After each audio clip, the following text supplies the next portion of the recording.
Volume 2, Prologue Weakling's Grin Supporter, a non-combatant, dungeon-prowling party member. Their main role is to collect magic stones and dropped items after battle, and bring them safely to the surface. They shoulder the load behind the action so that party members fighting monsters on the front lines aren't weighed down more than necessary. In short, supporters are just porters.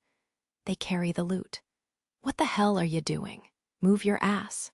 Business as usual today. More verbal abuse. A male adventurer angrily yelled at a supporter just a few steps behind him, who was almost hidden under the shadow of a massive, bulging backpack. They were in a labyrinth where the only thing that wasn't a problem was finding sufficient lighting.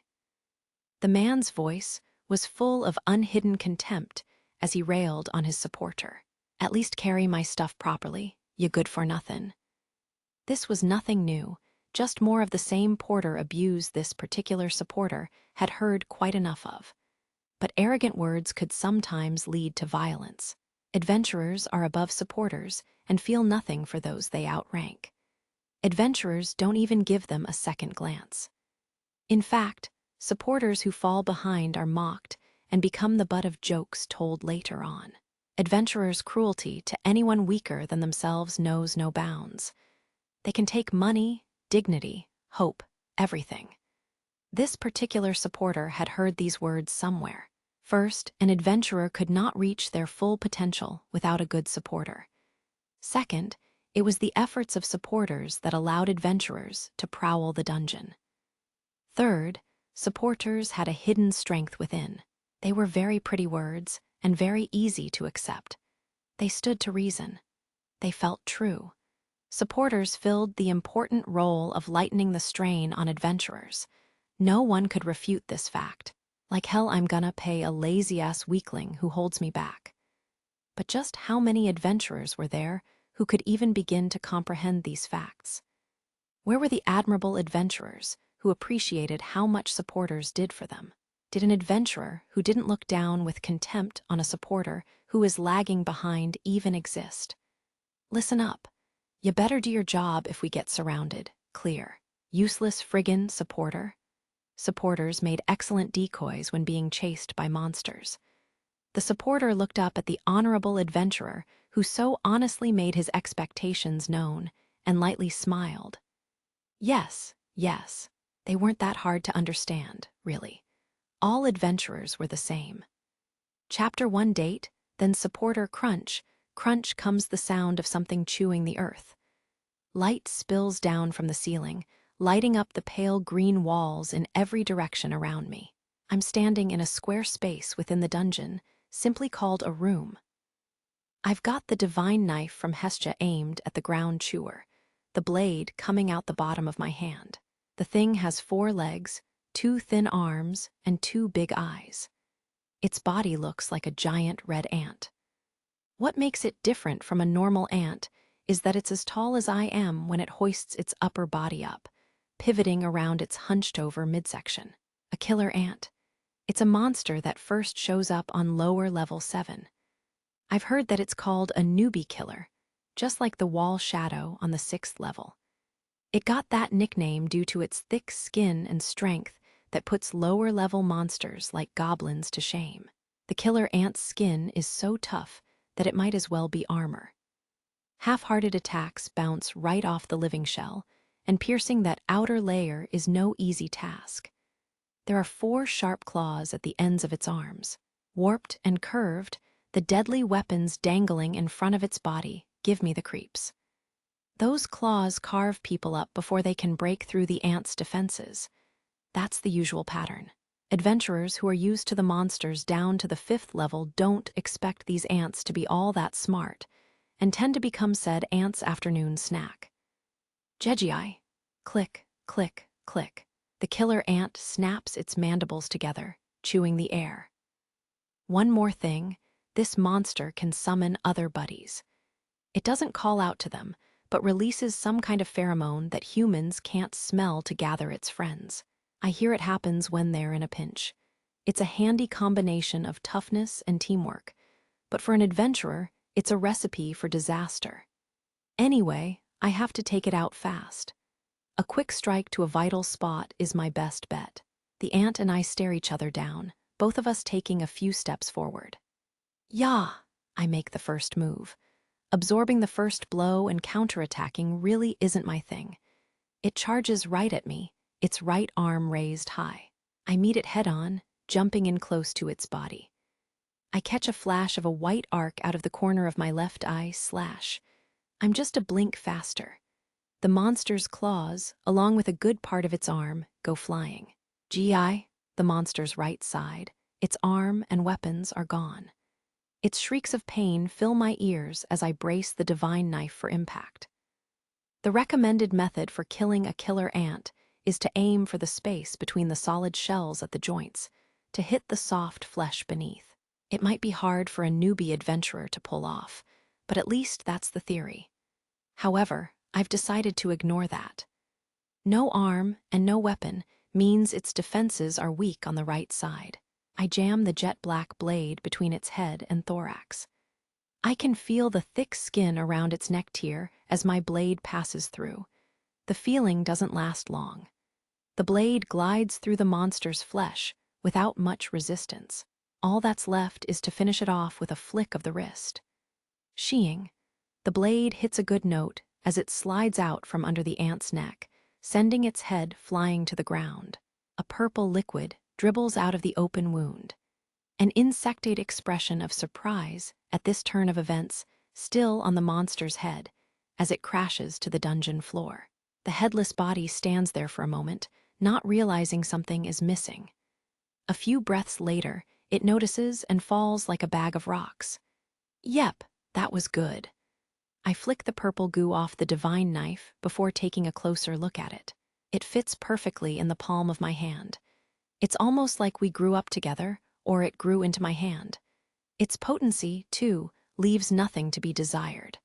The blade cut through that killer ant's armor like a hot knife through butter. Amazing. This is the strength of a Hephaestos made weapon. A gift from my goddess. With the look of a kid who just got a new toy, I set to work on the slain monster to get the magic stone within its chest. In reality, I'm not all that different from a child. I feel like I did on my birthday when Gramps gave me Dungeon Oratoria, a picture book filled with images of famous heroes. It was so special to me, I was afraid to open it at first for fear that it would get dirty. Of course, this present would be wasted if I didn't use it, but the feeling is the same. Thank you, goddess. I smile as her face floats into my mind. She's been so busy lately, I'll have to find time to thank her properly. I will get strong. Strong enough to be worthy of this weapon, strong enough to make my goddess proud. Returning the blade to the sheath tucked into my lower back, I set off to find my next target on the 7th level. What floor? Ugh! Bell let out a scream. The cause of his pathetic squeal was a frowning Ina Tool, fuming with anger and glaring right at him. Bell had made a triumphant return to the guild, after prowling the 7th floor with the assistance of Hestia's knife. He'd gotten the money from all of his magic stones and drop items at the exchange, and went to give his advisor an update with a big smile on his face. But the second he said, 7th level, his good mood came to an abrupt end. What is with you? Does nothing I say stay inside that thick skull of yours, going from the 5th to the 7th? Are you insane? SSSSS, sorry. Wham. Ina slammed both of her hands down onto the table. Her emerald eyes burned, her head leaning to the side. Belle was little more than a frog being stared down by a python. Ina was angry because Belle was showing no concern for his safety and light-heartedly entering deeper floors. He was adventuring, and it was that with which she took exception. Tell me, just who was it that was nearly killed by a minotaur only 1 week ago? Emmy.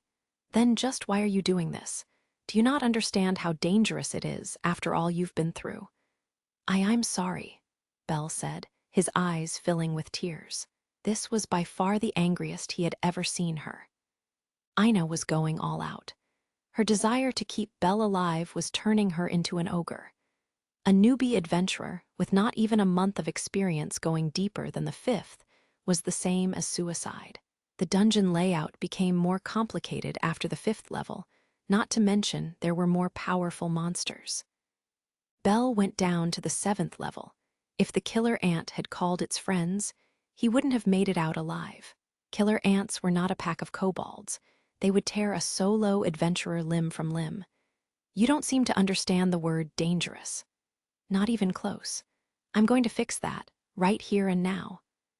Belle let out another pitiful cry, as he had become all too familiar with Ina's Spartan-like style of guidance in the past few weeks. Belle had seen everything she taught him in the field, but being able to say, "I understand, leave it to me," to his advisor was entirely another matter. Belle rushed to explain. "Please, wait. I grew quite a lot since then, Miss Ina. Quite a lot is quite a claim from someone who's only just gotten to grade H. And no, it's true. Several of my basic abilities are already at E. E." Ina froze on the spot, her eyes open wide. She didn't understand what he said at first, but when her mind sorted it out, she raised her eyebrows in disbelief. "Do you think you can fool me, making that kind of claim? It's true, all of it. Maybe I'm in some kind of growth spurt, but I'm getting stronger very fast." "Really?" Ina cast her bewildered gaze at Belle as he nodded with all his might. She hadn't been his advisor long, but she was able to tell when the boy in front of her was lying. And according to her intuition, Belle was telling the truth. "Really, E?" "Why, yes." Ina put up her hands, palms forward, as if to say, "Wait a minute." The remaining grades were S, A, B, C, D, then E.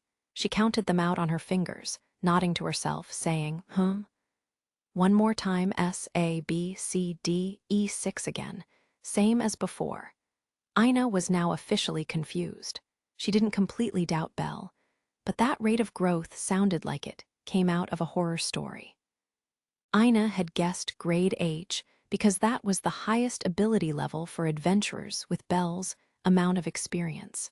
H was the highest believable amount of growth over that span of time, and that was only for the really gifted individuals. G was already ridiculous, and anything above F, that was just too fast, no matter how she thought about it. If Belle had been a warrior before he'd become an adventurer, with combat training of some kind, then she might have been able to accept it, maybe. But he was a farmer. Still, he didn't look like he was lying at all. Ina said as she stroked her chin with her pointer finger, not able to figure out which was true. Belle sat there silently, watching her as if she could explode at any moment. "Hey, Belle." "Why, yes, ma'am. Would you mind showing me the status on your back?" "Huh." A high-pitched gasp escaped Belle's throat as he looked at Ina's serious face. "It's not that I don't believe what you're saying. It's just..." She looked away, shaking her hands back and forth, trying to make sure Belle didn't get the wrong idea.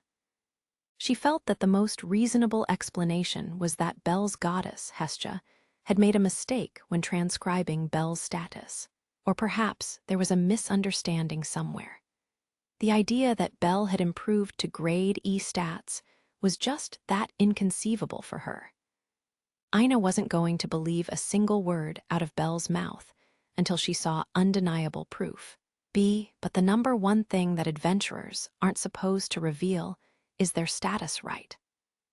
All the city's adventurers were under the jurisdiction of the guild, and were forbidden from giving out personal information to anyone, including guild employees.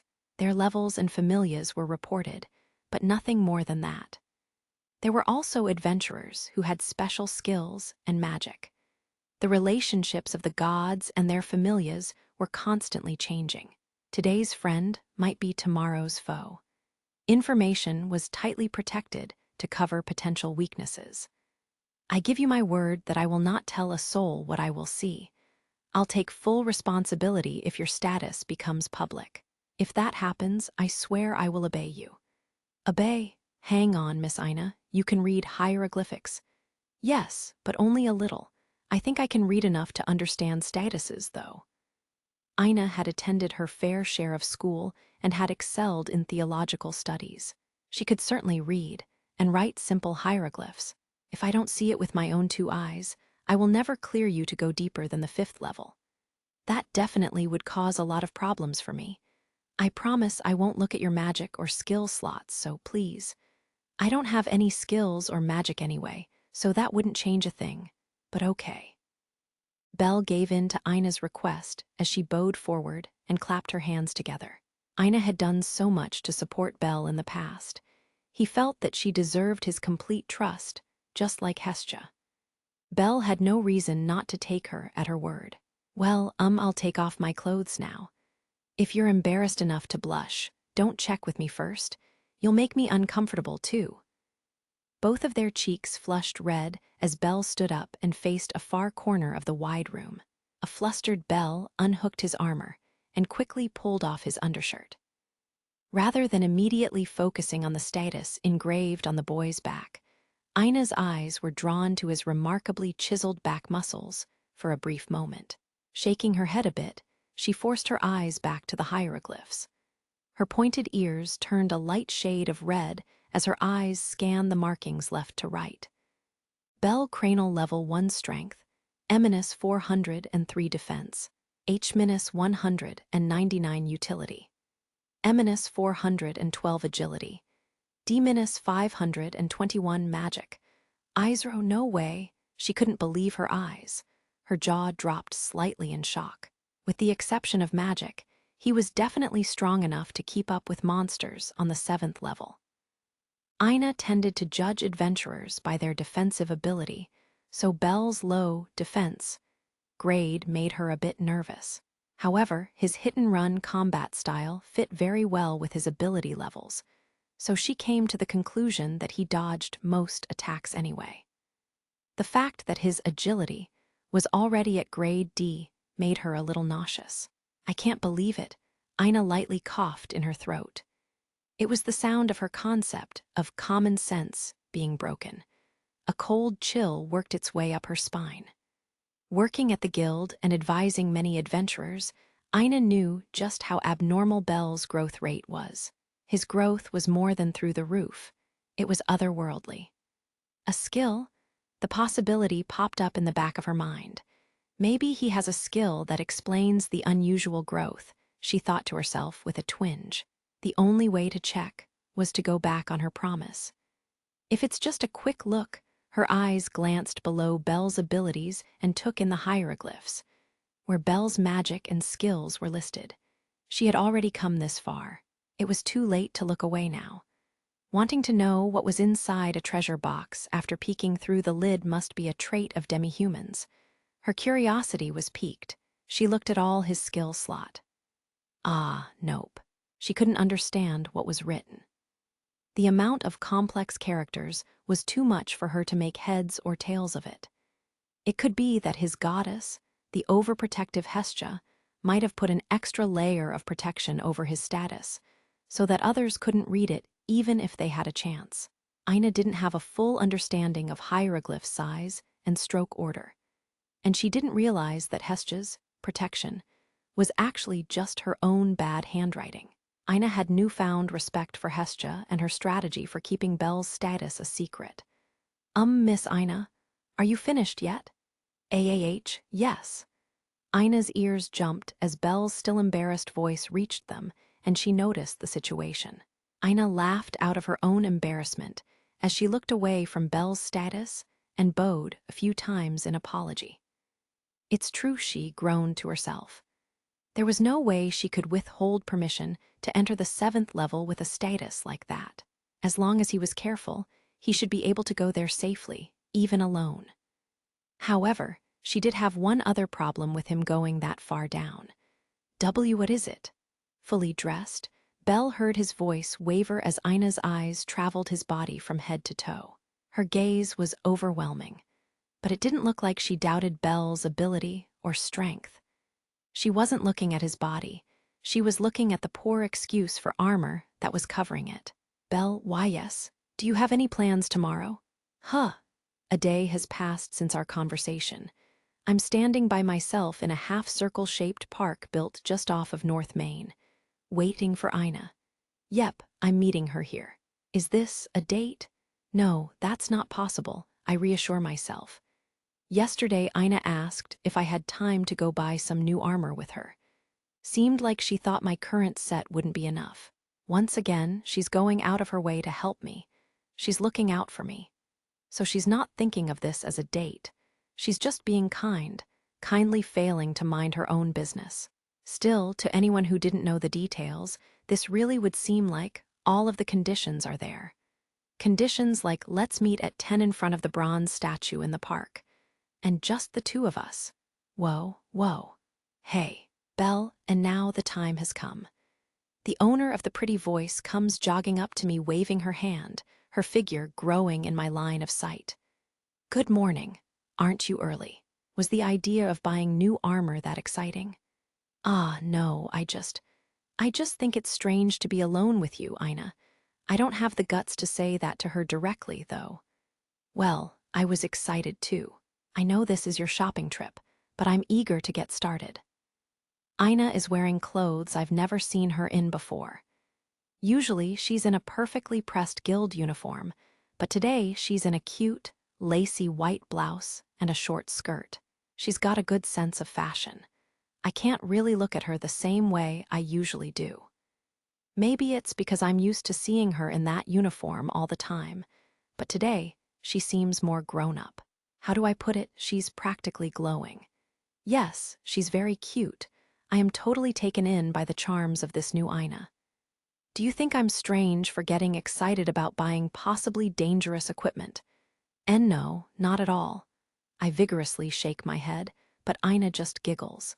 Whoa, whoa, Ina is probably a contender for the first or second most popular guild member among all adventurers. I wonder if all half-elves are like her. Ahem. Anyway, Belle. What is it? What do you think? Seeing me out of uniform? Anything to say? She looks up at me with the eyes of a mischievous child. Whoa, whoa now. You look, well, much younger than usual. Hey, I'm still only 19, you know. Oh, wow, wow. Ina whips her thin white arm around my neck, putting me in a headlock. As I try to escape, my neck slips into her armpit, my cheek rubbing up against a very soft bulge. Hey, say you're sorry. Please, forgive me. I yell with all my might over the sound of Ina's amused laughter. It's been a while since I've been out shopping like this. Really, I'm surprised that people can leave someone like you alone, especially guys. Hee, you're good, Belle. But it's true. I've been busy at work ever since I started at the guild. The sky is a bright, clear blue. Perfect for a date is not what I'm trying to say, but the weather is very calming. I follow Miss Ina southward on North Main, a cooling breeze at my back. The main streets are always busy at this time of day. It's difficult to get anywhere. Employees of stores, both large and small, stand outside, trying to bring in customers. I could swear the ground shakes when a dwarf yells out his store's special deals. A few of them call out to Ina, apparently mistaking me for a manservant, but she just waves them off with a friendly grin. One animal person clerk looks really happy when she flashes him a smile. Can I ask where we're going today? If we keep going this way, we'll end up at the dungeon. Would you be angry if I said, not knowing is part of the fun? Okay, I'll tell you. Arario has 8 main streets all extending out from the core. There's one that goes north, one that goes northeast, east, southeast, south, southwest, west, and northwest. If you think about it from a bird's eye view, there are 4 thick lines intersecting in the middle of the city. The dungeon is right where they all come together. But on ground level, the main streets all meet at Central Park. It's right in front of us now. In the center of the park is an overwhelmingly large building. It blocks more and more of my view of southern Arario as I wait for Ina's answer. Our destination is the dungeon. Where? The tower above the dungeon, Babel, to be more specific. Babel Tower functions as a lid over the dungeon itself. It's that big building casting a massive shadow over western Arario right now. Being a lid, Babel is used to monitor and control the dungeon entrance. Managed by the guild, it's a building that adventurers see very often. Babel, isn't it just a public facility and a shower room for adventurers? You really are clueless, aren't you? But you've only been an adventurer for a few weeks, so I guess it can't be helped. Right, then, you're gonna get some useful information today. I remember all too well her Spartan style of summarizing useful information about the dungeon, and to be honest, that look in her eyes is scaring me.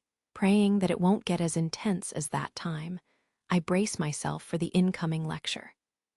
Just like you said, there are shower rooms for adventurers as well as public facilities inside the tower under the guild's control. Did you know there are a cafeteria, hospital, and even an exchange in Babel? Huh, I thought that the exchanges at the guild's main office and branches were the only ones. Nope, there is one here too, but it is a little understaffed, so I hear the lines get a bit ridiculous. Anyway, one more thing. The guild rents out open space to shops and merchants, and that's where we are going today. Okay, now I get it. The reason we've come this far is that we're going to visit one of the equipment shops in Babel Tower. Babel was built right on top of the dungeon, so naturally all the shops there cater to adventurers. Many of them are run by mercantile familias that specialize. I imagine you've heard of Hephaestus Familia. Why, yes. My heart jumps. My hand grabs the knife currently tucked into the back of my armor. How much do you know about Hephaestus Familia, Belle? Well, I know that familia makes very high-quality weapons and equipment that all adventurers want. Yep, that's absolutely right. As it happens, we are going to a shop run by Hephaestus Familia today. WHWAT? It's the loudest I've yelped all day. Ina looks at me like a kid who just pulled a prank and I was her victim. I hurry up to her, hoping for some kind of explanation. But she just steps to the side and reveals a wide-open space at the base of Babel Tower behind her. We're here, Central Park. It makes a perfect circle with the massive white tower in the center. With trees planted all over the place and fountains built into the ground, it really does feel like a park. Back on North Main, all sorts of people mingle together as they go about their business. But most people in Central Park are carrying big swords and long spears. They're adventurers. The truly scary thing is that even though there are enough adventurers here to make my eyes spin, Central Park doesn't feel full at all. Ina, what is going on? Do I look like an adventurer who could buy anything from Hephaestus Familia? Not knowing is part of the fun. You'll see when we get there. I've been sweating bullets since we met up this morning. I can't take much more of this. She looks right at my strained face and crying eyes, but is utterly unmoved by them. She won't even slow down. Here we go, man up and stop complaining. My face turns red, and my mind is blank as Ina grabs my hand and pulls me into the tower. Her thin hands are soft and warm, the complete opposite of mine. Hands get rough when you work in the field every day. My head swims. I can't grab onto any of my thoughts. As we weave through the crowd, I can't help but feel like all the male adventurers about to go into the dungeon are looking at me like they want to murder me. I take a deep breath and look up at the tower to calm down. Miss Ina, my hand please, let go. I'm begging you. Since we're about to pay one of the top forging familias a visit, it would be a good idea to know a little about the smiths themselves, right? Belle, do you know about advanced abilities? I guess she's going to ignore my bumbling request. I'm a man, but I can't even get her to listen. I feel like I'm dying here. I do my best to shrink behind her, shaking. No, I don't. A blessed person receives an advanced ability by choice when their level goes up. They're usually more specialized than basic abilities. Ina simplifies it by explaining that an advanced ability is like a reward for your level going up, a rank up present of sorts. The kinds of advanced abilities available for someone to choose are predetermined, but one option is called Forge. Burst ability and Forge. I've never heard these words before. According to Ina, Forge is necessary to become a smith in today's world. Also, apparently more than half of Hephaestus Familia's smiths have it. To put it another way, more than half of them are level 2 or above. That's a very strong group. Smiths have been around since ancient times, of course. Most of their works are antiques now, but there are some that can still be used. But blessed smiths with the forge ability can add special properties to the items they create. Special properties? An ability unique to that individual weapon. You know how adventurers can get skills on top of their statuses? Smiths with the forge ability can give skills to weapons. For example, blessed smiths can make a sword that will never break or will always be sharp. If they were just shaping metal, they couldn't do that, right? Very true, I nod in agreement. There are also weapons that produce something very similar to magic, like shooting flames when swung, things like that. Huh, I thought this was common knowledge anyway. Weapons that can produce magic-like effects are referred to as magic blades. Only a few smiths can make them. I swallow audibly. What this all means is that if I can get my hands on one of these magic swords, I would have the power to take on experienced swordsmen. A quick warning, magic blades have a limit. Once they have used up all their energy, they break, and they're not as powerful as spell-based magic from a magic user. Ina adds that they're both disposable and extremely expensive, a smirk on her face. I guess that means that most adventurers don't use magic swords.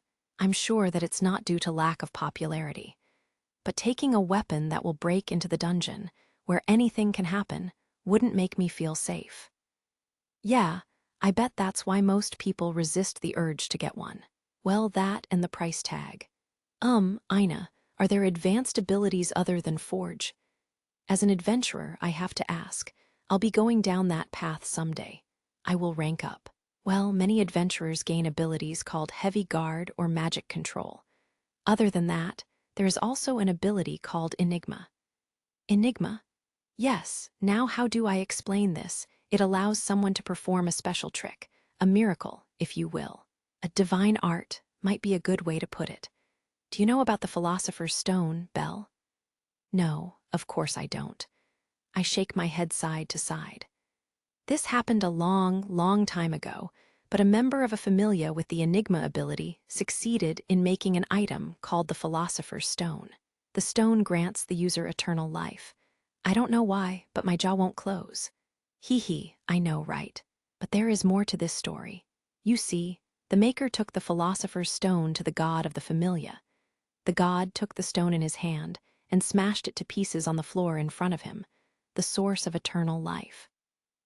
According to the story, the god looked at the maker's shell of a face after that and laughed so hard he pulled a muscle in his stomach. This is the cruelest myth I have ever heard.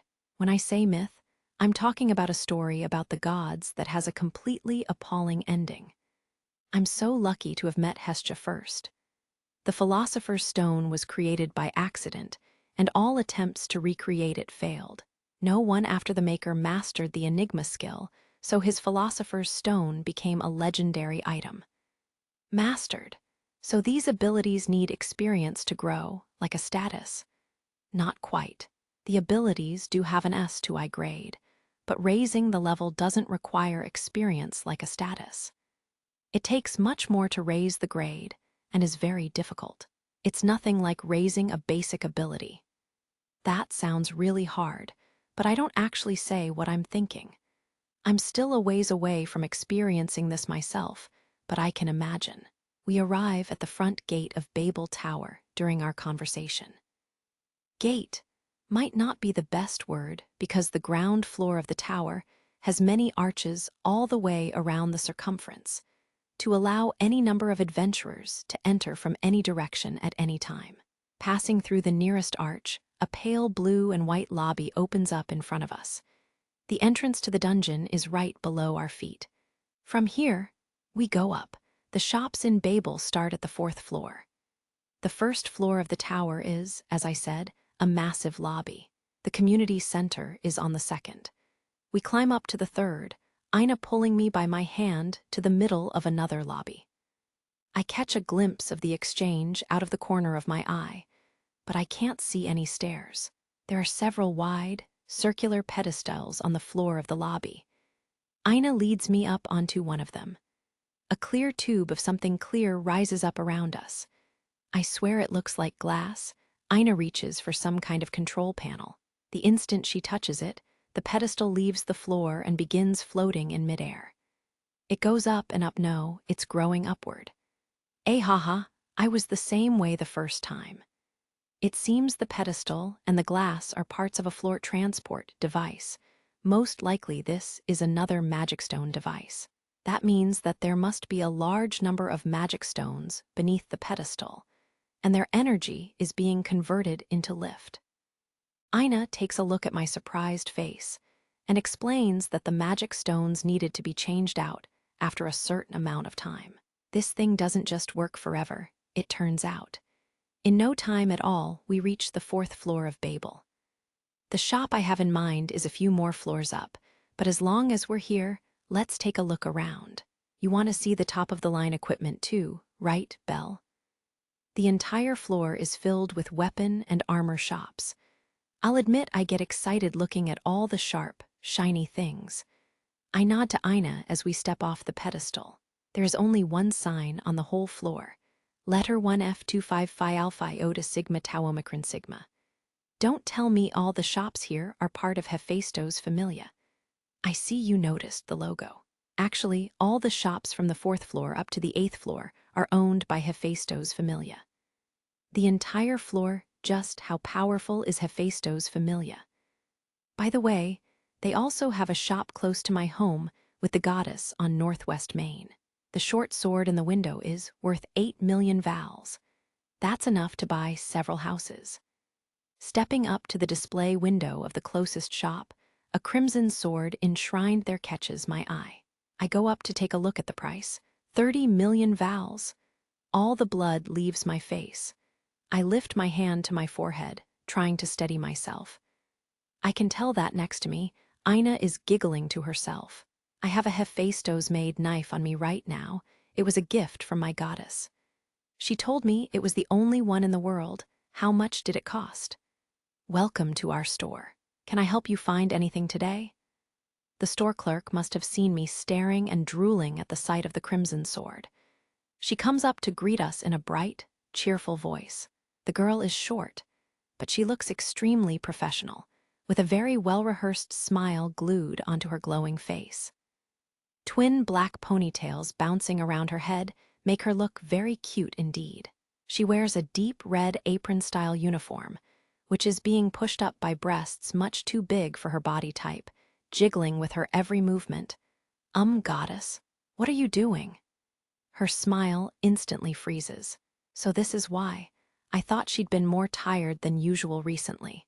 She's been working here. Why are you here? You don't need 2 part-time jobs. Didn't I just say that we can start saving money because I'm going deeper into the dungeon? Listen closely, Belle. You are going to forget that you saw me here and quietly leave right now. It's too soon for you to be here. It's too soon for you, too. Aren't you getting 30 vals an hour at your other job? Don't make fun of my career in potato snacks.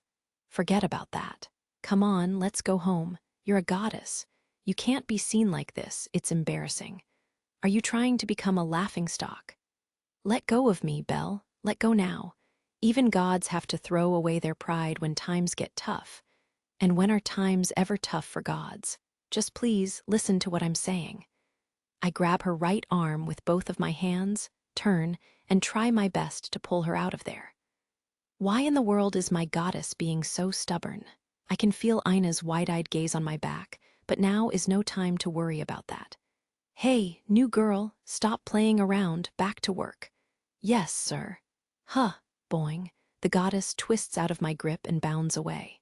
I watch her twin ponytails dance behind her for a moment before she disappears into the back of the shop. Goddess? WL, just as interesting a goddess as ever, I see. Ina doesn't know how to respond to my pitiful voice, and she forces a smile.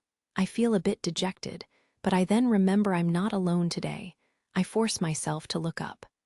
I'll forget this trouble with my goddess for now. Sorry you had to see that. It's all right. Shall we go upstairs? I nod lightly a few times as the still awkwardly smiling Ina leads me back to the pedestal. We board the elevator, as the magical lift turns out to be called, and arrive on an upper floor soon after. This is us. We're here.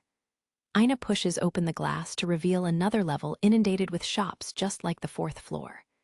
Swords, spears, axes, warhammers, blades, bows and arrows, shields, armor, and many other pieces of equipment are on display at all the shops on this wide floor.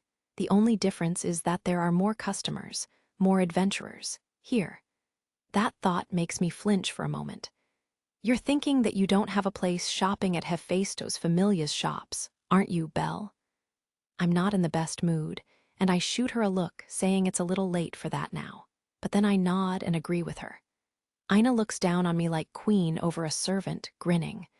Actually, that's not completely true, but seeing is believing. Follow me. Ina guides me into the nearest shop, a spear shop by the looks of it.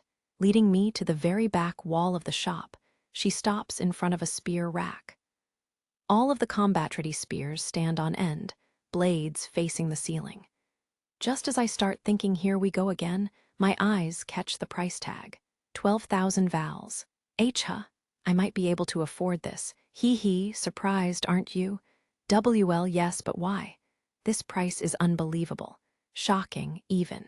Ina sounded like she was awfully pleased when she asked if I was surprised, too.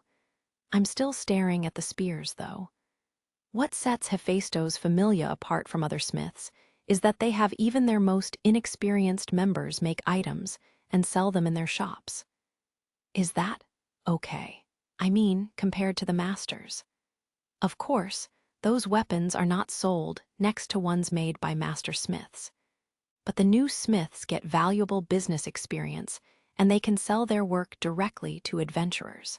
It's a real plus for the younger smiths to get feedback, both the good and the really harsh. It all helps motivate them to make better and better weapons. I'm a bit surprised, but then again it makes perfect sense. Rather than being restricted to experimenting or practicing, getting comments and criticism from people in the real world would be a lot more motivating.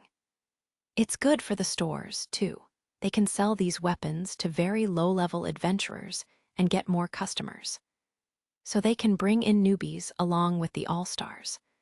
Once the newbies get stronger, they can afford better weapons from the same shop. Ina says it's like a pyramid. The shops draw in as many of the new adventurers as they can to build as many relationships as possible. When the adventurers level up, they become regulars of that shop and buy high-level weapons. That's what's special about Aurario. The large population of adventurers brings out all kinds of benefits and possibilities.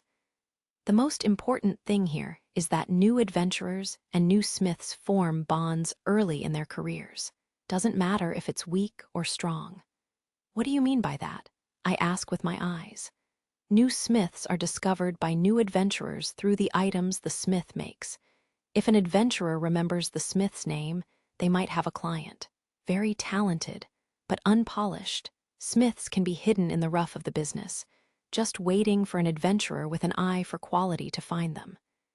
They might not become close friends, but adventurers who have used their items in combat, felt their armor on their skin, will give the most valuable feedback. Makes sense when she puts it like that. At the very least, I feel that way about my dagger and light armor provisions from the guild. Smiths can bring out special properties in the items they make if they are forging them for someone in particular, especially if there is a strong bond between the smith and the adventurer, or at least they claim. Ina lightly sticks out her tongue. I freeze in place. Never in my wildest dreams would I ever have imagined Ina doing something so childish. Kind of got sidetracked a little bit there, but what I'm saying is that there are items made by Hephaestus Familia that are in your price range. How much do you have on you right now, Belle? Should be right about 10,000 vals. I wonder if we'll be able to find you a full set of new armor. Like I said before, there are diamonds in the rough made by raw ore smiths. We just need to dig them up. Let's go. Ina seems more excited than I am.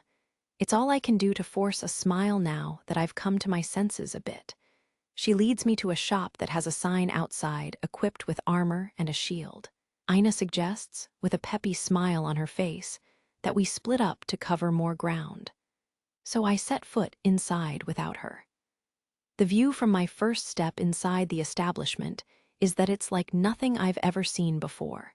Just look at these. Were they really all made by lower-level smiths? Everything looks amazing. Looking into the forest of armor is the highlight of the day so far. Pure white mannequin chests wear many different shapes and kinds of armor. It doesn't matter that the head and arms are missing. The chest looks very dignified. A few full-bodied mannequins are equipped with the works. I can clearly see myself wearing those armored plates in battle. Shield and battle helmets on shelves line the walls. Some look impenetrable, some are simply gorgeous. There's something for everyone. Male and female customers fill the shop, all looking for a piece of armor that suits them. It looks like you can try on the armor, too. I think I'm starting to get a little excited. What do I do now? As I take in the sights and sounds, my eyes are drawn to a spot at the back of the shop. It's the most ordinary-looking corner of the store. There's a box filled with equipment pieces just sitting there. Are they armor pieces? The rest of the store's stock is equipped on the mannequins, so are these junk boxes. They're just lying here like a pile of trash. Wait, there is another box next to it, and a few more after that. I guess these must be the items that the familia deemed not worth putting on display. I'm sure they wouldn't sell them if they were faulty, but maybe there are some imperfections or something like that. Ah, yep, they're for sale. There is a price tag on the bottom of each box. 57 vals, 68 vals, 39 vals all. The prices are written in red ink by different people. But all of them are quite cheap. The full set of armor that I saw toward the front of the store is 15,000 vals, and my current light armor from the guild is 5,000. Yep, I've probably got the right idea. These are in my price range. Then again, Ina would say that this is something that's going to save my life, so I shouldn't be stingy. I suddenly stop in front of a box in the middle of the row. This armor, its spirit is calling to me from within the line of boxes. Silver, rather than having a reddish tint or darker black hues, this one shines like pure white metal. No flashy colors or fancy decorations, it looks like it just finished cooling from the forge. It's tugging at my heartstrings. I bend down to get a closer look. It's light armor. There are knee guards and a small breastplate designed to fit snugly against the chest. Under those pieces, I find wrist and elbow guards, along with a plate that covers the lower back. It's built to protect the bare minimum of the body to allow for maximum mobility. Kind of a patchwork armor. Lifting up the breastplate, I discover it's very light, much lighter than my provision armor from the guild. Just hitting it a few times doesn't tell me much, but I think it's sturdier than my guild armor, too. At least it feels like it. It's just my size, this is almost scary. I think I'm in love. It might be because this is the first one I've picked up. But suddenly, all I can see is myself wearing this armor. I hold the breastplate up to the light for a closer look. Flipping it around, there it is. The maker's signature is on the inside. Welf Krazo. Looks like this wasn't worthy of the letter 1F25 Phi Alpha Iota Sigma Tau Omicron Sigma. Name. Welf Krazo. I'll remember that. My brain snatches the name from the armor like a hawk snatches a fish out of water. It's a smith's name I'll be looking for from here on out.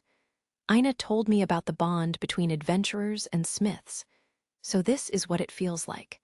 I'm already set on this light armor. I want to buy it, right now. Let's just look and see how much it is. Gasp. 99 vals. That's almost all of my money. Hey, why, Belle? I found something really good. A protector and leather armor.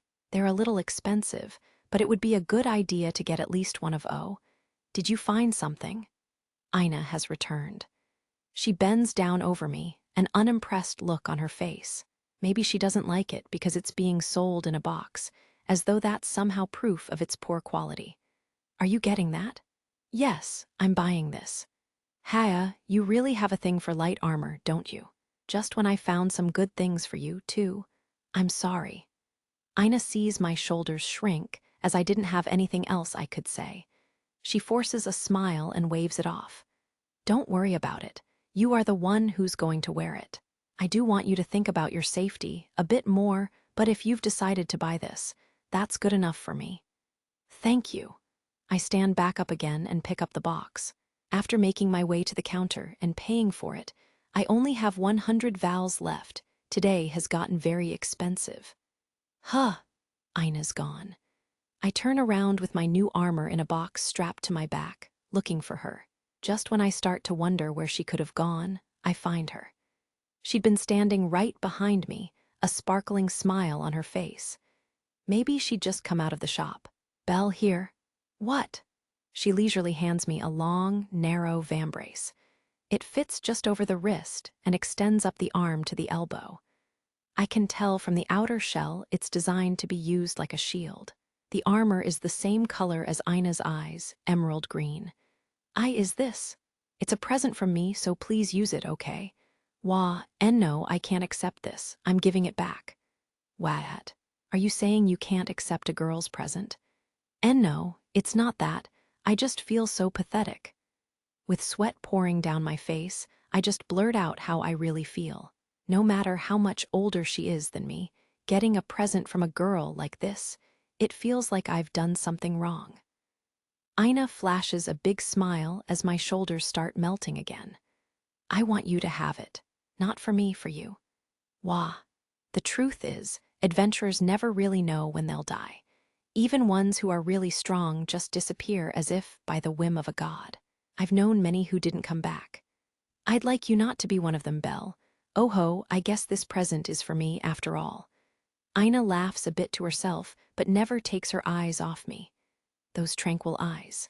Is that bad? She asks. I look at the floor. My reddening face is hidden by my hair. I don't have what it takes to refuse her gift after that. And Belle, you said that you loved me. My face is beach-red now. My neck jerks my head up and I meet her eyes with my own. Looks like she's blushing quite a bit too. I was just so happy that you were encouraging me. I was happy too that you said you loved me. I realize you didn't mean it that way. Both of us are blushing up a storm. It's not just because of that, but I want to give you strength. You've been working so hard, and I want to help you. Will you accept it, please? Sniff. My nose is starting to run. I wipe it with my sleeve, nodding. Thank you very much. You're welcome. I can feel gentle warmth flowing from the emerald protector on my arm. It's gotten pretty late. The sky is turning red. Late evening has arrived. I walked Ina back to her dwelling after we finished shopping, and am now close to my own. I jog down West Main and find my usual side street that leads to the old church. To think I would get that nervous being around Ina, this isn't good. I can just see eyes Wallenstein looking at me with disappointment and yelling all kinds of things at me. This is all in my head, of course. I don't want to think that I could be interested in someone else just a little while ago. I was thinking how great it would be to have a harem. Ha ha ha. I laugh out loud a bit and try my best to run away from that fact. The person for me is Miss Wallenstein. The only person for me is Miss Wallenstein. Footsteps. I stop jogging. Thump, thump, thump. The sound of someone running comes from the other end of the side street. No two someones, one big, one small. I can tell by the echoes of their shoes. Where? I've just come off West Main. Looking back the way I came, I can still see people moving on the crowded street. The footsteps are getting louder, and they're coming this way. They're still a little ways from me, but I don't like the idea of an incident happening so close to my home. Being as careful as possible, I timidly look around the corner of my usual route. Ow, huh! A shadow passing in front of my face suddenly crashes to the ground. It must have tripped over my foot as the shadow tried to turn the corner. Trying to keep my own scream down, I turn around for a closer look. A prum. The person is a bit shorter than the goddess, with limbs so thin that they might break if I touch them. Seeing how small every part of the body is, The name of a certain race of demi-human came to mind. They are known for loving good food, dancing, and being merry. "Excuse me, are you okay?" The stuttering Prum pulls her body off the pavement. She's a girl. Her messy, chestnut-colored hair is long enough to hide her neck. She looks like a child. That would explain her small size. Her oversized spherical eyes make quite an impression on me. "Found ya, ya piece of shit Prum." I'm just about to extend my hand to help the girl up when a human appears at the other end of the street. His rage-filled voice is making the girl shake with fear. Poor girl. The man's eyes shine with anger, and he looks to be an adventurer, too. He seems to be, perhaps 20 years old. He has a relatively large sword strapped to his back and looks much more experienced than me. "You're not getting away." The man is like a demon breathing hellfire as he looks down on his prey. He's not even looking at me directly, and I still lean back a bit out of fright. This guy is scary. What was he going to do to this Prum girl? My body moves on its own after that thought runs through my head. I step into his path, hiding the girl behind me. "What the? Kid, you're in the way, beat it." The man had been so focused on the girl that he just now realized I was here. My cheeks twitch. I've stared down hundreds of monsters, but I'm not used to this feeling. Facing down the man's powerful aura, I square my stance and lock my legs in place. What are you going to do with this girl?" "Shut it, brat. If you don't scram right now, I'll carve you up along with the piece of shit behind you." Nope, can't move. My eyes moisten up a bit, but I've made up my mind. I don't know the details, but this man is about to do something very cruel to the girl behind me. I pull my backpack off my shoulders and lightly toss it to the side of the nearest building. Of course the man is surprised, but I can see a look of shock on the girl's face just behind me, too. The glazed look in the man's eyes vanishes as a new wave of red rage overtakes him. "Kid, do you want to die?" Wait, just a minute. If you can just calm down." "Shut up. The hell is wrong with ya? Is Short Stack there your friend or something?" "N, never seen her before in my life." "Then why the hell are you protecting that piece of shit?" "B, because she's a girl." "The hell are you saying?" "Really, what am I saying?" "But I don't think I have a choice." "That really is the reason. That's what real men do, right? It's normal to help a girl in trouble. Do I need any more reason than that?" "Fine, I'll slit your throat first, kid." The man reaches behind his back and draws his sword. I can feel his intent to kill all over my body. I pull out the divine knife in response. I hear something gulp air behind me. Stealing a quick glance, I see the girl has her eyes fixed on me. No, not me, the divine knife. The man is taken aback at first, but soon assumes a ready stance and glares at me with pure hatred. This is bad. This is my first time facing off against another human. My legs won't stop shaking. Can I fight this fight? I'm already nervous, but his killing energy is starting to make me panic. Sweat pours down my face. I swallow spit in my mouth over and over again. A ferocious smile grows on the man's lips as he sees my pitiful excuse for courage in the face of danger. He probably realizes that his opponent isn't ready for this. He takes a few steps forward. I would like nothing more than to take a few steps back, but I force the urge down with pure willpower. I can't see this ending well for me, but I can't back down. It takes all of my power just to raise my eyes to meet his. The next heartbeat, the man jumps straight for me. "Stop right there." The man never brings down his blade. A forceful voice fills the area. The man and I both look toward the source of the voice.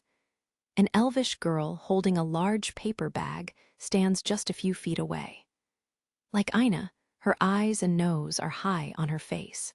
The main difference between her and the half-elf is that this girl's ears come to a full point. Sky blue, almond-shaped eyes bore straight through the male adventurer. Wait, isn't she Liu?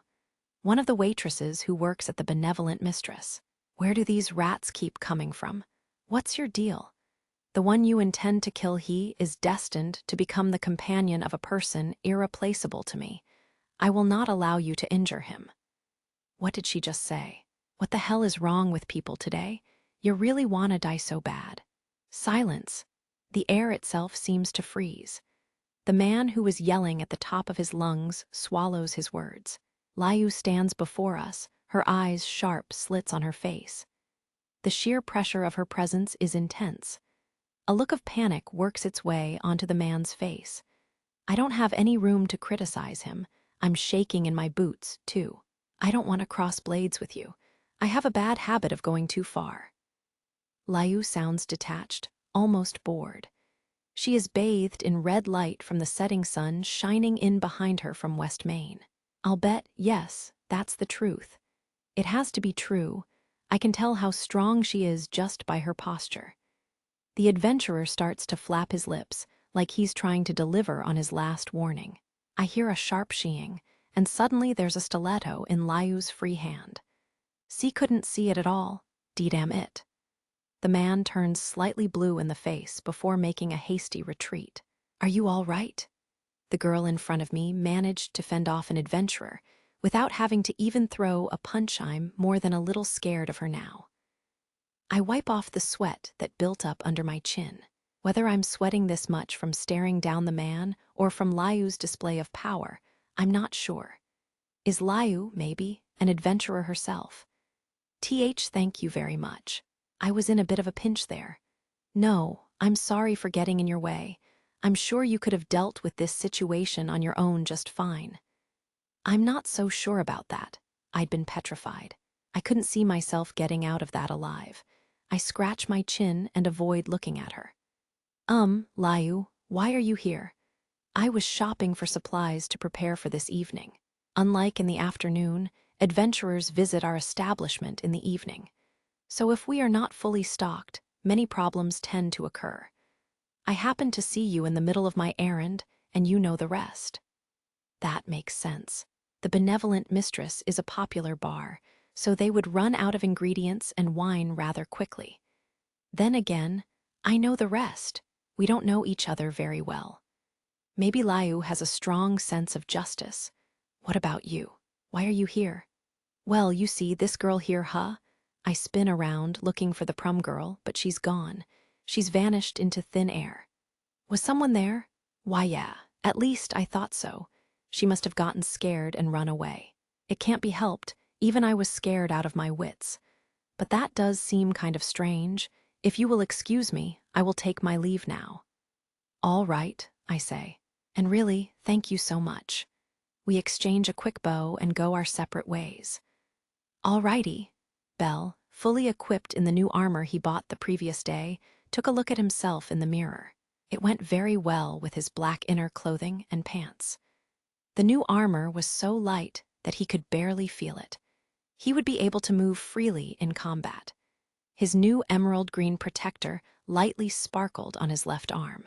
Bell ran his fingers down the outer edge of the gift from Ina with a smile on his face. Goddess, I'm heading out. Gotcha. Have a good day.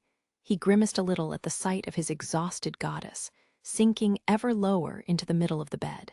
Bell reached for the door. He had already given up on getting an explanation as to why the goddess was working at Hephaestus' Familia. Bell took one last look into the mirror. Now that he no longer had to wear guild provision equipment, he looked more like a full-fledged adventurer. Bell smiled at his reflection and gave a nod of approval. He left the hidden room under the only church, dagger and divine knife tucked into the armor behind his lower back. Nice weather today. The sky that opened up before him was blue and clear. A smile perked up his lips as he gazed at the sky. He felt like something good was going to happen today. He followed the side roads to West Main and then down to Central Park. Bell joined the waves of adventurers gathering at Babel Tower. Seize the day, Bell mouthed to himself, a certain blonde-haired, golden-eyed girl on his mind. Mister with the white hair. Bell stopped in his tracks, trying to figure out if the voice was addressing him. Huh. He turned in the direction the voice came from, but all he could see were other adventurers coming and going, all of them avoiding making eye contact. None of them could have been the owner of the voice. "Mister, down here." The voice of a little girl tickled his ear. Dropping his chin, he saw she was there. The girl stood about 100 selch tall, dressed in a plain cream-colored robe. A hood covered most of her face, with a little bit of chestnut-colored hair sticking out. A backpack at least twice, no, 3 times her size, big enough to surprise Belle, was strapped to her tiny shoulders.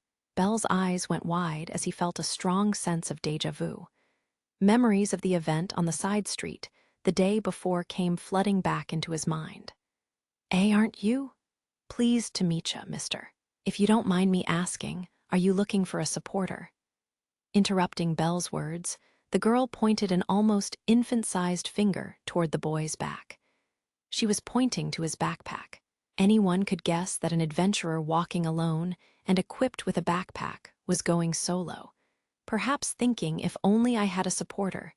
So the girl had come to confirm and asked him directly. What? Are you confused? This is a pretty simple situation, you know. A poor supporter has come to you, an adventurer, to sell her services in the dungeon. Opposite Belle's wide-eyed, confused look, the girl squinted her eyes and smiled from ear to ear. No, but aren't you from yesterday? Mister, have you met Lily before? Lily doesn't remember. Many adventurers gave them annoyed looks as they passed by, wondering what these two were doing in the middle of the road. Are you sure? So, mister, do you want a supporter? Well, if I could find one, yeah, I'd like one. Really? Then please take Lily with you, mister. The girl looked so happy and innocent, her round eyes shining through her bangs from under her hood. Those big eyes found their way to the knife tucked nicely into Belle's waist. I suppose that'd be okay. Ah, names? Sorry, Lily didn't introduce herself. The girl took a few steps back and cheerfully smiled at Belle. Lily's name is Lilaluka Erd. What's your name, mister? The eyes looking up at Belle twinkled suspiciously under her hood. Chapter 2, The Supporter's Situation. So, you aren't a free supporter? Nope, Lily's in a familia. We're on the 2nd floor of Babel Tower in the cafeteria. It's mid-morning. Most adventurers are prowling the dungeon. The cafeteria is mostly empty. The small girl and I sit facing each other across a table in the middle of the wide-open lunchroom. I have a few questions I want to ask this Lilaluka Erd. What's the name of your familia?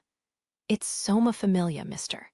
Lily thinks her familia is pretty well known.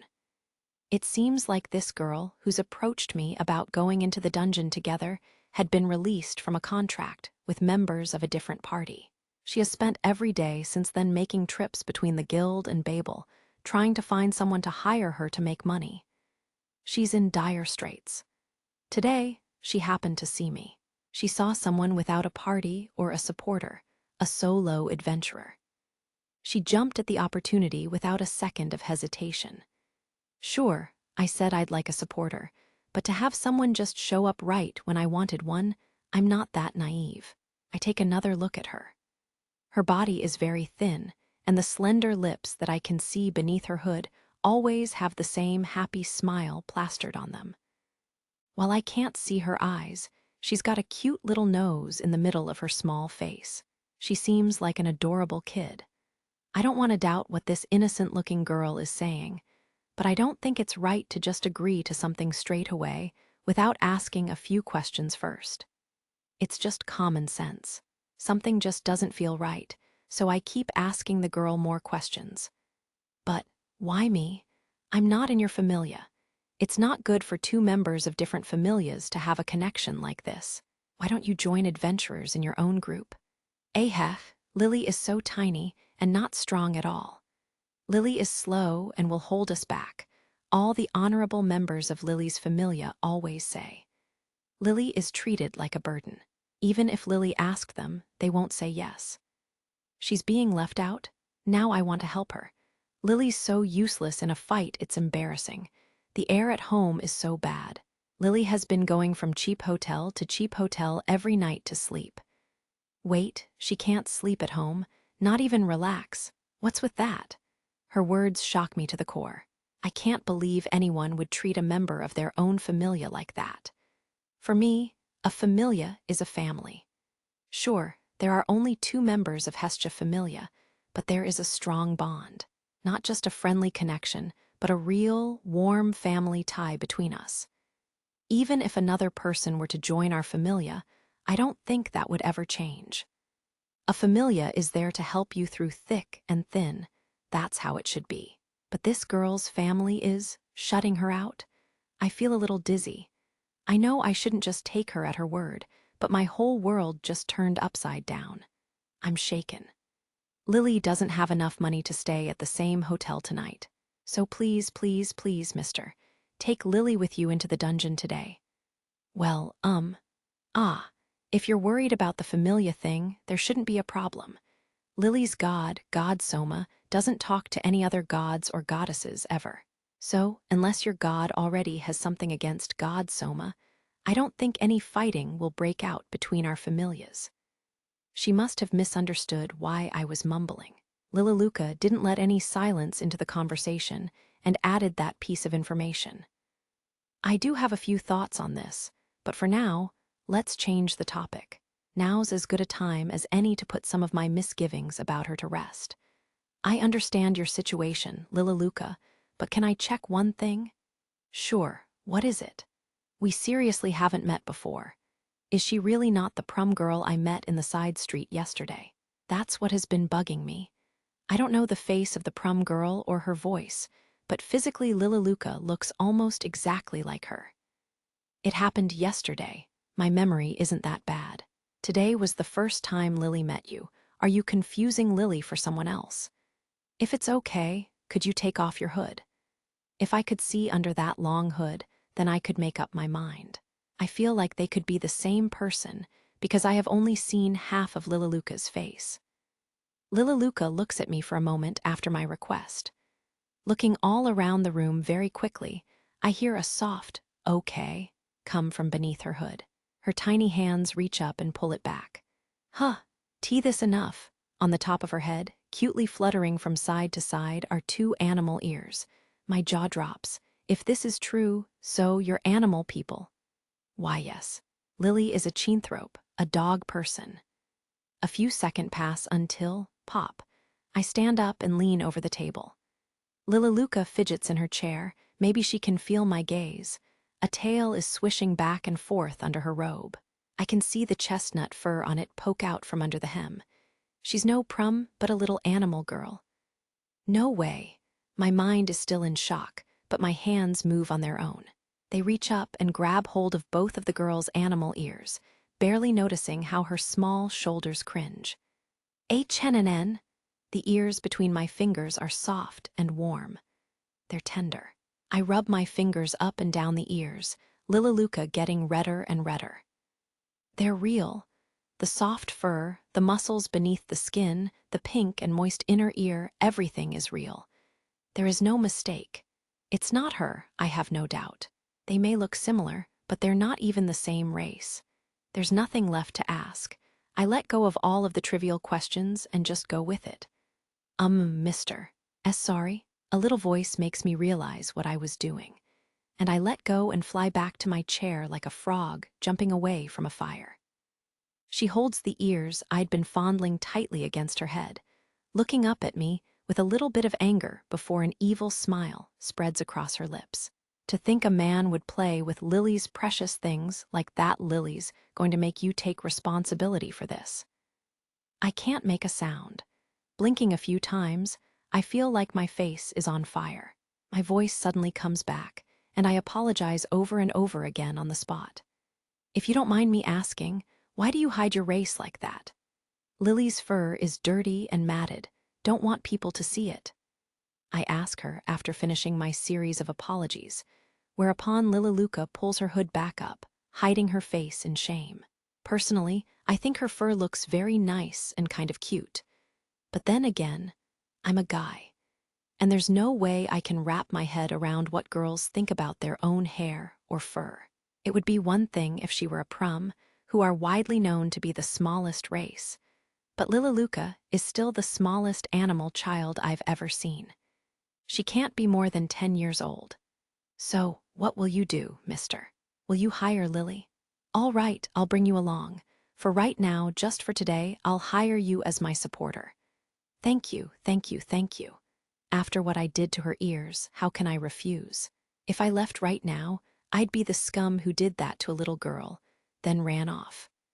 And on top of that, if I'm being honest, I want a supporter more than anything right now.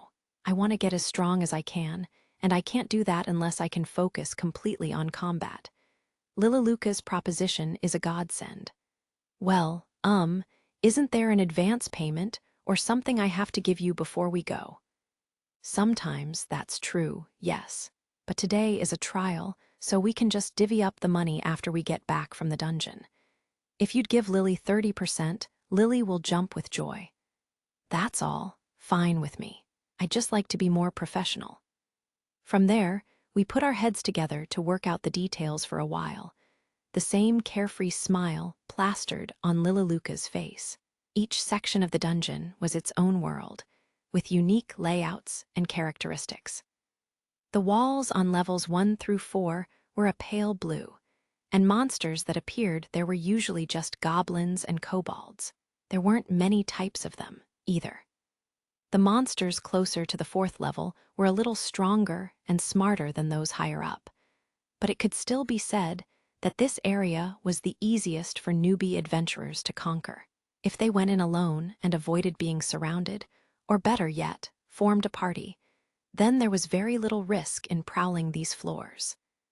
Everything changed on the 5th level. The walls turned a slimy green and the layout got more complicated, but that wasn't all. More unpleasant monsters, like the 7th level's killer ant, appeared in larger numbers. Plus, the birthing interval of monsters was much shorter on the 7th than the 4th. The moment an adventurer ventured into a dead end, they could be swarmed from all sides by monsters pouring out of the dungeon walls. Many adventurers who grew overconfident on the upper levels met their doom here. Even if they didn't let their guard down, newbies got their first glimpse of the true threats inside the dungeon on lower levels 5 to 7. It was their first major obstacle to overcome. They couldn't just go lower when they got bored on the upper levels. Adventurers needed to build a strong foundation before going deeper, not just a strong status. They needed experience, good equipment, fast reflexes, and general adventurer knowledge, among other things, to survive. Newbie adventurers needed to spend time learning and growing on the upper floors first. This was even truer for solo adventurers. However, Haya, Jisha, in Belle's case, things were a little different. His growth speed broke all the rules to such a point that he couldn't be compared to other newbie adventurers. A killer ant's thin abdomen was caught by a long sweep of Belle's knife and split in two. Prowling the 7th level, Belle charged into an incessantly advancing horde of monsters alone on a floor where a party was all but necessary. Jijijijijigi. Not today. By Ugi.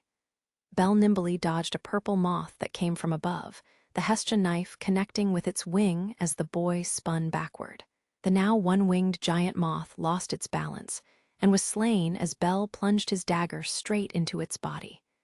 You too, stay put. Belle kicked off the ground in the direction of 2 killer ants. The monstrous ants flared open their mouth pincers to intimidate him, but Belle only sped up his assault. He charged forward as if to take on both of the killer ants at once, but lunged for the one on the right at the last second. The ants were a moment too late to react. Gia, Belle's leading blade plunged into the ant's upper body like a skewer. Its hard outer shell crumbled under the power of the Hestian knife. The flesh beneath was torn to shreds in an instant. The creature didn't even have time to writhe in pain or let out a dying shriek. The lights in its eyes cut out, and the killer ant fell silent. Belle immediately turned to face the other ant, but his knife wouldn't budge. Ha! The knife was jammed in a piece of the dead creature's thick shell-like skin. Belle couldn't move. At the same time, enraged by the death of its brother, the remaining killer ant turned to face the boy, and brought down its sharp claws on a collision course with Belle's face. Belle jerked his left arm up to protect himself in the nick of time. Sheeing. The killer ant's knife-like claws slid harmlessly off Belle's emerald green protector. A trail of sparks popped up in the claw's wake. Even with the creature's strength, it couldn't make a dent in this piece of armor. Belle launched a counterattack. Ignoring the jolts of pain in his left arm, he tossed the blade lightly into the air and let go of the Hestia knife at the same time. His now free right hand caught the dagger in midair. Slash. The dagger's edge found a weak spot between the well-armored abdomen and thorax of the killer ant. Purple liquid spilled out from the wound. Even though Belle's dagger was one of the weakest weapons available to adventurers, it was strong enough to inflict a mortal wound on a killer ant. Jick. Next, Belle delivered the final blow to the dying monster before yanking the Hestia knife from its previously slain comrade. He then charged forward into another incoming group of monsters, without stopping to catch his breath. Mr. Belle is so strong. While Belle tore into his next group of foes, Lily was busy gathering all of the slain bodies into one spot. She was very efficient. Even with a big smile on her face, she was very aware of her surroundings as she dragged the bodies into a line, but never let them touch. Wearing specially made brown supporters' gloves, she grabbed onto the arms and legs of the lifeless beasts and hauled them across the dungeon floor with no problem. Q.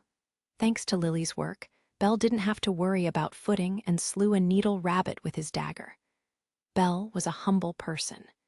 Even though he possessed the strength to slay a monster in the same class as a killer ant, he wasn't letting it go to his head. He was following his advisor Ina's instructions to the letter.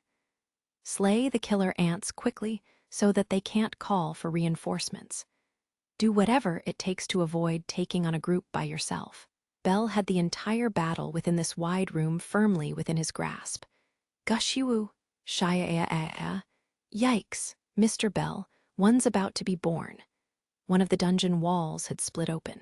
A killer ant's ominous cries were coming from within. Belle responded swiftly to a situation he had encountered countless times before.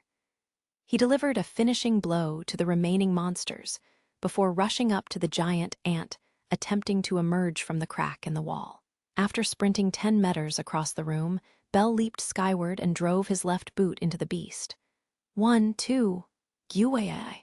Echoes exploded on the kick's impact. Crack, the ant's neck shattered. Its lifeless body hung from the side of the wall. Oh, Mr. Belle, what should we do? That killer ant is stuck up there. What can we do? A bead of sweat ran down Belle's face as he tried to figure out how to get the ant's body, which looked like it was too big for a small hole, out of the wall. It was well out of Lily's reach, but when she looked up and saw the confused look in Belle's eyes, she couldn't help but giggle. Mr. Belle's very strong but weird. Ha ha ha ha ha ha. Don't laugh. Realizing how dismal he looked, Belle cracked a small smile too. With the floor almost conquered and the room fully cleared, the two of them set to work on retrieving magic stones. But now it was Lily's time to shine. All Belle could really do was keep an eye out for any monsters that might try to sneak up on them. Whoa, you're really good at this. It's because this is all Lily can do to help. Mr. Belle, you slew all of these monsters, so you are the one who is really good. Her experienced hands used a knife to cleanly and efficiently remove only the magic stone from the monster in front of her. Her tiny hands moved with speed and precision, opening a small hole in the monster's chest before its body turned to ash. Belle watched her work while thinking about his own woeful way of doing the same task, but decided to comment on something else. Can I ask you a favor? Could you stop calling me Mr. Belle? Sorry, but that won't do. It goes against the contract, and it shows who is higher ranking in this party. Supporters cannot be condescending to adventurers. But Lilaluka, Mr. Belle, please call Lily Lily. Other names are okay too, but not by full name. Why are you so concerned about names? The third killer ant turned to ash as Lily looked up at Belle. Her eyes hidden completely by her hood, Lily forced a smile and said, "Are you listening, Mr. Bell?" before continuing. The word supporter sounds pretty, but underneath it all, Lily and other supporters just carry the bags. Compared to the brave adventurers fighting monsters on the front lines, we're just cowards who watch from a safe distance and reap the rewards of battles that we didn't fight in. We're no better than parasites. Given that just by going into the dungeon, supporters were exposed to the same level of danger as adventurers, Lily's speech wasn't necessarily true. Still, she continued without any hesitation. It is arrogant for Lily and other supporters to think that they are equal to adventurers. The brave adventurers won't allow it. If Lily tries, then the honorable adventurers get angry and won't give Lily her share. That's horrible. Lily knew Mr. Bell was a good person as soon as we met, but there has to be a line.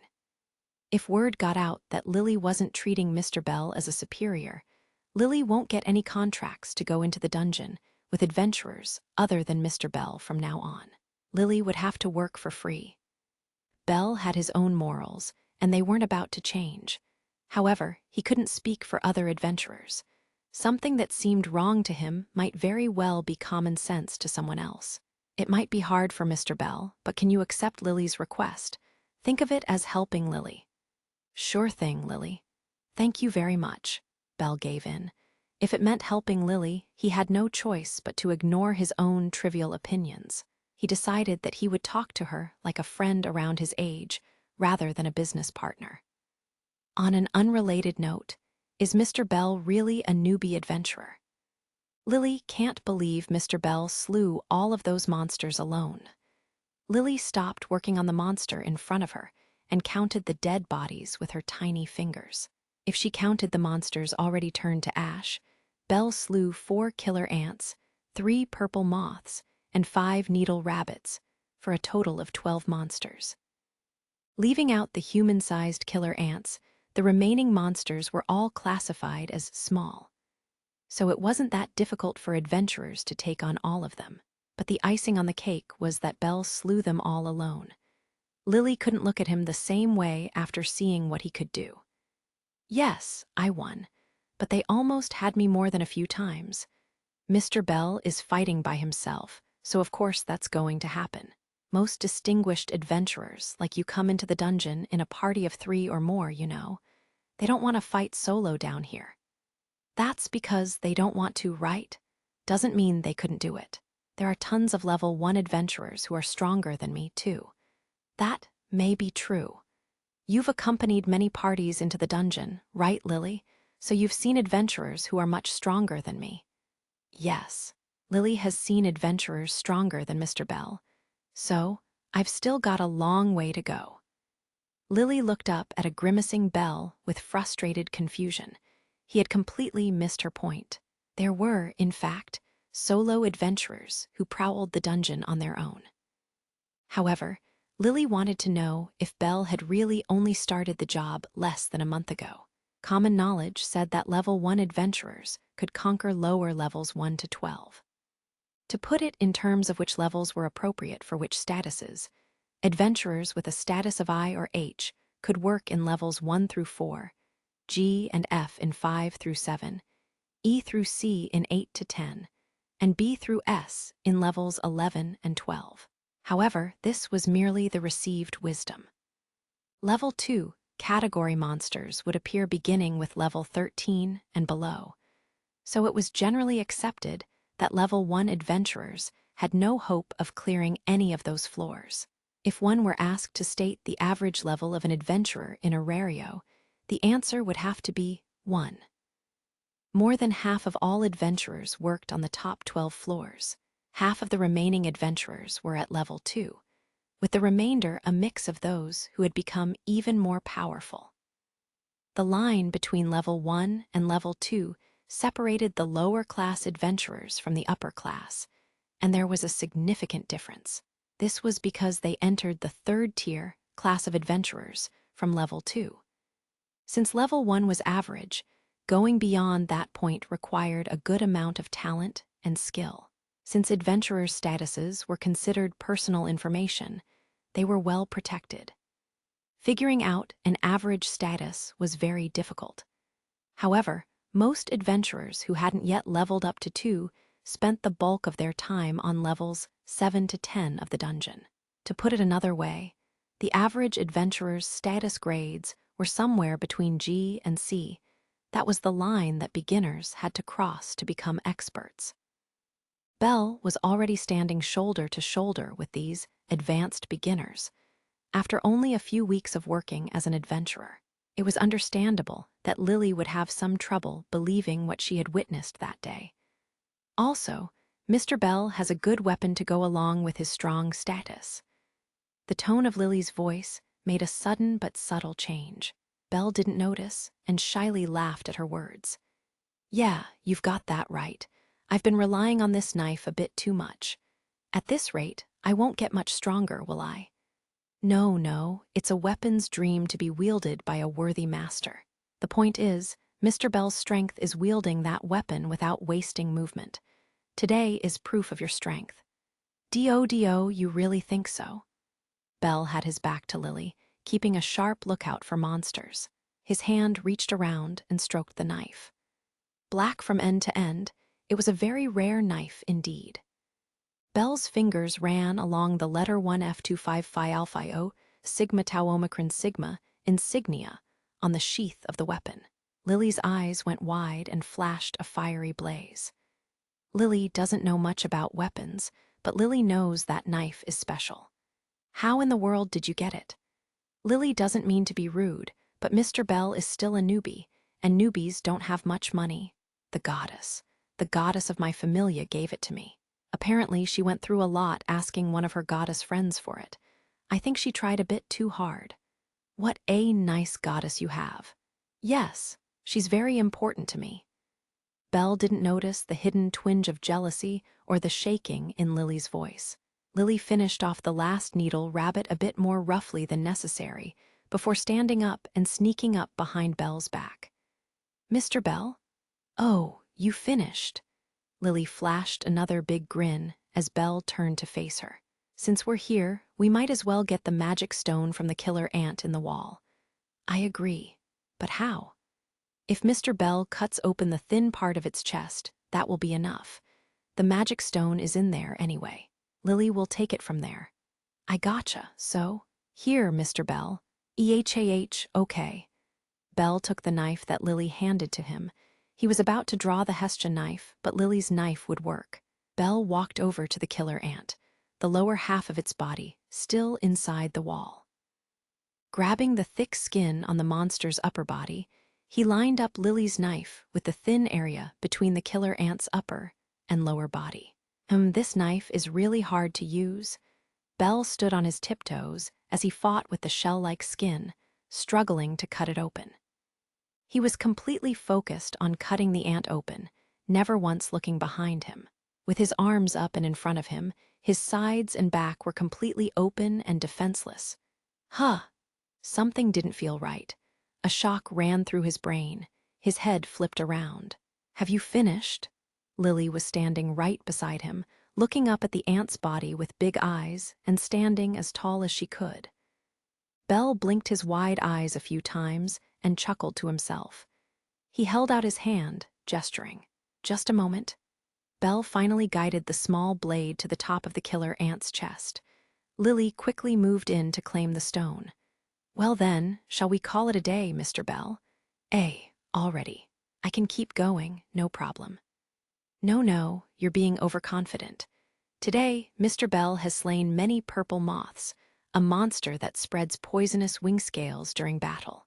The effects are not immediate, but if you breathe in too much, your body will be poisoned. And no way. It's true. Lily was careless and forgot to buy more antidotes. Lily suggests going back to Babel Tower for treatment.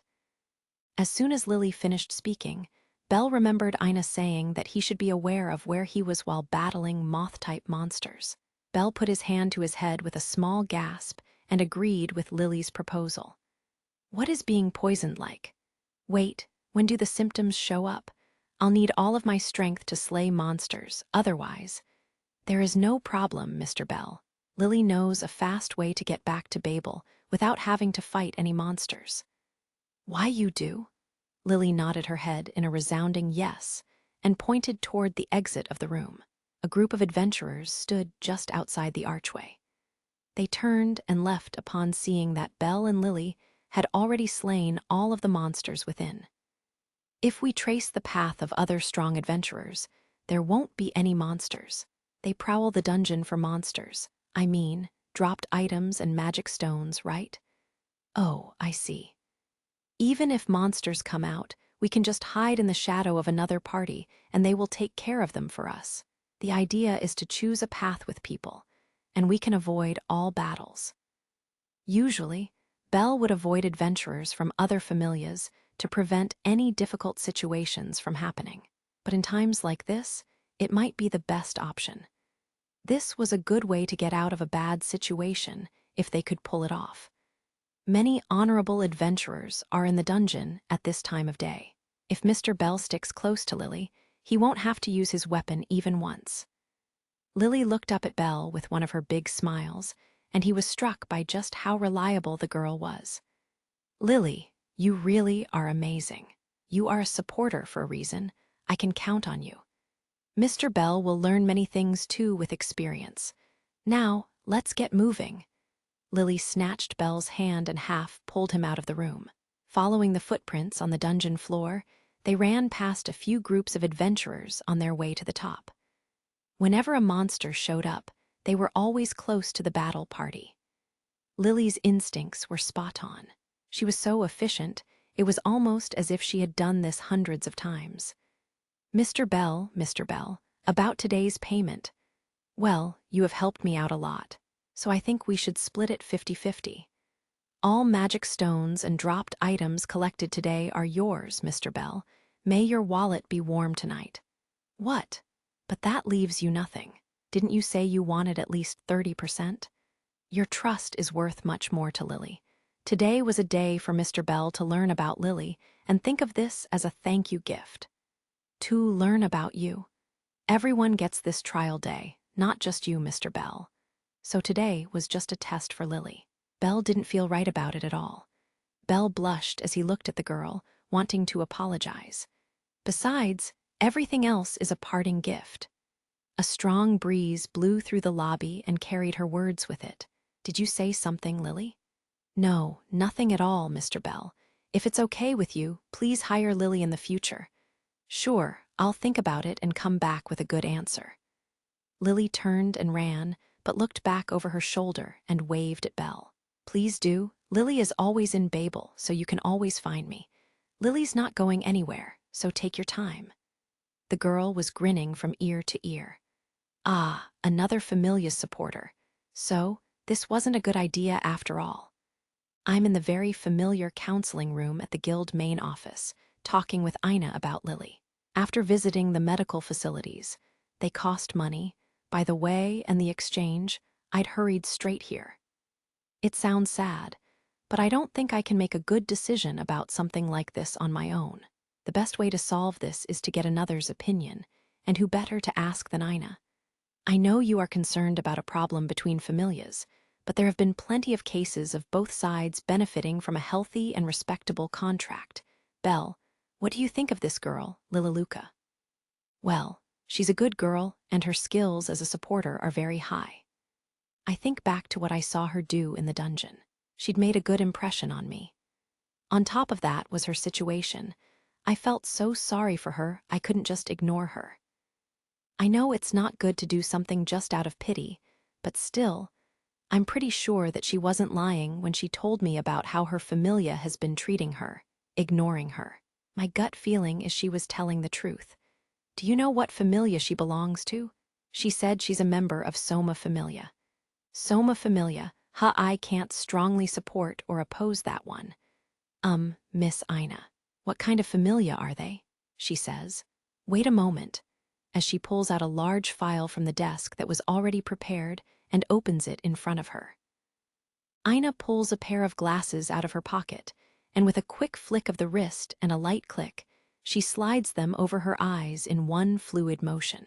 It seems like she isn't just going to give me her opinion, but some accurate public information as well. Looks like Soma Familia is your model dungeon prowling familia. They are a little different from other familias in that they also dabble in the retail industry. Retail? What are they selling? They sell wine. Wine? Yes. They don't supply very much product to stores and marketplaces, but I hear the taste is extraordinary. Apparently, there is a very high demand in Arario. She keeps on talking, adding that with a product like that, they shouldn't even need to go into the dungeon. Since danger always follows adventurers, the best thing for gods to do when they make a familia is to go into a safe industry. Sure, it's a gamble to go into retail, but relying on adventurers for money is like walking on a suspension bridge that can be cut at any moment. Adventurers brush shoulders with death every day. On the other hand, adventurers change everything. If the god is not afraid of the high-risk, high-return atmosphere of the labyrinth city Arario, then adventurers are the best way to strike it rich in a hurry. That familia is in the middle of the pack in terms of strength. No one stands out above the rest, but everyone has above average power. Whoa, they have quite a few members, too. I had no idea. So if they have a lot of members, then that means their god, Soma, has a good following. I haven't heard anything good or bad about that god at all, though. The girl, Lily, said this to me, but is it true that the god Soma doesn't interact with any other gods or goddesses? I would actually say he is rather famous for that. It feels strange to say that a god stays apart from this world, but that really is him. He's never attended one of the other gods' celebrations, nor has he responded to social calls. It's a challenge finding someone who has even seen him. Well, that's an extreme case. Didn't Lily say that Soma never talks to other gods and goddesses? And then Ina said that she couldn't strongly support or oppose my involvement based on this familia. Must be because they're safe, too safe, even. They aren't on friendly terms with any other familiar, but they're not on bad terms with anyone else, either. There doesn't seem to be anything wrong with the familia itself, just. Ina furrows her brow like she's deep in thought, but makes up her mind and starts talking. This is just my opinion, but the members of Soma Familia seem different from members of other familias.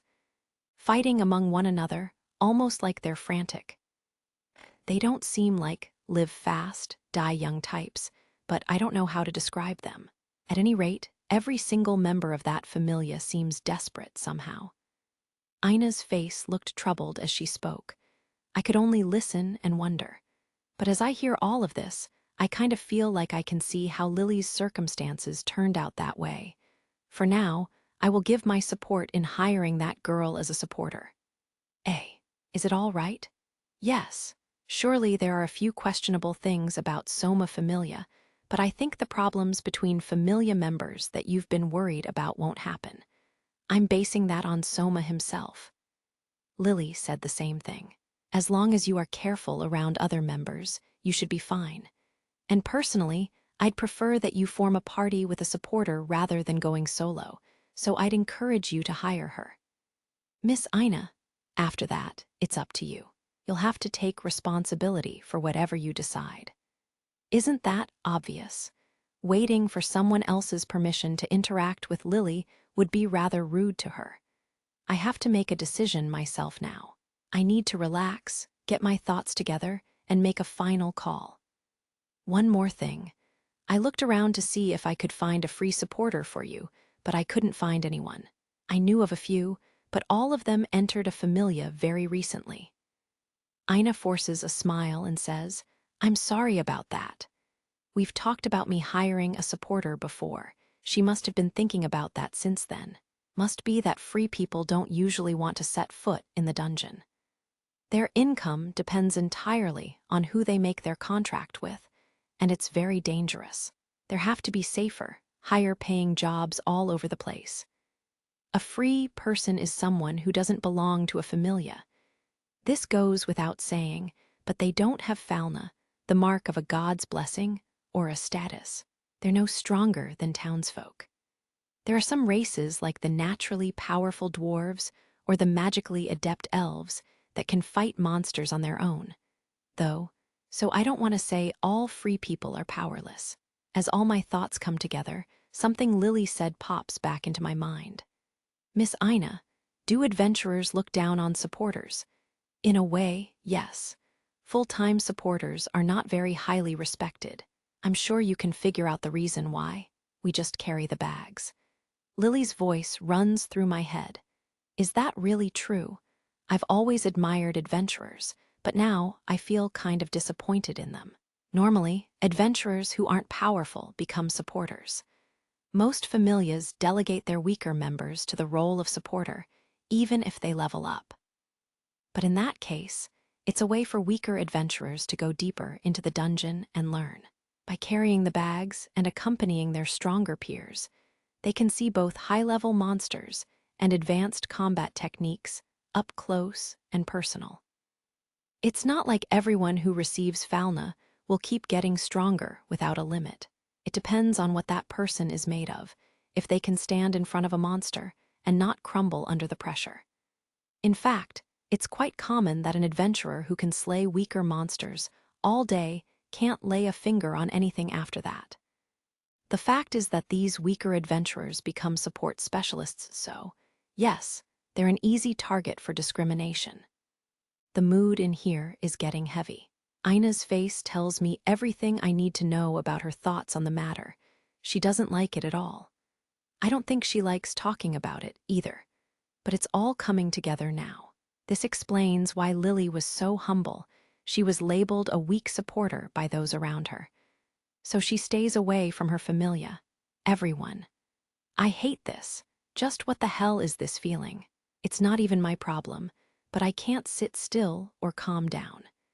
Resisting the urge to yank out my hair, I do my best to pull myself together and stand up from the chair.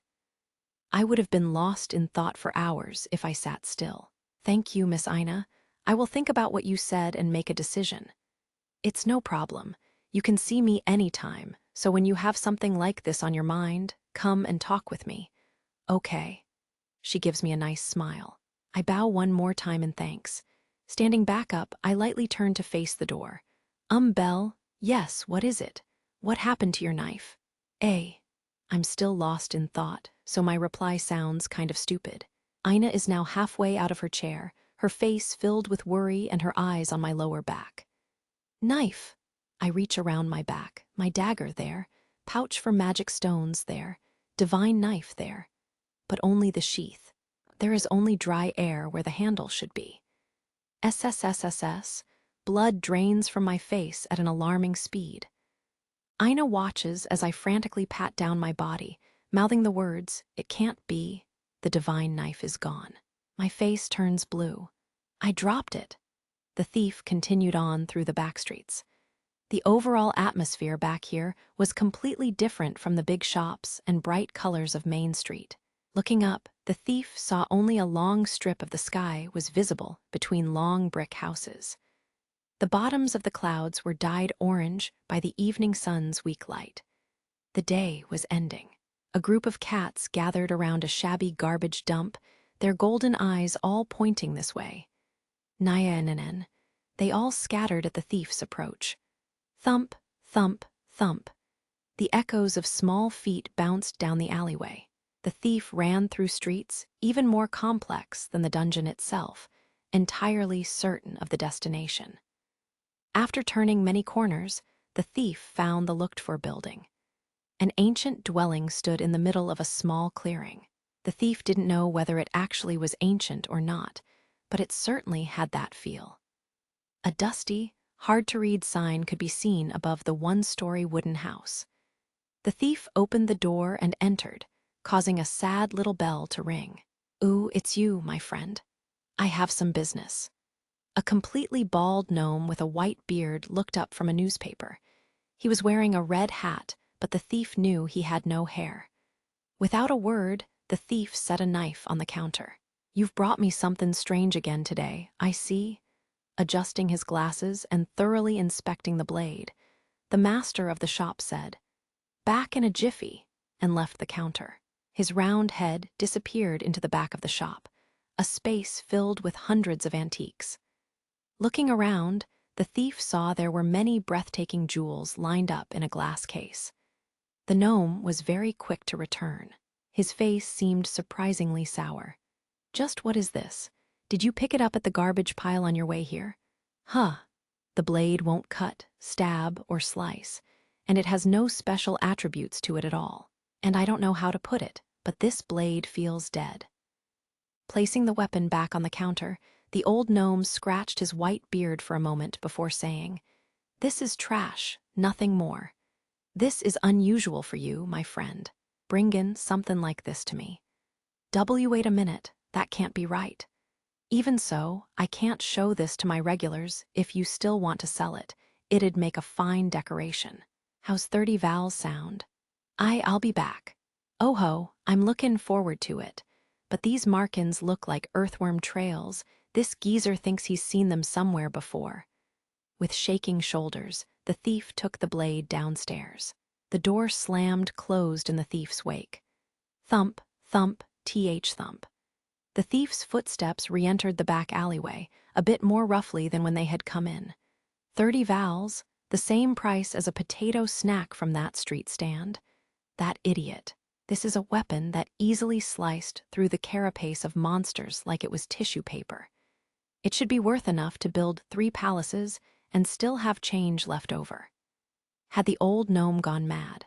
Then again, just yesterday, he gave a very satisfying appraisal. Did his head go bad overnight? His appraising eyes never failed. The fools at the guild didn't even come close. There was no one better than him in this city. So why? The thief looked down at the knife.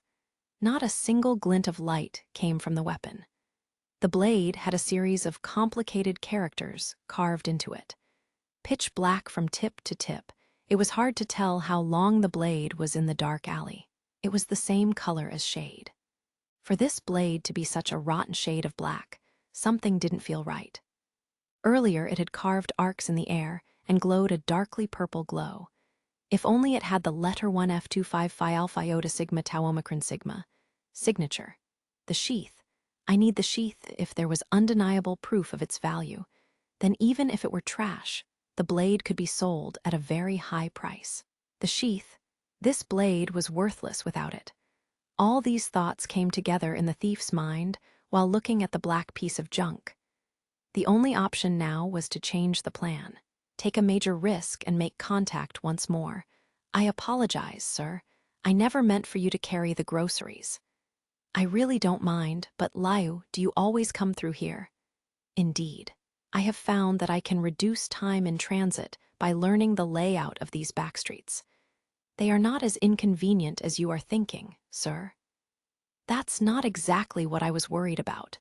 The 2 of them were coming from the front, an elf and a human. Both of them were holding large paper bags.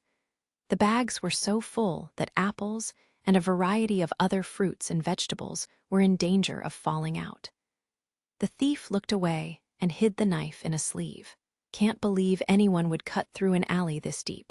Just act natural and walk past them. Stop right there, Prum."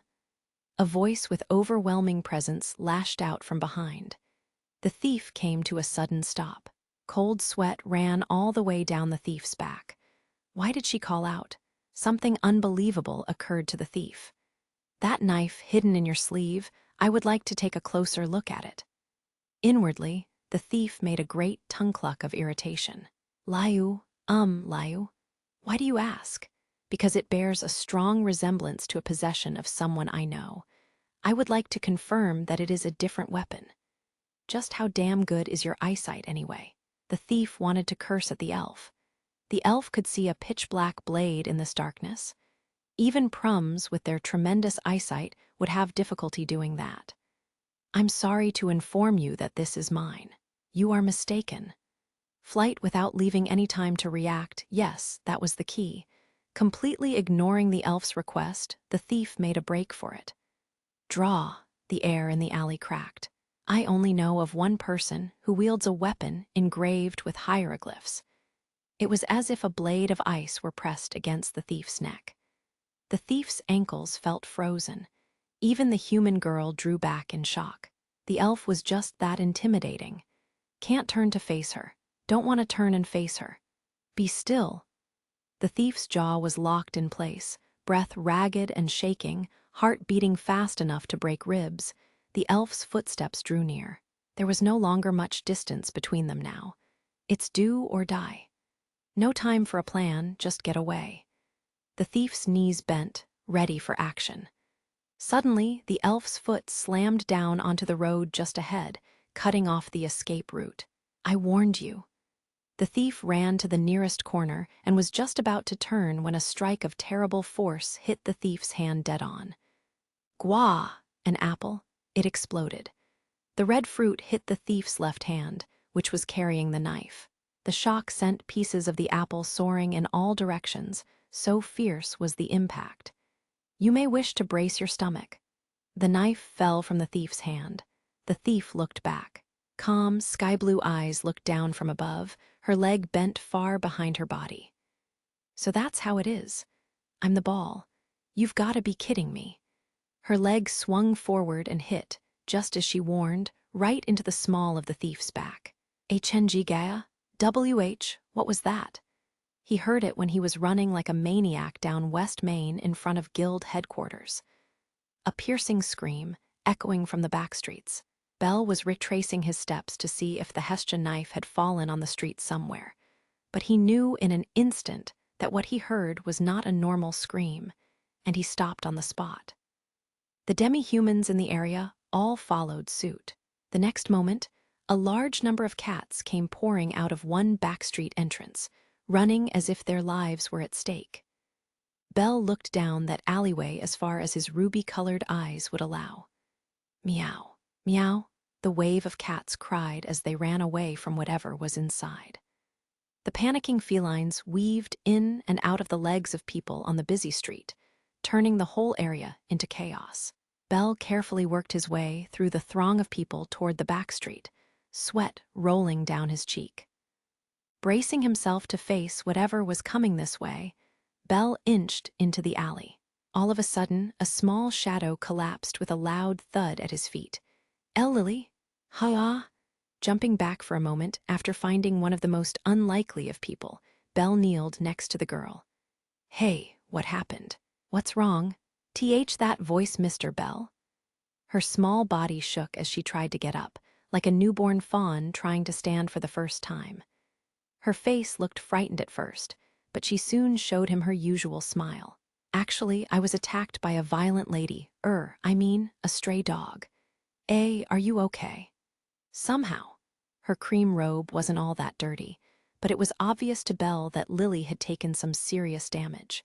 For now, he wrapped his arm around her shoulder and helped her out of the middle of the street and off to the side. Just when Bell was reaching for his leg holder to see if he had a spare potion, I cannot believe he managed to escape. Crick, crick. The sharp sounds of shoes on stone accompanied the elf, Layu, as she turned the corner. You too, Layu. What the hell's going on back there? Ah, great timing. I just happened to have found your... Layu had said that much before her eyes found a hunched-over Lily sitting on the ground. Lily was shaking like a scared child, rubbing her hands over the hood covering her face. Mr. Cranel, please step aside. What? Hey. Yick. Layu pushed Bell to the side and grabbed a hold of Lily, pulling her hood back with no hesitation. Big, round eyes and disheveled chestnut fur emerged, followed by two dog-like ears. Layu stared down the traumatized girl with unwavering eyes before saying, "My apologies," and pulled the hood back to its original position. What the hell do you think you're doing? Lily, are you okay? Why, yes. I mistook you for someone else. I seem to have lost my temper in the moment. Bell was utterly confused by the course of events. He did his best to support a wobbly Lily, as his eyes flicked back and forth between Layu and deeper into the back alley. In no time at all, more light echoes came from within. Sir emerged from the back street, carrying large paper bags in both hands. Layu, you can't use food like that. Mom'll get mad at you, you know. That would be a problem. Can someone give me an explanation already? Oh, Bell. Sir smiled and did a small curtsy. Belle responded with a simple hi. Liu waited for their greetings to finish before giving Belle a straight answer. Mr. Cranel, is that black knife currently in your possession? Oh, that's right. Have either of you seen a knife that's completely black from top to bottom? Suddenly coming out of his confusion, Belle frantically looked both girls in the eyes. Liu withdrew a dull, lackluster black knife from the fold of her robe and held it up for Belle to see. Is this the weapon? W-A-H. Belle's scream of jubilation pierced the evening sky. The shoulders of 3 different races of girls simultaneously flinched in surprise at the sheer volume of his voice. Even the ever-calm and aloof Liu's sky-blue eyes opened wide. Thank you so much, Mr. Cranel. You are putting me in an awkward situation. I should not be receiving this praise, but sir, I'm saying it to you, Liu. Belle looked like he was about to cry. He had both his hands clasped around Liu's smooth, white free hand. An uncharacteristic look of panic grew on the elf's face as Belle came closer to her, crying like a child. Hearing Sir's screams, Belle took the knife and wiped his face on his sleeve, sniffling. I'm so relieved, goddess, I'm sorry. I swear I'll never drop you again. Drop? Belle brought the knife up to his cheek as he swore to it. The piece of trash suddenly came alive again and began to emit a purple glow. Like the spirit of a dog finding its long-lost master, the Hestia knife had come home. Lily's big eyes grew even wider. Thank you for going out of your way, really. Where did you find it? I did not find it, Percy. It was being carried by a prum. Prum? Belle gave Liu an inquisitive look after hearing her answer. Tension grew beneath the hood of the girl behind him. Was it, maybe, the one from before? Yes, I was in pursuit, but I lost the prum and mistook the girl here for that person. I was too quick to judge. You have my apologies. Quick to judge? So that means… Yes, this girl is obviously a chinthrope. The one I was chasing was a male prum. A light bulb came on in Belle's eyes as he finally understood what had happened. A look of relief swept over Lily's face under the cover of her hood as she let her body relax. Did you happen to see a male prum come through here? Is he close by? Sorry, I haven't seen anything. Well then, it would seem that said prum found the knife that you dropped. He seems to have had the good fortune to notice your knife before today. It is a strange weapon, so he must have remembered it after seeing it but once. Ah, that makes sense. Lily seemed very uncomfortable during Belle and Liu's conversation. Sir quietly watched the girl from between the 2 paper bags in her arms. With the situation resolved, Liu and Sir needed to finish their shopping. Belle said another thank you to the both of them.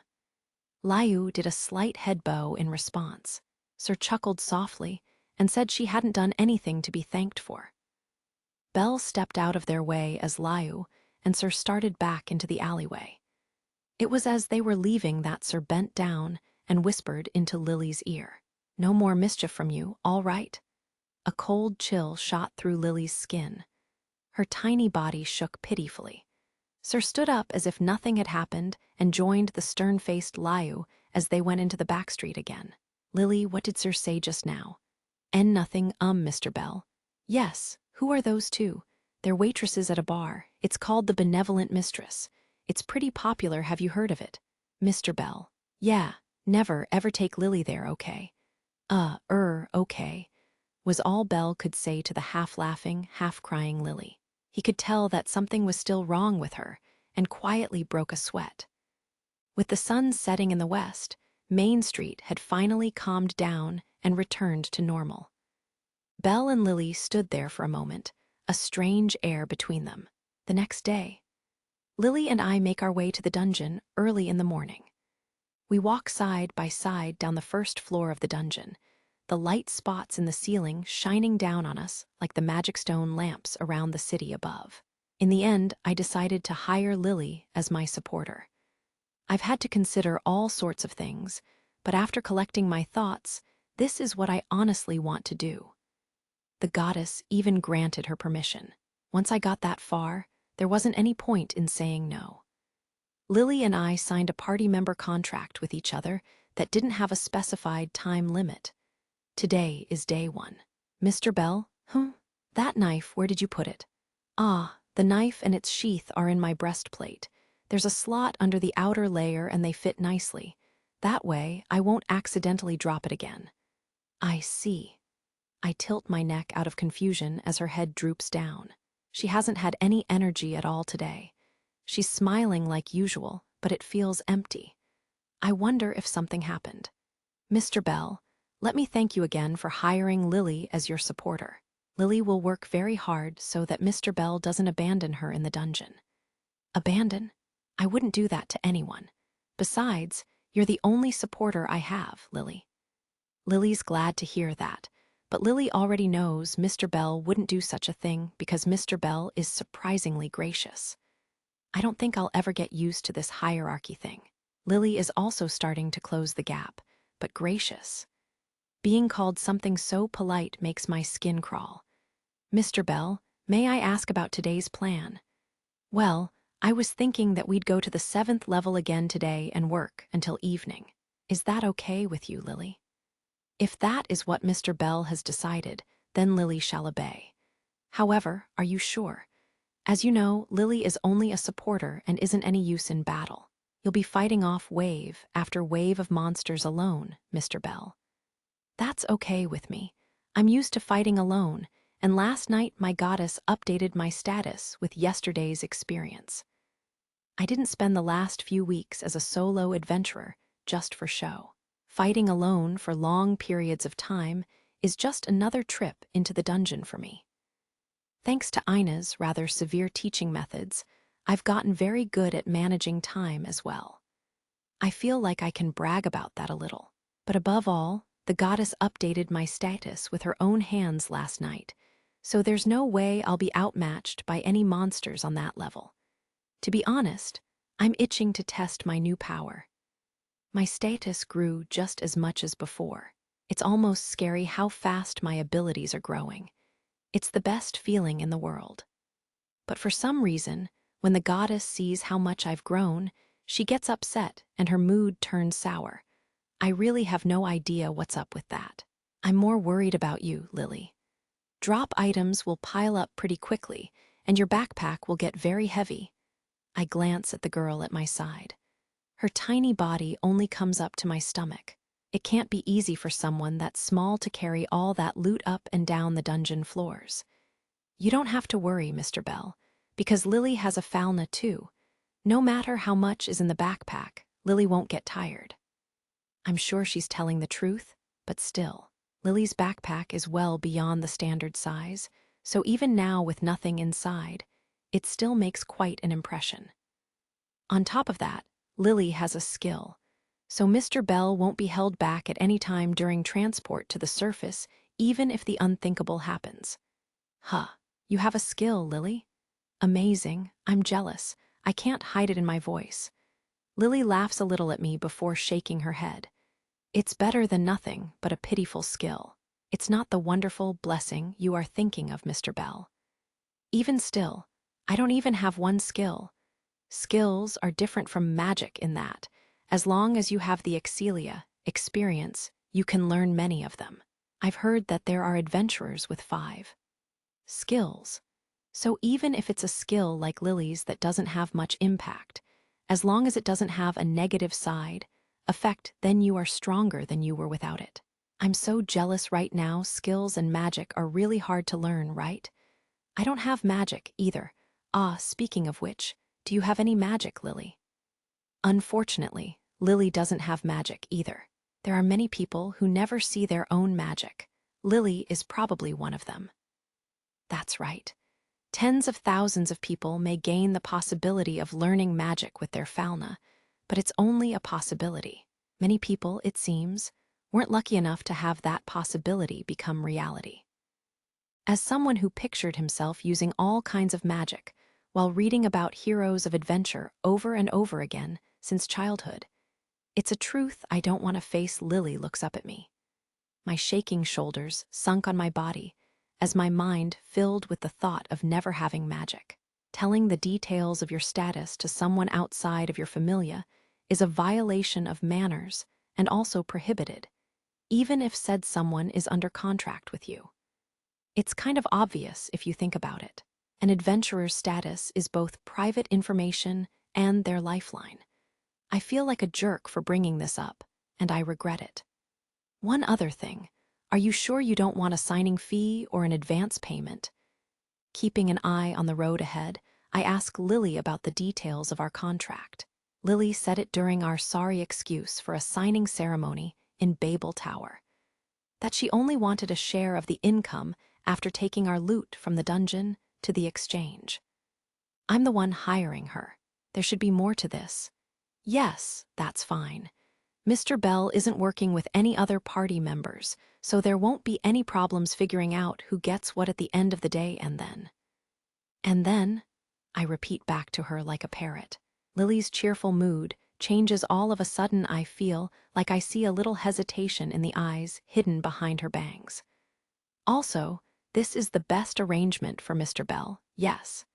There's a strange mix of sneering and self-mockery in her words. I'm a little flustered, hearing Lily talk to me like that for some reason. I don't have a clue why. Less than a second later, Lily smiles her usual smile, like nothing had been said, and her usual cheerful personality floods back in. Alrighty, let's go. There will be no problems as long as Mr. Bell's hard work helps Lily eat something good tonight. Sure, the best for me.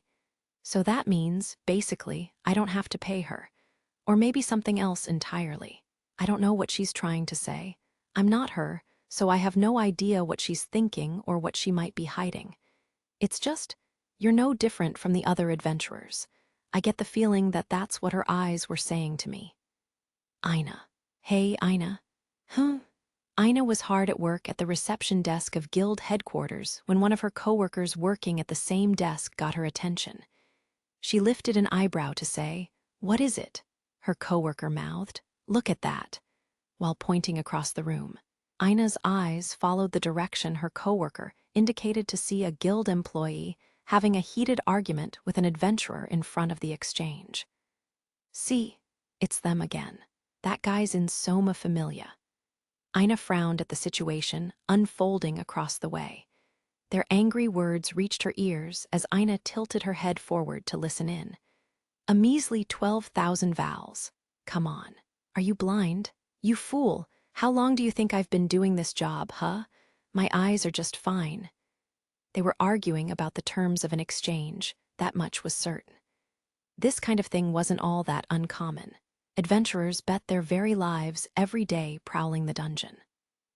After working all day, they came to the exchange with hopes great or small, but many tended to get upset and raise their voices if the amount offered for their dungeon loot wasn't as high as they were expecting, complaining that it wasn't commensurate with the effort. The guild was used to this kind of thing, and all of the appraisers lined up close to that counter had a lot of guts.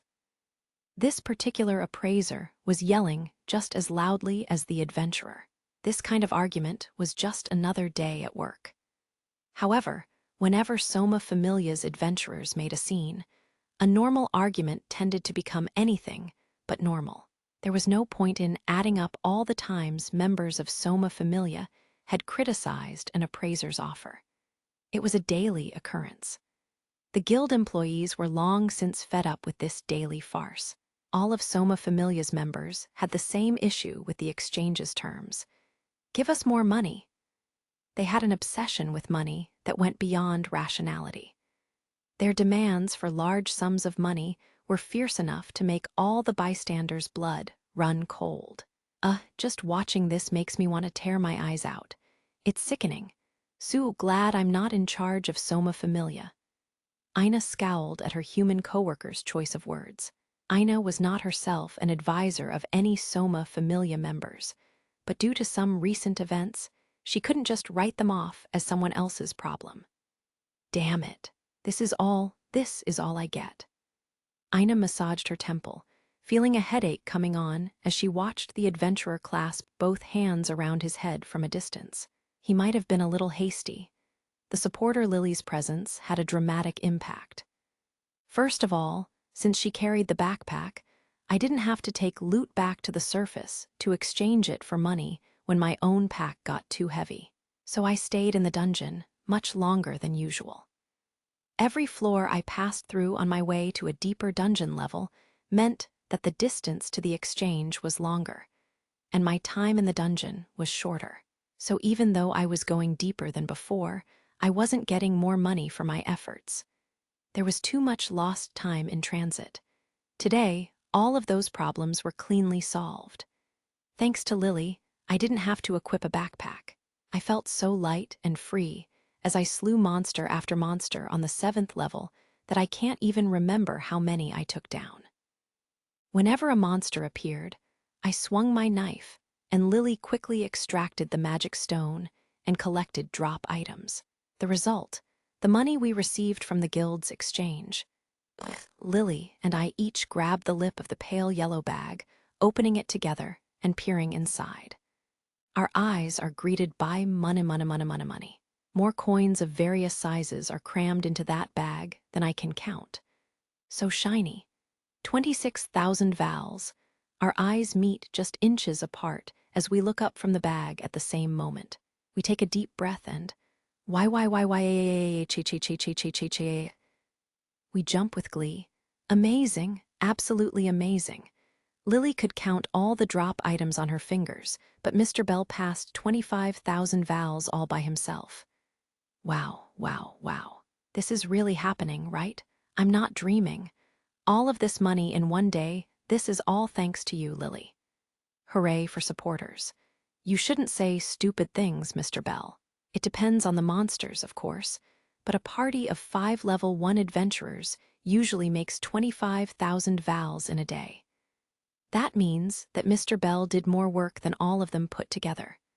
Hey, now, even rabbits can climb trees if they're flattered enough. Same thing. Lily has no idea what Mr. Bell is saying, but for now, Lily agrees. Mr. Bell is amazing. Let's do even better. Lily, that's too much flattery. I'm way too excited about this, but I just can't calm down. We're not in a bar, but we're making noise and really whooping it up. It's late enough to be completely dark outside, so Lily and I are about the only adventurers in Babel's cafeteria. Everyone else has probably made their way to a bar by now. Our good mood rising even higher, Lily stands up in her chair, yelling yay. And we high-five over and over.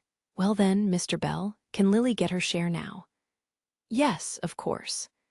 I take 13,000 vowels out of the bag, set them on the table with a thunk, and slide them over to her.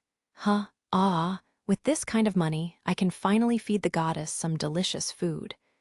I can just see the look on her face when I give her food we've never been able to afford. I can actually do something to thank her. Lily's staring at me with eyes about the size of marbles, but I don't care. I'm too wrapped up in my own fantasy. Mr. Bell, what is this? Your share, it's what we agreed on. Ah, that's right, we should celebrate. Lily, let's go to a bar. I know a great place. Lily's eyes glaze over as my jubilant invitation reaches her ears. Oh yeah, didn't she say she didn't want to go to the benevolent mistress? Oh well, no matter. It's just for today. Come on, let's go. Mr. Bell? Lily raises her voice as I start to quickly pack up our belongings. I look at the girl in confusion. Her small lips quiver as she struggles to get words out. Doesn't Mr. Bell want all of the money? Take it all for himself. Why would I? I don't understand at all. That seems really strange. Having her question answered with a question, Lily looks lost for words. I couldn't have made this much money all by myself. We did this together, right, Lily? I flash a big smile before saying, thank you so much. Even the words, I'll be counting on you, come out of my mouth. I'm so glad I met Lily that I can't stop smiling at her. So, Lily, shall we go? Swish. I stick out my hand in front of Lily. She stares at my hand for a moment before carefully extending her own and taking it. Mr. Bell's weird. I do a fantastic job of pretending I don't hear her last murmured words. Bell Cranel familia, Hestia familia race. Human job, adventurer dungeon range, level 7 weapons, divine knife dagger income, 18,900 Val status, level 1 strength, D-591 defense, G-233 utility, C-607 agility, B-702 magic, Isro magic. Skill, Reely's phrase rapid growth, continued desire results in continued growth, stronger desire results in stronger growth, equipment. Painkina, Rabbit Armor MKI, the first in an armor series by Welf Krazo, a smith working for Hephaestos Familia. Due in part to its name, the armor was put in a box on a shelf to be sold. Belle felt sorry for the way the armor was treated. It was forged from the drop item metal rabbit hair.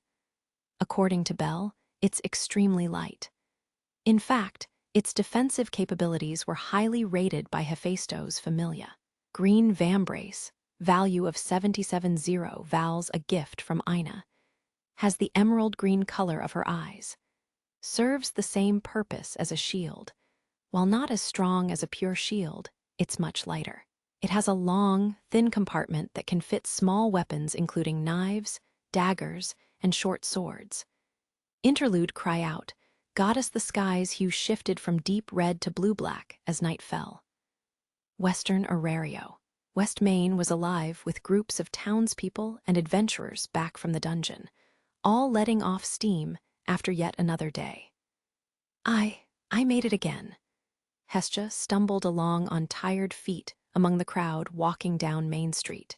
Babel Tower loomed behind her as she made her escape and trudged toward home on wobbly legs. She had completed her shift at Hephaestos Familia's Babel Tower branch store and was headed for her room. That Hephaestos, can't she cut me a little slack? While it might have been nothing more than the repayment of a loan, this had still been the most stressful time in Hestia's life. She was used to an almost lazy lifestyle up until now, and her current situation bordered on torture. Whether it was her goddess, friend, Hephaestos's lectures, or the children who worked alongside her showing no respect, she couldn't catch a break. In fact, they seemed to go out of their way to give her extra work. It was to the point that she wanted to scream on a daily basis. She was getting a glimpse at just how serious Hephaestos was about fixing Hestia's habit of relying on others. I want to see Belle. Worn out from consecutive days of hard labor, thoughts of her own child popped into the exhausted Hestia's mind. Until just a few days ago, she couldn't wait to warmly welcome Belle back from the dungeon every day, often leaving her part-time job early to do just that. Now their roles were reversed. She wanted nothing more than to jump into his arms as he walked through the front door. Knowing that wasn't going to happen, she dragged her tired limbs toward home. Hestia was brought out of her own thoughts when a flash of white hair like a rabbit caught her eye. She noticed a very familiar shape in the middle of all sorts of races of people crammed into the street in front of her. It was Belle. Her round eyes lit up the second she realized it was him. Belle had to be on his way home from the dungeon. He was still wearing his new armor. Since his back was to her, he must have been on his way back to the room. Hestia got her energy back like a fish returned to water, and was about to run to his side. And then, thanks to the crowds, she hadn't seen the person walking right next to him, but now whoever it was came into view. The person was shorter than Hestia and wore a robe that was too big with a backpack. It was impossible to tell the person's gender or any other detail from the back, but it was a girl. Hestia knew. The mystery girl probably had an aura that made all men want to protect her. What's more, she had a firm grip on a hand being held out to her. Hestia could see the side of Belle's face as he looked down at the girl, and she looked up at him. He was smiling happily. Boom! It was like a ton of bricks fell on Hestia's head. She was already at her physical and mental limits, so this was the final blow. Belle, her last oasis, was holding hands and laughing with some girl who wasn't her. The heavens had come crashing down to earth, leaving Hestia with a wound too deep to measure. Missing out on a chance to observe Belle with the supporter he had talked to her about, Hestia turned her back to them and took off running. This misunderstanding weighed heavily on her heart. Listen to this, Mayach. Belle, he cheated on me. Slam. Another empty glass hit the table as Hestia wailed tearfully. They were in a bar that stood a little ways off Main Street. The cramped, old wooden building was filled with mostly shabbily clad adventurers who were conversing in loud voices that weren't very polite. She was drinking cheap alcohol alongside them, sitting at a table across from another god, and reciting all the events that just transpired. Cheating is very serious. I cannot imagine a situation where Belle would do such a thing. The handsome man who spoke in a polite, calm voice was Mayach. He had been listening to Hestia's story very carefully and interjected his opinion into the conversation. His worn-out, ash-colored robe fit in very well with the decor of the bar. Hestia and Mayach were the lowest of the low, the poorest of all the gods living in Arario. This gave them a very strong bond. Hestia Familia was on such good terms with the potion-making Mayach Familia that each of the gods knew about the other's children in great detail. Hestia happened to run into Mayach on the street and practically forced him to join her in drowning her sorrows in alcohol. Through all of this, Mayach never once made an angry face as he lent the goddess his ears. I saw them with my own eyes. They were holding hands, smiling, laughing. That's proof. He's guilty, guilty, guilty. We don't know Belle's situation, so it could be something harmless. I think it's too early to declare him guilty, and you're not husband and wife or lovers to begin with, so going on and on about cheating seems strange to me. Hestia was too busy downing her next glass of alcohol to hear the second half of Mayach's words. She's at it again today, thought Mayach with a sigh, his sea-blue hair shaking with his head. Damn it, just who is that girl anyway? Belle belongs to me, he's mine, mine. Now, you may be his goddess, but those words are tyrannical. Belle is no one's possession. You think I don't know that? Well, I do. I just wanted to say that. I've always wanted to say that. Are you already drunk? Yeep. Hestia drank like she couldn't stand being sober, as if she were showering in the stuff. In no time at all, the table was covered in empty glasses, and the reek of alcohol lingered in the air. The effects of the liquor hit the red-faced Hestia like a steel wall. Her eyes watered up again as she took in a massive breath. W-A-H-H-H-H-H-H. Bell, bell, bell, bell, B, L-L. Don't leave me alone. H-Hey, quiet down, Hestia. Even the composed Mayach had to try to calm down the goddess. Her cries were loud enough to interrupt every other conversation in the bar. All the eyes of other patrons were locked firmly on the two of them. I'd live in a sewer if it would make you happy. You know, I love you that much. I want to share the same bed with you and rub my face all over your chest. I'd live on 3 pieces of bread a day if it made you smile. Mayach shifted backward in his chair. I love you, Belle. He, just once. I wanted to let the world know how I feel. Much better. I'm glad he wasn't here for it. Barkeep, check please. Mayach looked at the check and smiled in relief. They hadn't been scammed out of money. Hestia's head was on the table, her face hanging loosely as she laughed happily to herself. Mayach muttered good grief under his breath as he looked down at the plastered goddess. He diligently supported her limp body and guided her out of the bar. Mayach, what about the cheek? No need. I covered it all. We're buddies, right? That means we split the check. Again, no, you only have 20 vowels with you. Mayach responded quickly to Hestia's slurred words. He lifted Hestia into a 4-wheeled cart he had been using to carry items when they met earlier. It looked more like a baby stroller, with Hestia curled up inside. The two gods made their way down the street, accompanied by the sound of wooden wheels on stone and illuminated by magic stone lamps under the evening sky. Mia, make me a love potion. I'll brainwash Belle. No, I'm going to pretend I didn't hear that. A throbbing headache greeted her the moment she opened her eyes. Letting out a moan of agony, she stared up at the ceiling from the bed. She recognized it as her own and knew she was at home. The clock on the wall said it was already morning. It was the morning after her night drinking with Mayach, and she had one heck of a hangover. "Hey, are you okay, goddess?" Bell was right next to the bed. A glass of water in his hand, he looked at the goddess with worry in his eyes. "I am sorry, Bell. I'm sorry you have to see me like this. It's okay. I don't mind, yesterday, Mayach came here and talked with me. So it's true then?" "Yeah, looks like I drank too much." Belle held out the glass of water for her. Hestia drank it still lying on the bed, a grimace on her face. The night before, Mayach had arrived at the old church and told him, "She's very tired. Let her lay down, even if for just a little while." He left after leaving behind these meaningful words. I can't remember a thing. All of her memories of the previous night were gone. She had no idea what she had done or what she had said to Mayach. After hearing what Mayach had told Belle, she couldn't help but feel a little anxious. Memories of Mayach's silent but sad smile made her feel like she had caused quite a few problems yesterday. "Belle, are you sure it's okay for you to be here, not the dungeon?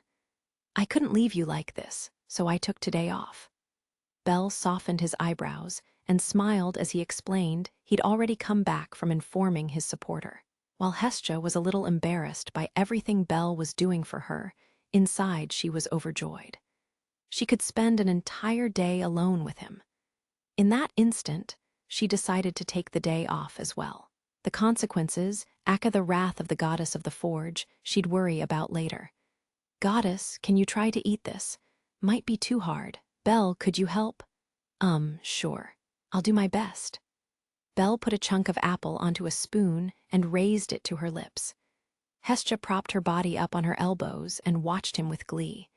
She clamped her mouth down around the spoon, a look of pure delight on her face. Normally, doing this kind of thing would be very awkward because it was just one step below nursing. However, Belle did it with a smile. It made Hestia happier and happier to see Belle hide his embarrassment and show this level of devotion to her. Oh, my head. Gee, goddess. After what was one of the worst bits of acting in history, Hestia grabbed her head and fell onto Belle's chest. Belle was now holding her in his arms. She could feel the unease in Belle's eyes, but that just made her want to bury her face even deeper into his torso. He smelled like a gentle forest. She pressed her luck even further by embracing him and giving a tight squeeze. And so began a short, awkward tug-of-war between the elated goddess and the ever-squirming Belle. So then, last night you went out to eat with that supporter." "Yes, something very good happened yesterday." It was already the middle of the afternoon. Still lying in bed, Hestia was deep in conversation with Belle. Her hangover was almost gone. While she was relieved to hear this, just thinking about how they were holding hands like that gave her some doubts. But most of all, her heart was uneasy when she updated his status. His growth was just as fast as ever. That meant his thoughts were still focused on Eyes Wallenstein, that blonde-haired, golden-eyed girl. He was deeply mistaken about the reciprocity of his feelings. But for now, she put aside all of her feeling about the Kenki, the sword princess, and focused on getting to the bottom of this supporter situation. She wanted to know everything about what Belle thought of her. Even though she had yet to meet this supporter girl, Hestia was starting to get seriously jealous. "It's so great, isn't it? It must have been really fun to eat delicious food, just you and your supporter. I wish I could have been there." Sprinkling her words with irony, Hestia turned away from Belle, shuddering her shoulders and clearing her throat. But that performance didn't match Belle's reaction. He sat there for a moment, body shivering slightly. He finally made up his mind and opened his mouth to speak. "Well then, shall we go? The two of us and, eat at a high-class restaurant. How about an extravagant dinner?" Hestia was in a pinch, watching Belle doing his best not to blush next to her. She couldn't believe her ears. The truth is, I got a lot of money from the dungeon yesterday. And I, wanted to say thank you, so I..." Hestia didn't hear another word. She was too busy replaying Belle's invitation over and over in her head. Is this possibly a DDDDD date? And from Belle directly, dinner. Hestia's thoughts were going a mile a minute. She was ecstatic. Once you're feeling better, goddess, let's go sometime soon. Let's go today. Today. Hestia threw off her bedclothes and sprang to her feet. Belle sat there in shock. Gee, goddess, your body needs to rest. I'm better. She wasn't lying. The excitement and nervousness that come with a date, with Belle no less, had filled her body with energy. Belle sat, stunned, in his chair next to the bed, as Hestia flew around the room getting ready for the evening. Wait a second. Hestia stopped in her tracks and lifted her collar from her chest up to her nose, drawing in a big whiff. It smelled horrible, like alcohol. It wasn't the way any self-respecting goddess wanted to smell, and she was covered in it. Her eyes shot open. Belle, 6 o'clock. Why, yes? Southwest Maine at 6. I'll meet you at Amour Square. Belle broke out in a cold sweat as he watched Hestia go out the door, carrying only a small bag with her. In a word, this was paradise. Wonder if mine'll get any bigger. Well, it's not like us gods and goddesses are growing up anymore. Hey, no groping. If any of the children of the mortal world had set foot in this spot, they would have fainted from blood loss owing to the nosebleeds it would inspire.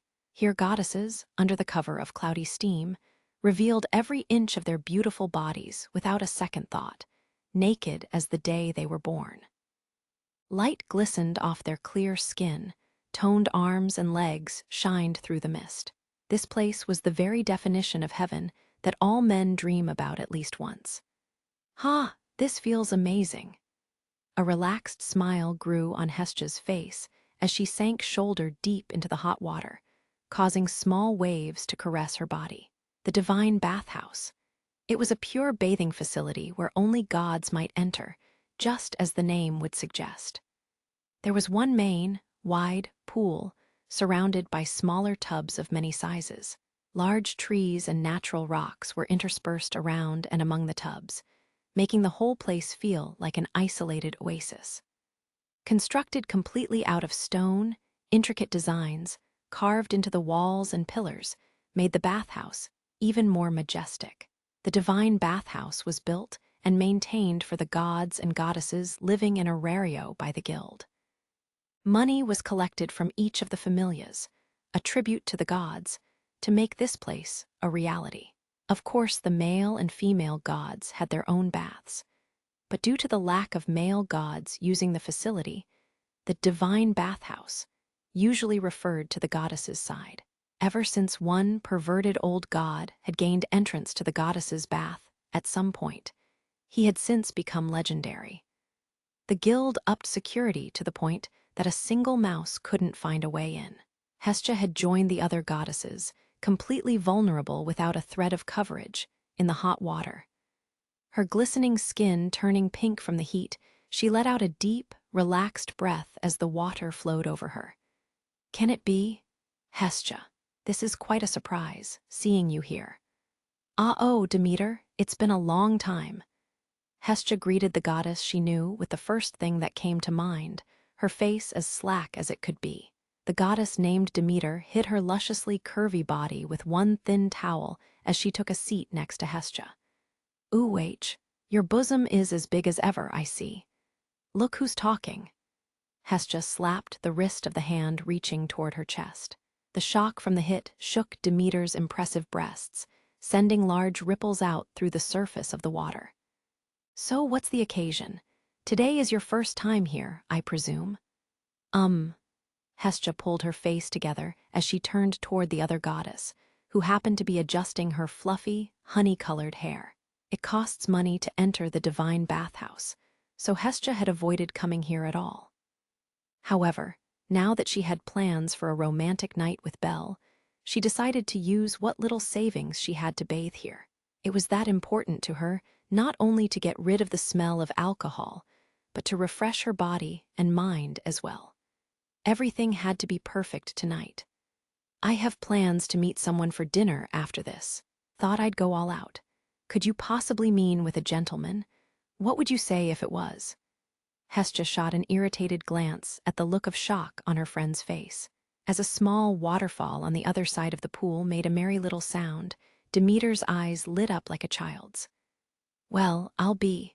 Who would have guessed? Hestia with a gentleman. Goodness. Hey, everyone. WH, what are you doing? Hestia lost her calm at seeing Demeter get a little too excited. The goddess's voice echoed around the chamber, and other bathers started to gather to find out what was going on. After Demeter told them the news, they too joined her in hysterical frenzy. Hestia and a man. What's happened? Hestia, the girl who had no interest in men whatsoever back in the heavens, she's the Hestia who spent all year cooped up in her room, that Hestia. Baby-face lowly girl Hestia. What is going on? Spill everything now. In a blink of an eye, all the bathing goddesses swarmed around Hestia, completely ignoring the rules and manners of the divine bathhouse. Some of the goddesses jumped into the pool. Others pushed and shoved their way past the other's peach-colored skin to get a closer look at the girl. What's the big deal? Is it that strange that I have a date? It's not that, Hestia, my dear. You've rejected all invitations from men up until now, yes. You're one of the top 3 virgin goddesses, alongside Athena and Artemis. To be frank, we want to know what kind of man brought down your impenetrable fortress. Hestia shrank away from Demeter and all the other goddesses piling on questions with a cynical look in her eyes. She tried to tell them that there were no worthwhile gods trying to woo her, but she soon realized that none of the goddesses would settle for a run-of-the-mill answer. In situations like this, the entertainment-seeking nature of deities completely took over. He's a member of my familia, a human. A chorus of ooh and wah rose from the ring of deities. Even before the echoes of their voices died out, the goddesses started giving opinions like I knew it, and asking questions like, is he taking advantage of your urge to protect him? Are you sure he's not playing you? It would be horrible if you fell for a bad man. What do you take me for? I'm a goddess. I know how to read people. The children can hide nothing from us goddesses. We see everything. Okay, so what made you fall for that child? His personality, I guess. Now that she thought about it, there was no one thing that drew her to him. She answered the question quietly to herself under her breath, that if there was one thing, it was his pure honesty. The goddesses kept up their relentless chatter after that, and Hestia was getting tired of it, so she decided it was time to get out. Besides, it was good timing for her to finish getting ready. Escaping from the ring of goddesses, she stood up. Water droplets remained on her slender limbs and body, reflecting light that shone down from a skylight over the bath. Her normally tied jet-black hair hung wet and loose behind her, shining gorgeously in the light. Hestia closed her eyes and stood there for a moment. It was a scene an artist would have painted, a glistening young goddess standing in a pool, bathed in sunlight and surrounded by others looking on in delight. Hey, Hestia, what's your favorite part about him? One of the goddesses raised her hand to get in one last question. Hestia looked back over her shoulder and gently smiled. His everything. Amur Square was located 1 block from Southwest Main. It was a straight shot down a side street. The area itself was paved with stones of many colors and was surrounded by a green border of various plants and flowers.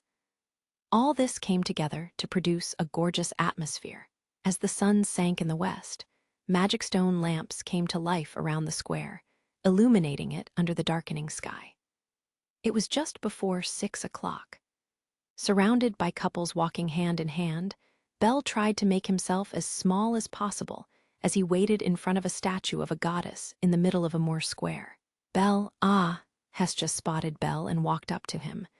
At first, Bel was relieved to hear a familiar voice, but when he looked up at the owner of the voice, he did a double take. Hestia had changed her hairstyle.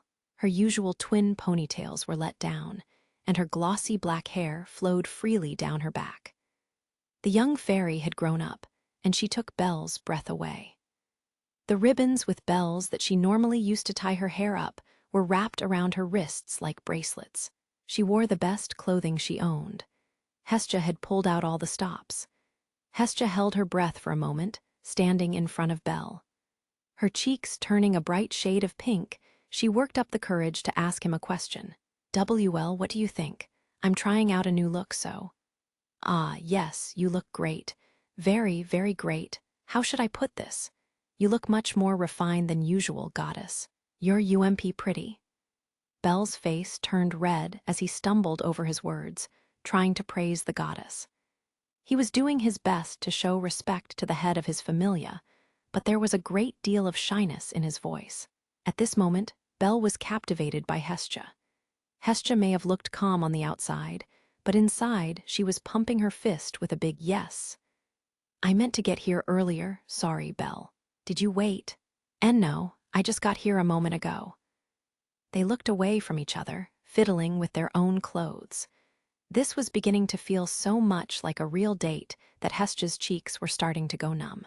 No matter what happened from this point on, nothing could bring down Hestia's high spirits. "Well then, Belle, you'd better be a good escort for me tonight."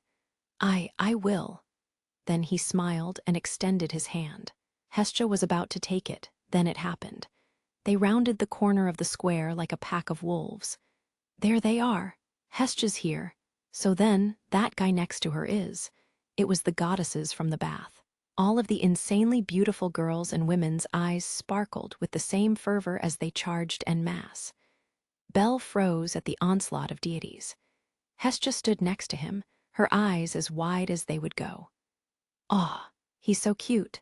So he's Hestia's type. MMMPPH." The swarm pushed Hestia out of the way and swallowed Belle in one swift motion. Arms from all directions pulled Belle into their owners' breasts, each goddess embracing him one by one. Oxygen was hard to come by, trapped in the heavenly cage from hell. Belle's face was burning red in a matter of seconds as he struggled to come up for air. "Na HNNNN, huh?" "Sorry, Hestia. We wanted to know who it was so badly we couldn't help it. So we followed you, my. He really does look like a rabbit." "NNN, HNNNN, BBELLLL." Echoes of Hestia's scream bounced around the square. Belle's life was hanging by a thread. He had fallen into the valley that was Demeter's massive cleavage.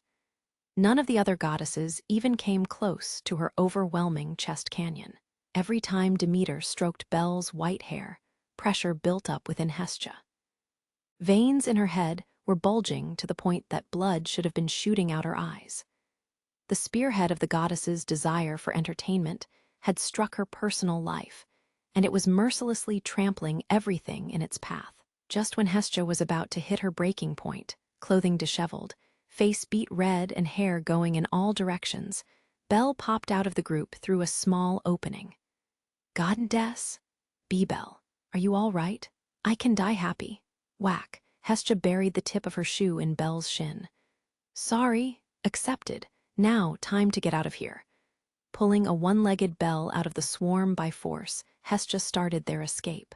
It took a moment for the goddesses to realize their prize was gone.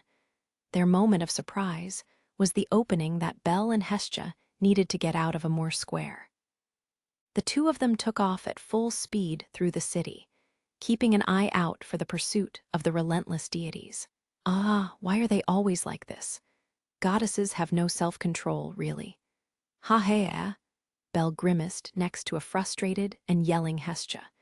The two of them had finally shaken their pursuers in an old bell tower just off West Main. Made of brick, the now silent tower stood by itself with the original, but broken bell still hanging overhead. They hid themselves inside the tower until the goddesses passed by, allowing Belle and Hestia to finally relax for a moment. "It's already the middle of the night, and tonight was supposed to be our date, too." D-date? There wasn't much time left before midnight. Hestia let out a long sigh as she fumbled with her hair, which had gotten tangled from running around so much. The day had come to a lamentable end, and she stewed in it for a moment.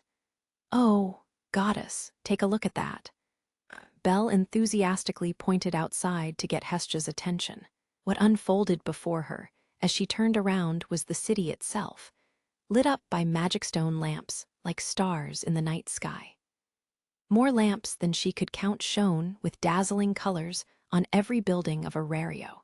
In the center of it all, a massive white tower pierced the darkness to reach well into the black sky. Hestia lost herself for a moment in the beautiful view from the top of the old bell tower.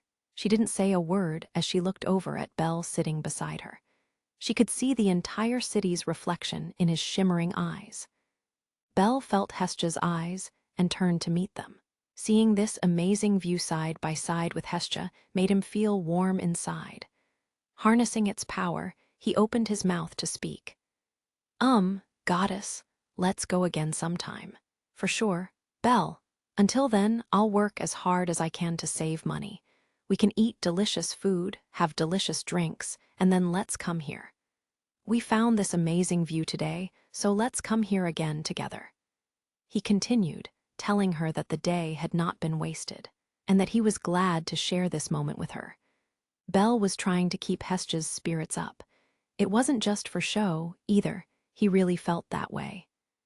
A carefree smile lit up Belle's face and struck a chord with Hestia. She slowly closed her eyes, butterflies dancing in her stomach. That innocent, stupidly honest smile made her even more attracted to the boy, right then and there. She felt love in the memories she'd made that day, and in Belle's promise of tomorrow. I'm looking forward to it, Belle. Yes. She smiled back at him with a grin wide enough to split her face in half. The two of them looked back outside at the beautiful city and enjoyed what was left of their time alone. Hestia had succeeded in getting closer to him. The feeling made her blush and let her mind be at ease. I was going to ask him about that supporter tonight, but I just don't feel like it anymore. Now wasn't the time for anything so uncouth, she thought to herself, and took in the view once again. Feeling the warmth of the boy next to her, she closed her eyes and smiled. The bells on the hair ribbons she'd tied around her wrists rung faintly, shaking in the cool breeze that flowed through the tower, caressing them both under the old bell. Chapter 3 Magic. Magic that summons a lap. There was a flash of silver light. Jiarua? The light carved a line from the head of the skeleton monster, the Spart, straight through its body. The monster let out one last dying cry. Spartwa looked like human skeletons, with the exception of pieces of armor attached to different places all over their bodies. They were truly fearsome beasts. With sharp angles at every corner of their frame and wielding white bones as weapons, they were every inch the cursed, skeletal warriors they appeared to be. This beast was categorized at level 4, and it guarded its territory in the deep levels of the dungeon very well. This time, however, it was slain in the blink of an eye.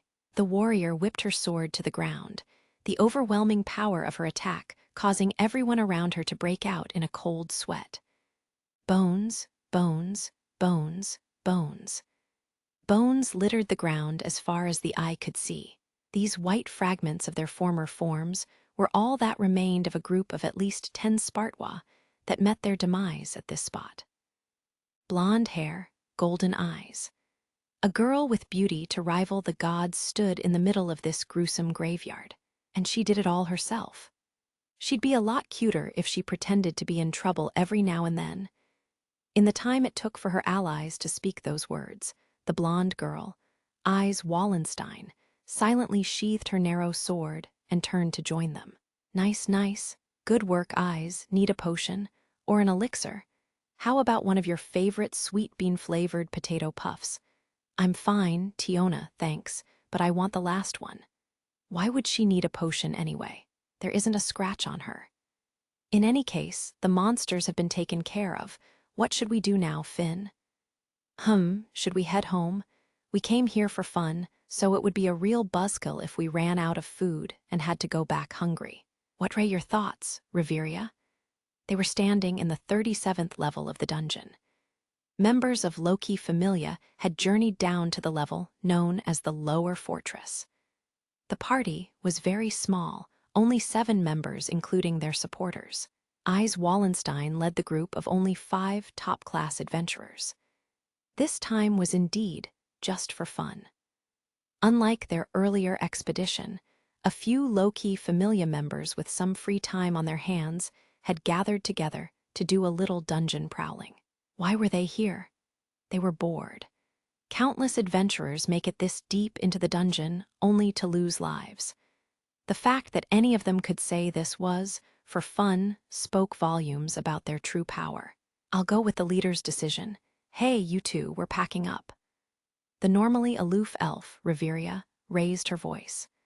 Tiona and Tyone, two Amazonian sisters with skin the color of wheat, nodded in acknowledgement. Eyes, holding a potato puff in both hands, slumped her shoulders in disappointment. Food provisions were a common problem whenever a party of adventurers journeyed this deep into the dungeon.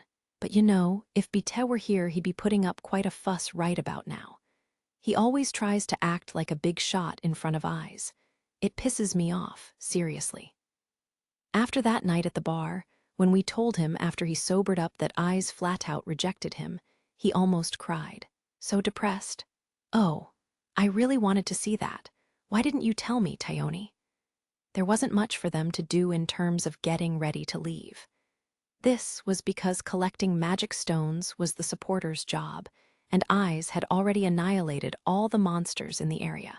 The sisters created a very relaxed atmosphere as the two supporters, who just ranked up to level 3, went to work on the remains of the Spartwa.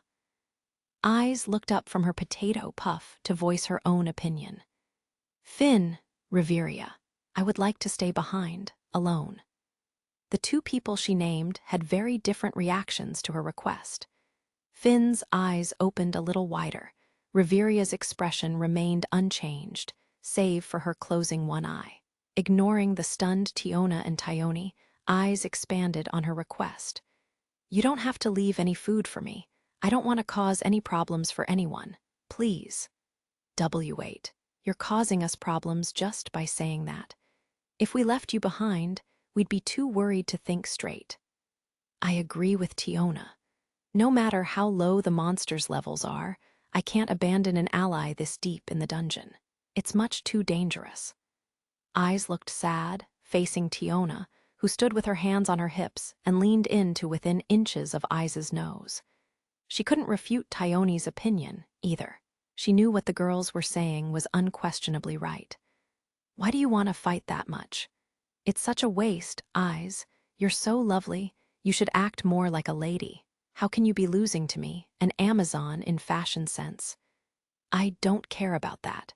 Why not? Don't you want a good strong male, or some fellow you favor at least? Is that pretty face just a decoration? Stop telling others to do things you wouldn't do yourself. Riveria took in a deep breath, standing one step away from the silent, slouching Eyes. Turning to Finn, the elf opened her mouth to speak. I will ask on her behalf as well. Please respect Eyes' wishes. Riveria? The shortest of the group, a Prum, looked up at Riveria as if trying to figure out her intention. This one doesn't often make selfish statements. I want you to listen. You can't treat her like a parent looking after a child, Riveria. Tiona and Tyone are in the right. As long as it's my responsibility that everyone gets back safely, I can't approve of this. I'm aware that I'm spoiling her, so. Riveria let out a second sigh and looked in Eyes' direction. Looking at the sad eyes of the girl who normally didn't show emotion, the elf laughed a bit inside at herself. She then locked eyes with Finn. I shall remain as well. She declared her intention to support Eyes. Finn looked back into the elf's eyes, her hand on her chin. She slowly nodded, as if this decision was extremely important. Okay, go ahead. Huh, Finn, talk some sense into them. As long as Riveria is with her, I doubt the worst will happen. On the other hand, we might run into trouble on the way back. Because I can't attack or heal anyone, right, Captain? Things happened quickly after the leader made up his mind. Finn's group with the supporters said their goodbyes to the two staying behind and left. Standing in the only entrance to the room, Tiona turned around and gave a big wave to Eyes and Riveria. Thanks, Riveria. While I would like you to stop, it's too late now. I will say this, though, I better not have to fight. Sorry. The two girls didn't look at each other, but there was a great deal of trust within their words. The 37th level was different from the upper floors in that it was almost completely dark. The ceiling was so high that it couldn't be seen with the naked eye. A black abyss hung over the heads of adventurers who passed through these halls. Small spots of phosphorescence, flickering at equal intervals like candles along the milky white dungeon walls, were the only visual cues. The two of them stayed at that spot in silence as a questioning look grew on Reveria's face. Sensing something, Eyes withdrew her sword. "It's here." "What's here?" Eyes' eyes squinted, ready for battle. She was going to respond to the elf's question, but there was no need. Reveria quickly realized what was happening. The floor beneath them was starting to crack. "Can it be?" Reveria's whisper reached Eyes just as the blonde girl's golden eyes fixed on a point in the middle of the massive room. She blinked, and the ground split open. Dirt and gravel were pushed aside as a giant stuck its head out of the floor. Crack, crack, crack. The horrible sound of the earth being torn apart echoed through the chamber. Pieces of the floor that were lifted up by the thing's massive frame fell to the dungeon floor like a landslide, a deafening roar growing louder by the second. A skull, then collarbones, ribs, and a pelvis appeared. A black skeleton was being born from the dungeon floor. Every movement it made sent a shock wave through the room. The entire 37th level was shaking. It was as if the dungeon were howling in celebration of the birth of its favorite son. NGOOHHHH. The two adventurers stood below as the giant monster let out an awful groan of a birth cry. The gargantuan monster howled at the ceiling.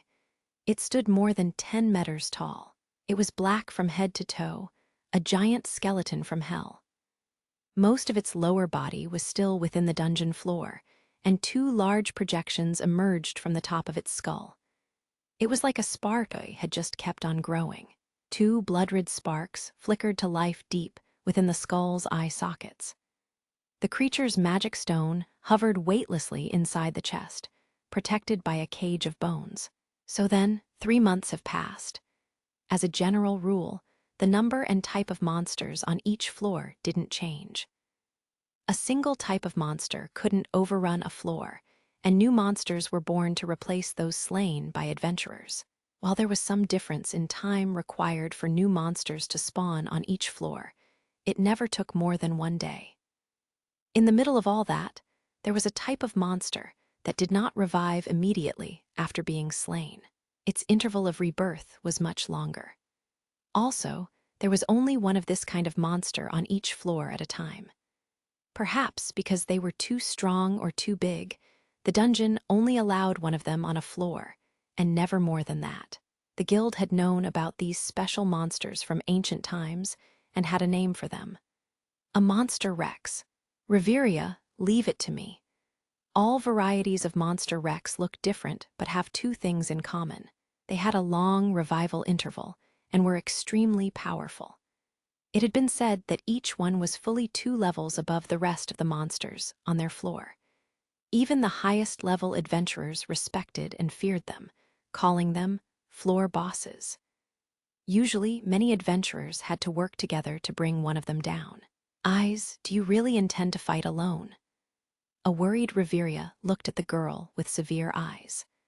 Eyes raised her sword and walked calmly toward Yujio's, the monster Rex threateningly roaring in her direction. Not a problem.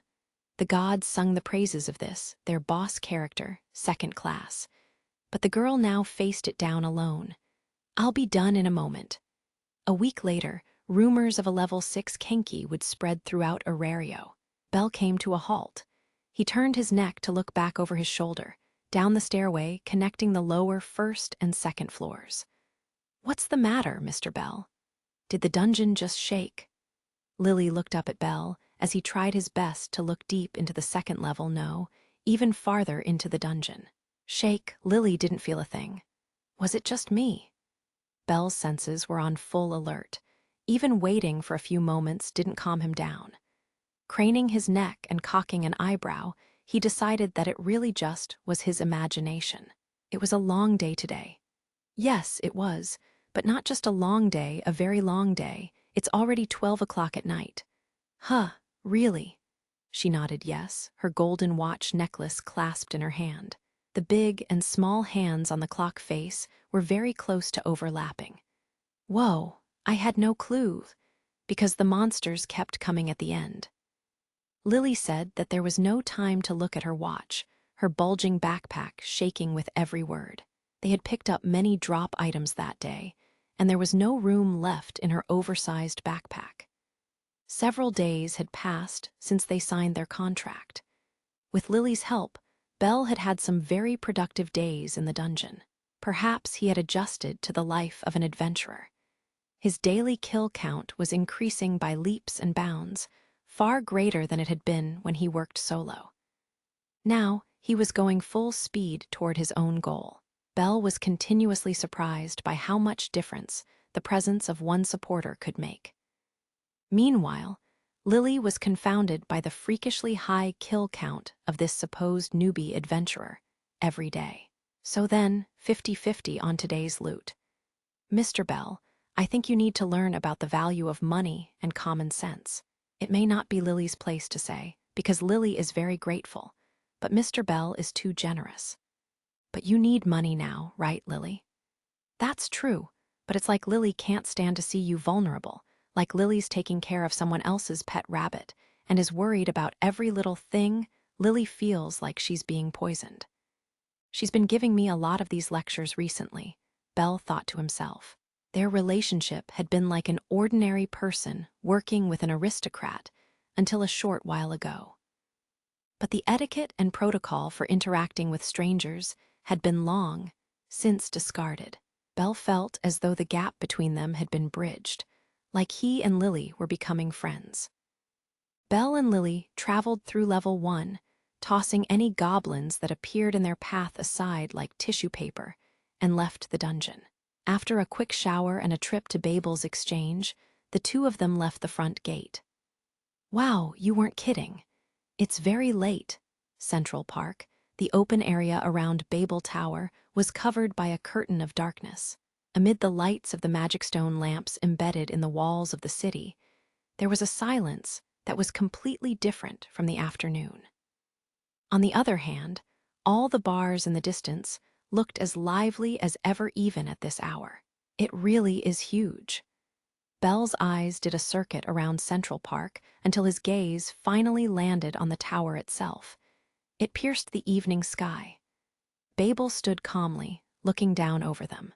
Even though it was impossible to see at this time of night, Bell knew that there were meticulous designs carved into the tower from corner to corner.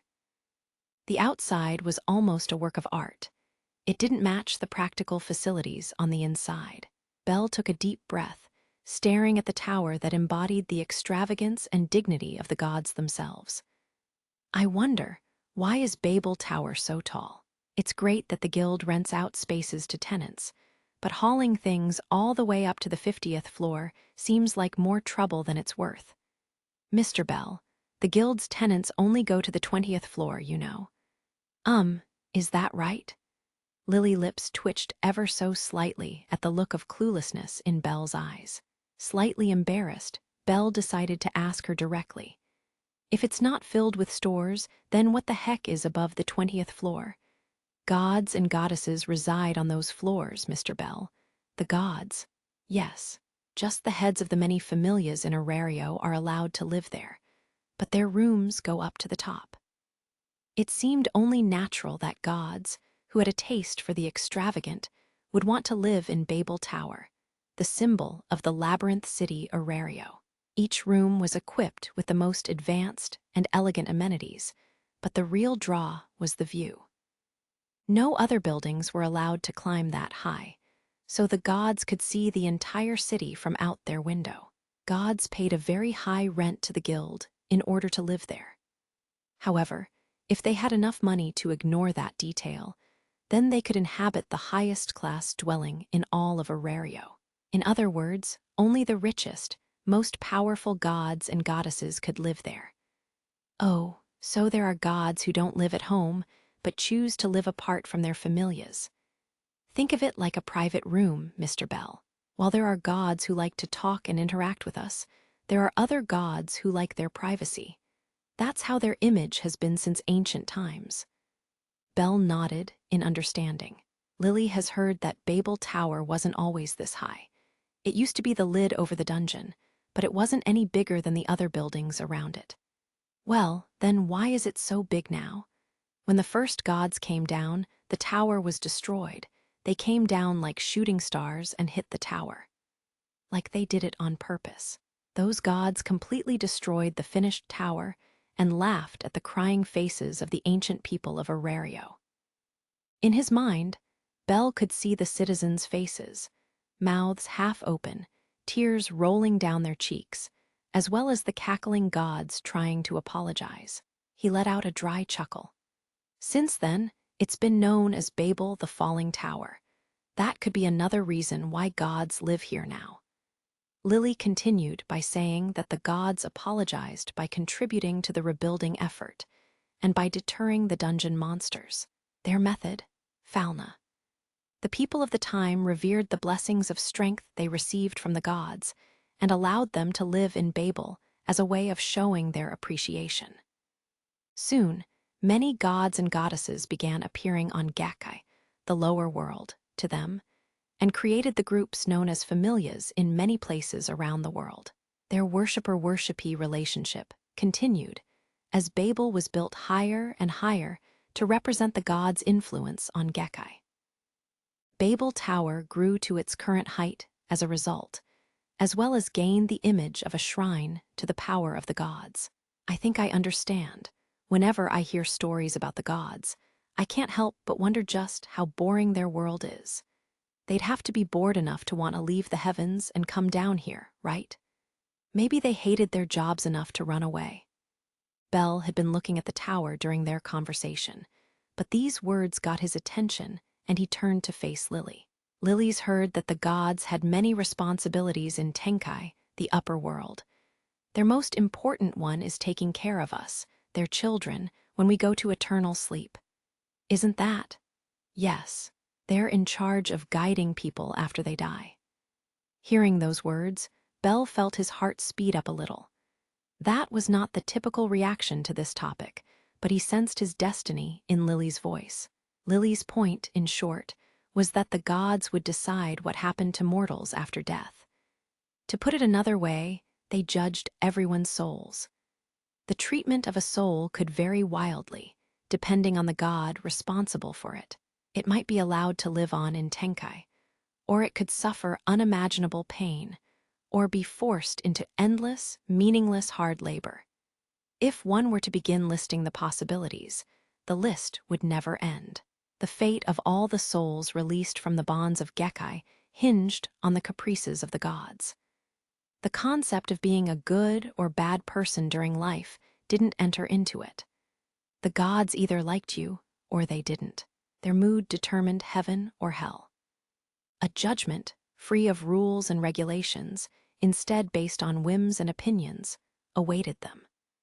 Then again, most souls just get reincarnated anyway.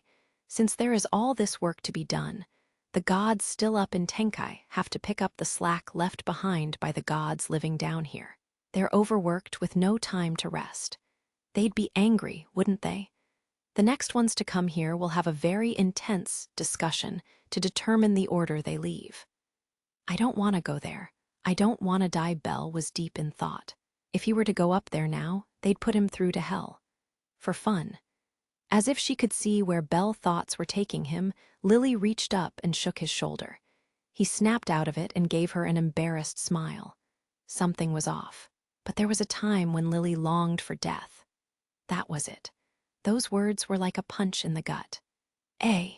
If Lily went before the gods, if Lily could be reborn, the new Lily would surely be better than the current one. Lily stared at the top of Babel. No, farther out into the heavens as she spoke. Her hood folded back as she looked up, exposing her chestnut hair and big, round eyes. They were blank. It seemed like she was looking into the sky, yearning to go home. Lily, Bell suddenly yelled. He felt like if he didn't, Lily might just disappear. Lily slowly closed her eyes, breaking off her staring contest with the stars, and looked up at Belle with her eyes hidden behind her bangs. Sorry for saying such an odd thing. That was a long time ago. Please don't take Lily seriously. Lily's stronger now. Lily doesn't have those thoughts anymore. Belle couldn't say anything. She had to be telling the truth. Lily puffed out her chest with a small grunt, and there was no sadness in her body language whatsoever. She must have recovered from something in her past. That was yet another reason Belle couldn't put his emotions into words or action. Well, it's already very late, Mr. Bell.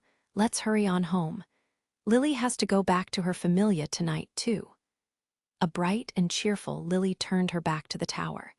She moved away from it, taking little steps. Belle glanced down at her shoulders that were much too small to be carrying that much weight. He watched her carry that backpack, unnaturally large on the girl's tiny frame with a heavy heart. A moment later, he ran after her. So you've gotten even stronger. A voice from above whispered. Below, a white shadow, running after another shadow and getting farther away. A woman's excited eyes followed this shadow with the utmost intensity. Clouds in the night sky shifted, flooding the woman's room with moonlight. The entire outer wall of the room was made of glass. The woman standing next to the glass wall was so clearly illuminated, it was as though the moon were casting a spotlight on her. Her thin yet luscious body was wrapped in a sheer black nightgown. Her fair, light skin gave off a mysterious air as it was bathed in the lunar glow. Silver hair reaching almost to her waist sparkled, as if made of ice. That's wonderful. You must shine even more. Clap. The woman Freya put her hands together, her outrageously beautiful figure reflecting off the glass. It was the highest floor of Babel Tower. Freya resided in the highest, most glamorous room in the whole building. She watched Belle from her window wall. More, shine even brighter, child. It's your duty, now that you have my attention. A deep love was in her eyes, along with the absolute authority of rank. Freya was obsessed with the boy, with Belle. Obsessed enough to ignore other trifling things and to be caught up in a burning passion of love. The goddess of beauty was entranced by him. Freya possessed the eyes of insight, an ability that allowed her to see the truth inside the souls of the people of the mortal world. This was a natural gift of hers, not one of the abilities known as Arcanom. The gods had an agreement forbidding the use of these powers on Gekkai, but Freya's eyes of insight weren't affected. She had once used those eyes to judge souls of dead people that came to her temple in Tenkai, especially the souls of warriors who fell in battle, and to transport them. Into her collection, that is. Freya could determine the nature of a soul faster than any other god, and she quickly embraced her favorites. Souls who received her judgment after death were the lucky ones. Those who caught her eye as they were dying were extremely fortunate. This is because they would be loved by the goddess of beauty for all eternity, even if they were forever restrained and denied their freedom. Freya controlled both love and beauty. For better or worse, she was a wild and cruel goddess. Grow stronger, grow more befitting of me, that is your task. Like many other gods, Freya had left her temple and Tenkai itself to come down to Gekkai, but that didn't mean her hobbies had changed. She used her eyes to see the true colors of the children and to add the most talented, brightest souls to her own familia. No one refused her. No one could refuse her. No one had ever been able to resist the magic that was her beauty. For that reason, members of Freya Familia had strength and power completely separate from those around them. Even among the powerful familias of the Labyrinth City, Freya Familia stood apart in its might. The goddess Loki knew perfectly well about Freya's eyes and called it the rot in hell, you lousy cheater, power. I just happen to like strong men. She had discovered Belle by coincidence. It was early one morning. Her silver eyes spotted him walking down West Main. I want that. That emotion went through her at first sight. It had been a long time since she felt like that. Her whole body lightly shook in anticipation. Her stomach jumped. A breath of euphoria escaped her lips. Just as it had always happened with her, she became no better than a child who'd found a new toy in a toy store. A pure but ugly urge to possess him consumed her. Belle's soul was a color that Freya's eyes had never seen before. Clear. What color would he become? Or would he stay clear? Anything with an element of uncertainty could keep a god interested indefinitely. That's why she couldn't stop. So she decided to wait and watch. It would be fun to turn him into her own color, but she felt as though there would be plenty of time to do that later. I can't wait. How strong will you get? How bright will you shine? What color will you become? There was indeed love in her silver eyes as she watched the boy from her room, but it was a corrupt love. She placed a finger on her full lips and playfully bit the tip. For a moment, a provocative scent filled the room. What's this? Ha ha ha, noticed again, did you? The boy was already quite small in the distance, but he had come to a complete stop and was looking around. It was as though he'd lost something and was frantically searching the area to find it. Freya's eyes closed slightly as a large grin enveloped her face. He'd done the same thing the first time she saw him on West Main. He noticed her gaze when she focused on him with all the excitement built up in her body. His perception was better than she thought, almost as if her gaze had been too strong. He doesn't have the talents of other children before him. Why, then, could everything be due to his growth? Very intriguing.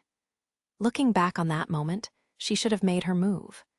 She felt like she could have easily controlled him like a puppet as she'd watched him speak with some familiarity to a girl on the street. Even though he had another god's blessing, she had no doubt she could have persuaded him. She restrained herself because she didn't know which familia he belonged to, which god would move to protect him. She didn't want to quarrel with someone like Loki and her familia. That, and after seeing his innocent smile, her urges waned and she didn't feel like it. I'll have to remove Hestia from the picture, but that boy is mine.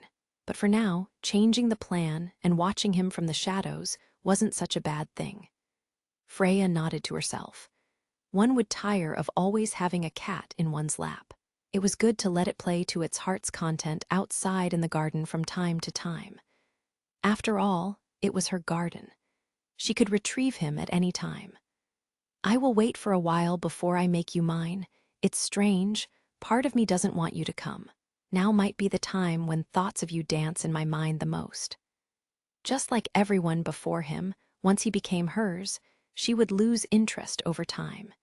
He would become a favorite toy on a shelf, one of the dolls sitting in a row. Occasionally she would remember him, take him off the shelf to play, and then put him back. The hope and excitement of the first moments would always fade away.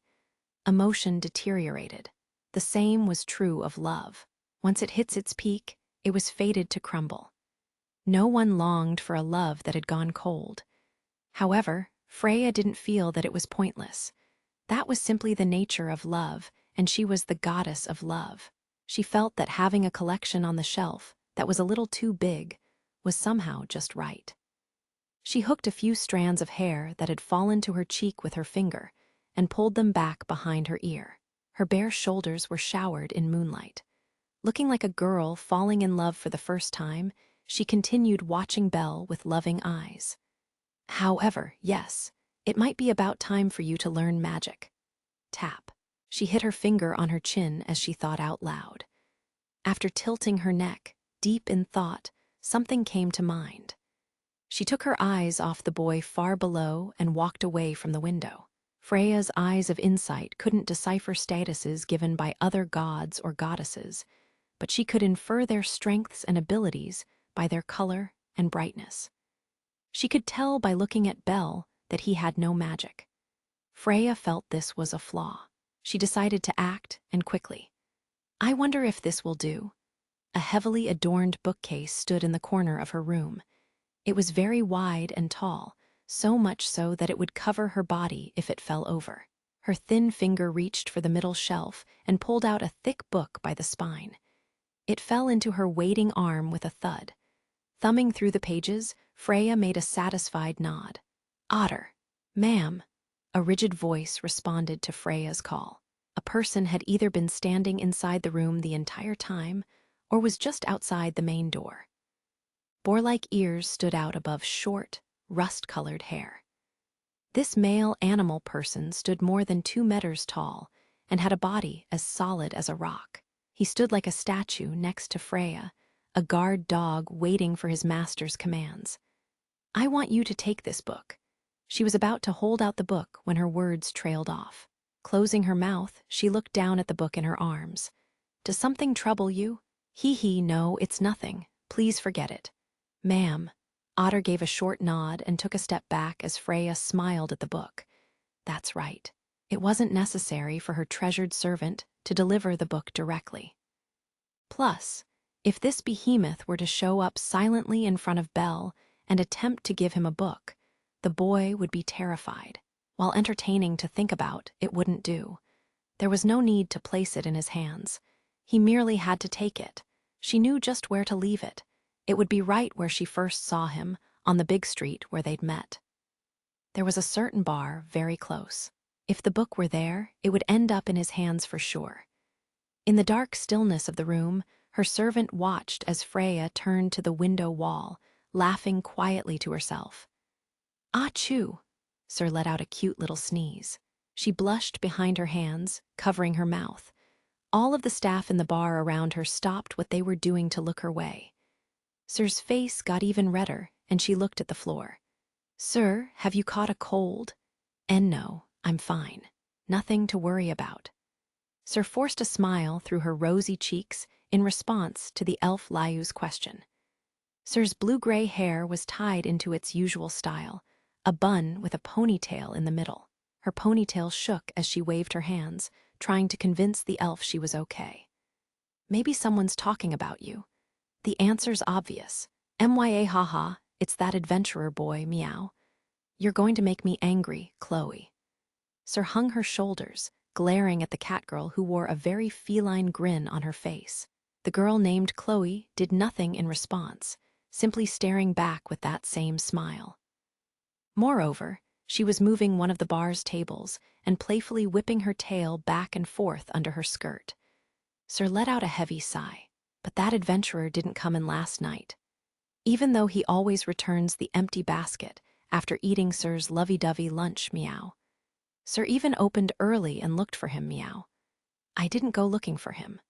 All of the staff was setting up tables to prepare for the day, but they took turns teasing the human girl from all sides. Sir yelled at them from the middle of the bar, but the girls showed no signs of learning their lesson. They continued circling her like cockroaches, the same grin on their faces. Do not worry, sir. Mr. Cranel is not the type of man who would neglect your feelings for him. I'm positive he was just late coming out of the dungeon and didn't have time last night.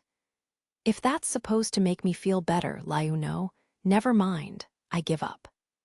The elf watched in confusion as Sir got frustrated.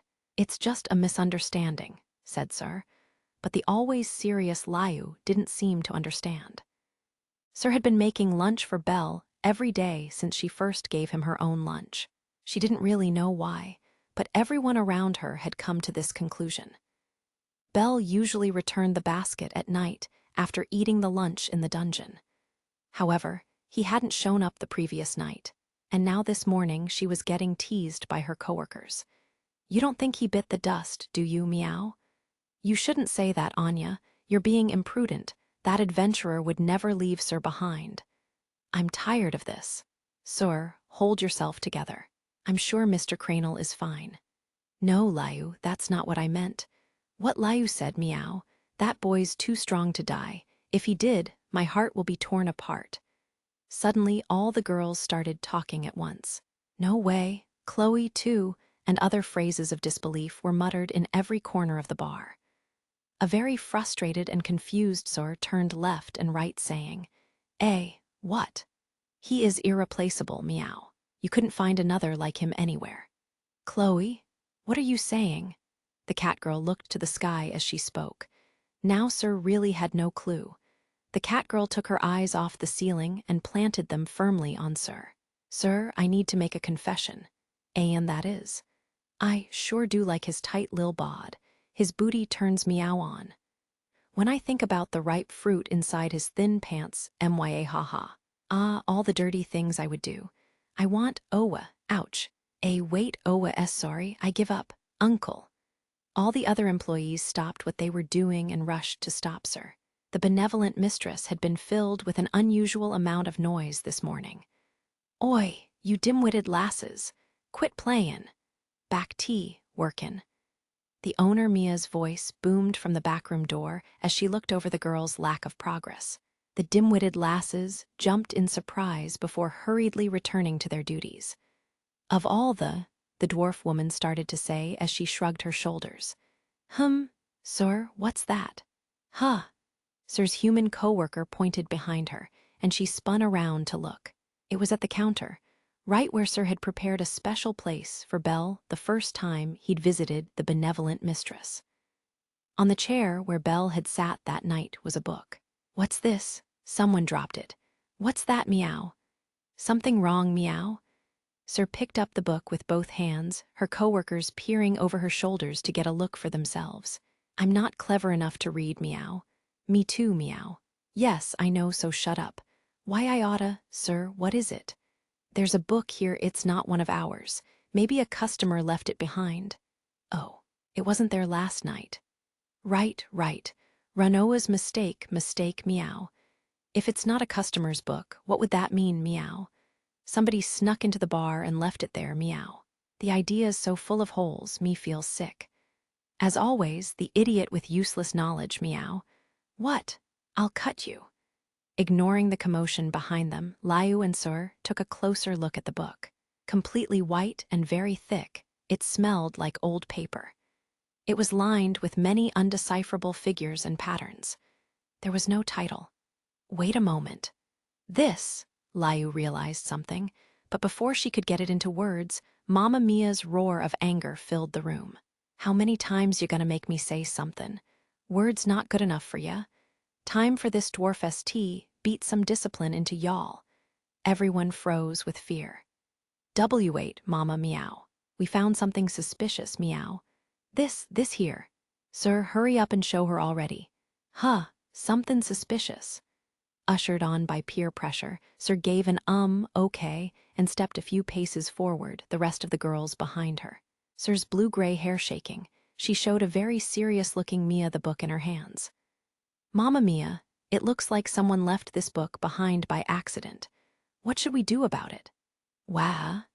The entire staff watched with bated breath as Mia thoroughly looked over both Sir and the book with a deep scowl on her face. Liu couldn't understand why Mia would have that look on her face. It was because the dwarfess had once been an adventurer herself and could still run with the best of them. But Liu had never seen Mia wear this expression before. As the elf tried to make sense of it all, Mia's sharp eyes hadn't left the book.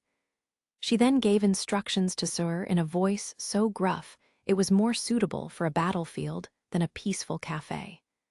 Put it somewhere it can be seen. If the owner's not an idiot, they'll realize it's gone and come looking for it. Yes, understood. After Sir lowered her head in a polite bow, the staff scattered. The fear of this new kind of anger in Mamma Mia's eyes drove them to work harder than ever.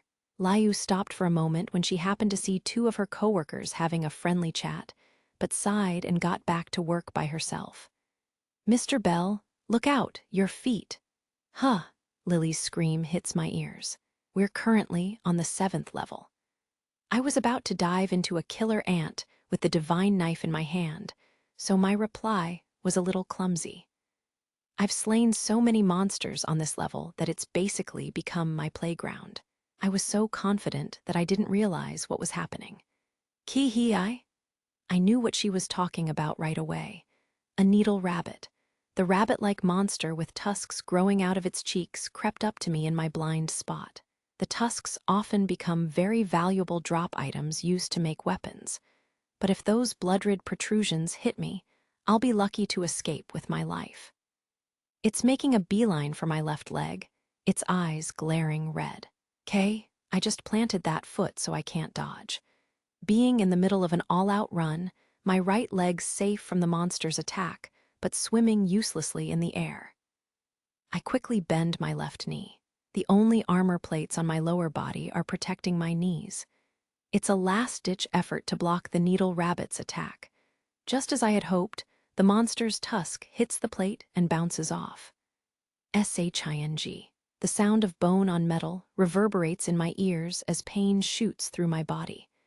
The rabbit passes by with a high-pitched metallic clang, but my balance is completely broken.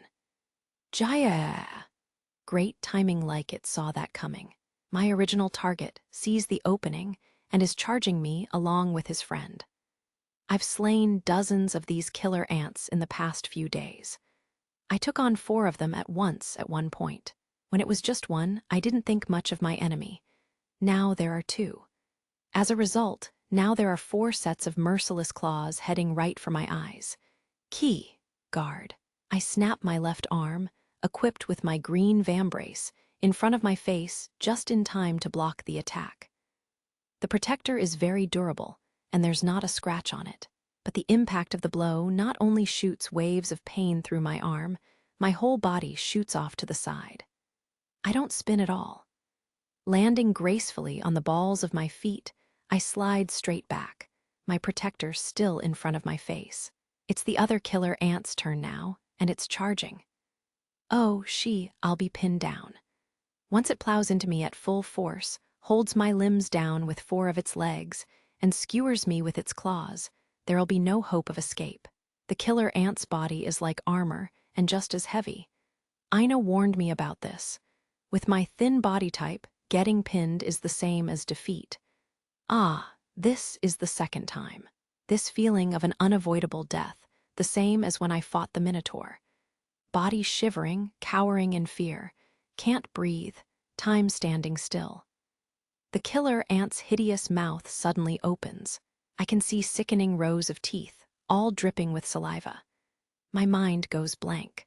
All that's left is to absorb the incoming blow, and I brace myself for impact. No! The next moment, Lily's high-pitched yell and a ball of flame fly in from beside me. Digjiaya, Mr. Bell.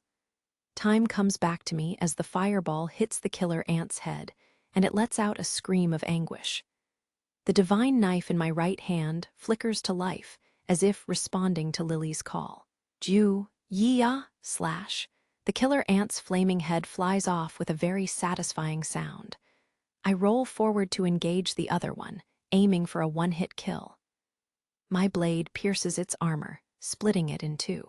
But I don't have time to watch it pop, because the needle rabbit is coming in from behind. Drawing my second blade, I counter the advance with a strike to its head. I exhale the breath that's been stuck in my throat, now that all monsters in the room lay slain on the ground. Breaking out in a cold sweat that's much too late, I hunch over and wipe my face. I almost bit the dust there. My heart's beating like mad inside my ribs. I try to smooth out my staggered breathing with the pulse beating in my ears. "Mr. Bell, are you hurt?" Lili. "Thank you, you saved my life." The tension in my body leaves as I see her running up to me. Once she reaches me, I plop my butt down on the floor. That was careless. It was a dangerous situation, but Mr. Bell made it worse. Sorry, I have no words to defend myself. I got too comfortable, and it made me overconfident. I thought I could take out the 2 of them in one shot, and I underestimated them. Just like the books and Ina said, as long as I took them one at a time, it wouldn't matter if a needle rabbit suddenly jumped in. This wouldn't have happened. Now I know the real terror of the dungeon. Nothing is certain. If I had made one wrong move, or if Lily hadn't been there, I'd be dead right now. A shiver rolls down my spine with that thought, making my whole body shake. I'm burning this feeling into my memory. Careless decisions lead to deadly consequences. I only half hear Lily's latest lecture and let out a long sigh. "Are you listening, Mr. Bell?" Yes. Sorry, I'm reflecting on my decisions. I'll never do that again." Mr. Bell does look like he regrets his actions. In that case, Lily will keep her mouth shut. It'll be Mr. Bell's responsibility if he doesn't learn anything from this. I make one big nod, promising her I'll remember, and stand up. I'm about to thank her one more time for saving me when I remember something important. Lily, you used magic just now, right? Lily flinched when I pointed that out. Was that by any chance a magic sword? So that's how you saved me, really, from the bottom of my heart. Thank you. I feel so happy right now. Lily didn't save Mr. Bell because she wanted to. Without Mr. Bell, Lily wouldn't get any money and she'd have to find a new contract. Don't get the wrong idea. What are you talking about, Lily? How am I supposed to respond to something like that? Lily's eyes widen when she sees the look of confusion on my face. What is Lily saying? She mutters under her breath as she pulls her hood forward, grabbing her head. Yep, she's lost me. You have a magic sword, Lily. Ha ha ha ha ha. One thing led to another, and it just sort of fell into Lily's lap, you see. I see. But don't magic swords break if you use them too much? Yes, they do. So Lily only uses it at times like this. But Lily will use its full power to save Mr. Bell. That's the exact opposite of what she said before. But oh, well, no matter. With that, we decide to eat lunch, as both of us are hungry. After Lily cleans up all the slain monsters, we take up a spot in the middle of the room. When resting inside the dungeon, we usually find a place out in the open to avoid any surprises being born from the walls. Plus, this room is so big that even if an enemy walked right through the entrance, we'd see it coming. Come to think of it, I haven't returned Sir's basket yet. As I stuff my face with some plain food, thoughts of the lunch Sir gave me yesterday flood my mind. I was late leaving the dungeon last night, and I'd overslept this morning, so I haven't had any time to swing by the benevolent mistress. I'll feel bad if I don't return the basket today. Lily and I start up a conversation. The dungeon is quiet. I don't feel the presence of any monsters at all. Lily looks like she's in a good mood. She's laughing and everything. I think this might be a good chance to ask her about something that's been on my mind. By the way, Lily, you said you had to go to your familia last night. Did something happen? I mean to ask the question as casually as possible, but Lily's face freezes on the spot. It only takes a second for her usual smile to return, but it looks clumsy somehow. Maybe I shouldn't have asked after all. Why do you ask, Mr. Bell?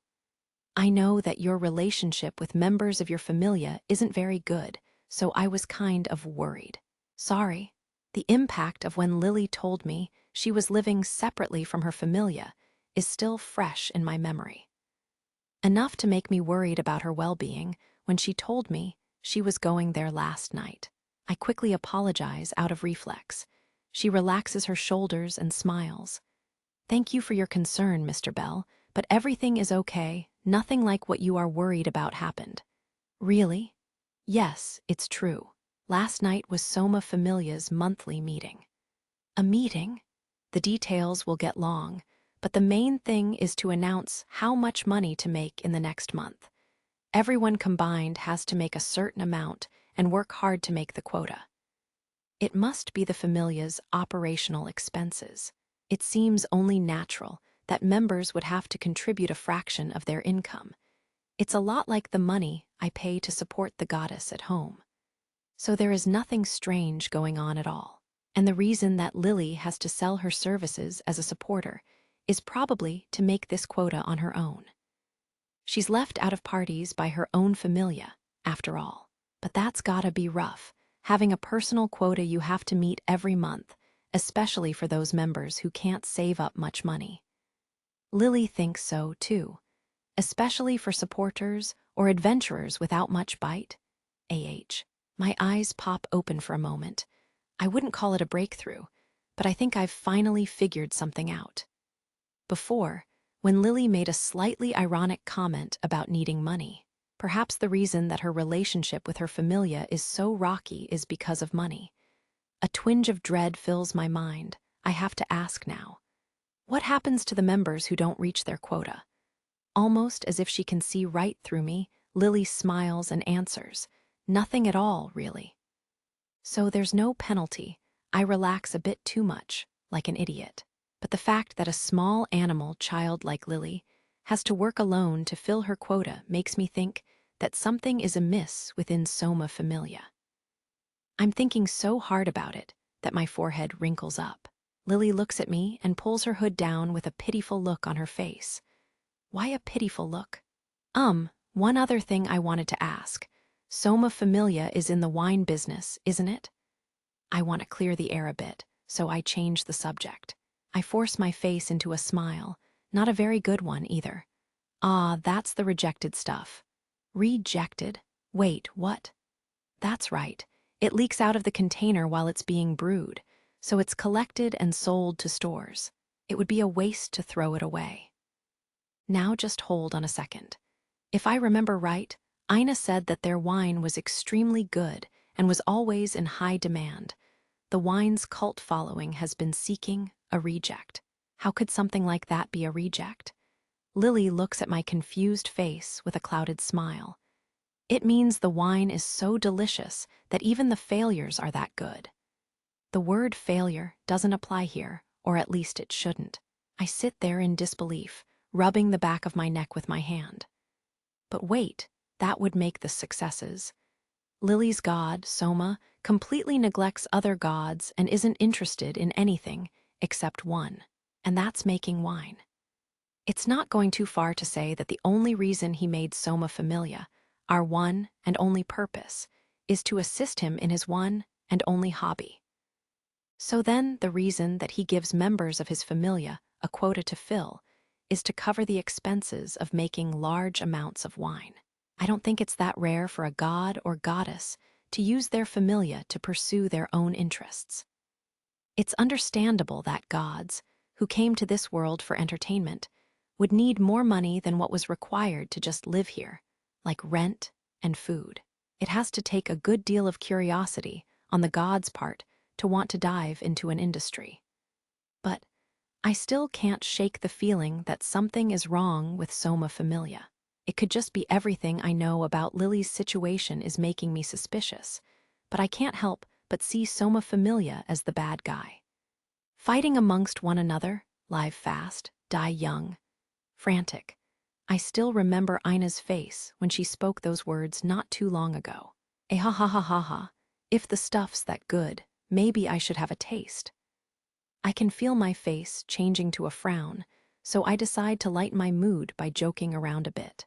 Lily gazes at me with a blank stare and makes a little laugh that vanishes in a heartbeat. Lily doesn't think that's such a good idea. Our conversation ends with her muttered words.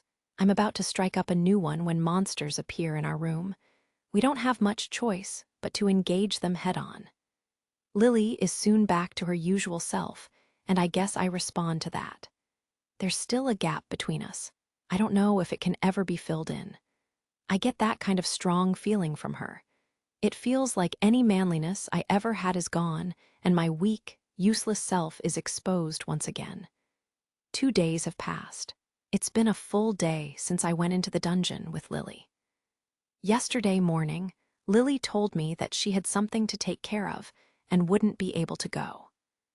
I don't know if it had something to do with her familia, but I clearly remember the apologetic look on her face. After seeing that, I just couldn't bring myself to prowl the dungeon solo. I keep telling myself a long break is a good idea, since I've been spending so much time in the dungeon. But what is this feeling? Whenever I think about Miss Wallenstein, a little voice in my head says, there's no time to just be sitting around. Even still, I don't feel like getting up. I'm a balloon without any air. Ah, this isn't good. I pull my body up from the sofa, roughly fixing my hair, forcing out a deep breath, hoping to get this pent-up feeling out of my body at the same time. I just need to move. What can I do? I'll get rusty if I just lay here. If I can't clear my head, I can at least change my focus. I need to stop worrying about Lily for now. Been a while since I've done any cleaning. Since the time I spend here has gone down dramatically, I feel like I haven't done any chores recently. I shouldn't leave it all up to the goddess. Seems unfair. I force my legs off the sofa and onto the floor only to catch a glimpse of Sir's basket, still sitting on the shelf. Oh, I'm such an idiot. I'm so sorry. Ah ha ha ha. Clap. I bring my hands together and lower my head as far as it will go. I raced over to the benevolent mistress under the daytime sun and am now apologizing directly to Sir. There's nothing I can do to rationalize forgetting to return the basket for days. Please raise your head, Belle. I don't mind. Yeah, but if that's how you feel, be more careful from now on, okay? What's done is done, and nothing can change that. So concentrate on what you can do from now on. She's absolutely right. I timidly raise my eyes before slowly standing back up. Sir looks at me kindly, a soft smile on her face. It's times like this that make me realize she's older than me. But yes, without any news, I was starting to get worried about you. So worried that I was making mistakes at work. I'm really sorry about that. Do you know how much they teased me? She suddenly has a twinge of resentment in her eyes. Huh? My eyes open wide in confusion. She blushes, turning her cheeks a pinkish red before she does one of her very obvious coughs. I hope that means she'll cut me some slack.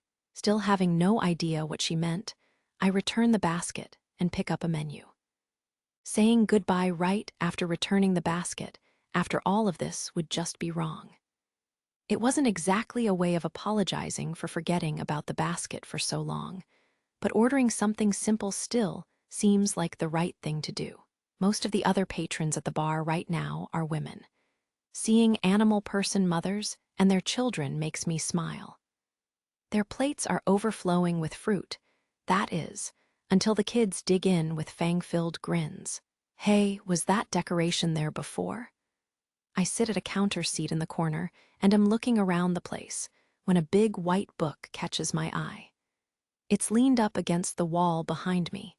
It doesn't match the interior very well. Well, that's... I asks her about it when she comes to take my order. Her words cut off for a moment, but she continues before I can wonder why. I believe it was left behind by one of our customers. We wanted to make sure they could see it when they came back for it, so we put it there. Oh, I respond in a weak voice. So there really are people who can forget something like that when at a bar. Sir comes back with my cake and tea a moment later. She stays at my seat, and we have a small conversation. A cat person waitress comes over by herself and seems to offer Sir a break. I wonder if everything's all right. The cat girl is grinning, too, for some reason. Well then, are you convalescing here for a while? Nothing all that fancy. I decide to bring up Lily and the fact that I had no motivation to do anything. It wasn't by accident. I just want someone to listen to my problems, I guess. Maybe I have some kind of shameless hope that she'll give me a bit of helpful advice. After lending an ear and staring at me as she listened, Sir smiles. Why don't you try some literature? Literature. Yes, you don't read books very often, right, Belle? Why don't you take a chance and read? She tells me that books might provide the stimulation I need right now. Literature, the thought has never crossed my mind. But she has a point. It could be just the medicine I'm looking for. I need to get back to the feeling I had whenever I read about the heroes in tales of adventure. I never could sit still. Who knows, going into a book's world might just get my heart racing and cure my couch potato syndrome. Yeah, I think I will. Thanks for the idea, sir. I'll read a book. I'm happy to be of service. I'm glad I asked her, and I'll take her advice. Seeing that I was open to her advice rather than just thinking things over by myself, Sir followed that up with a question of her own. Do you have a book in mind? Not really. My goddess has plenty of books at home. I'll probably borrow one of them. Going to the bookstore is also an option. As soon as those words leave my mouth, I hear Sir say, in that case. She reaches over and picks up the white book. Why don't you try reading this?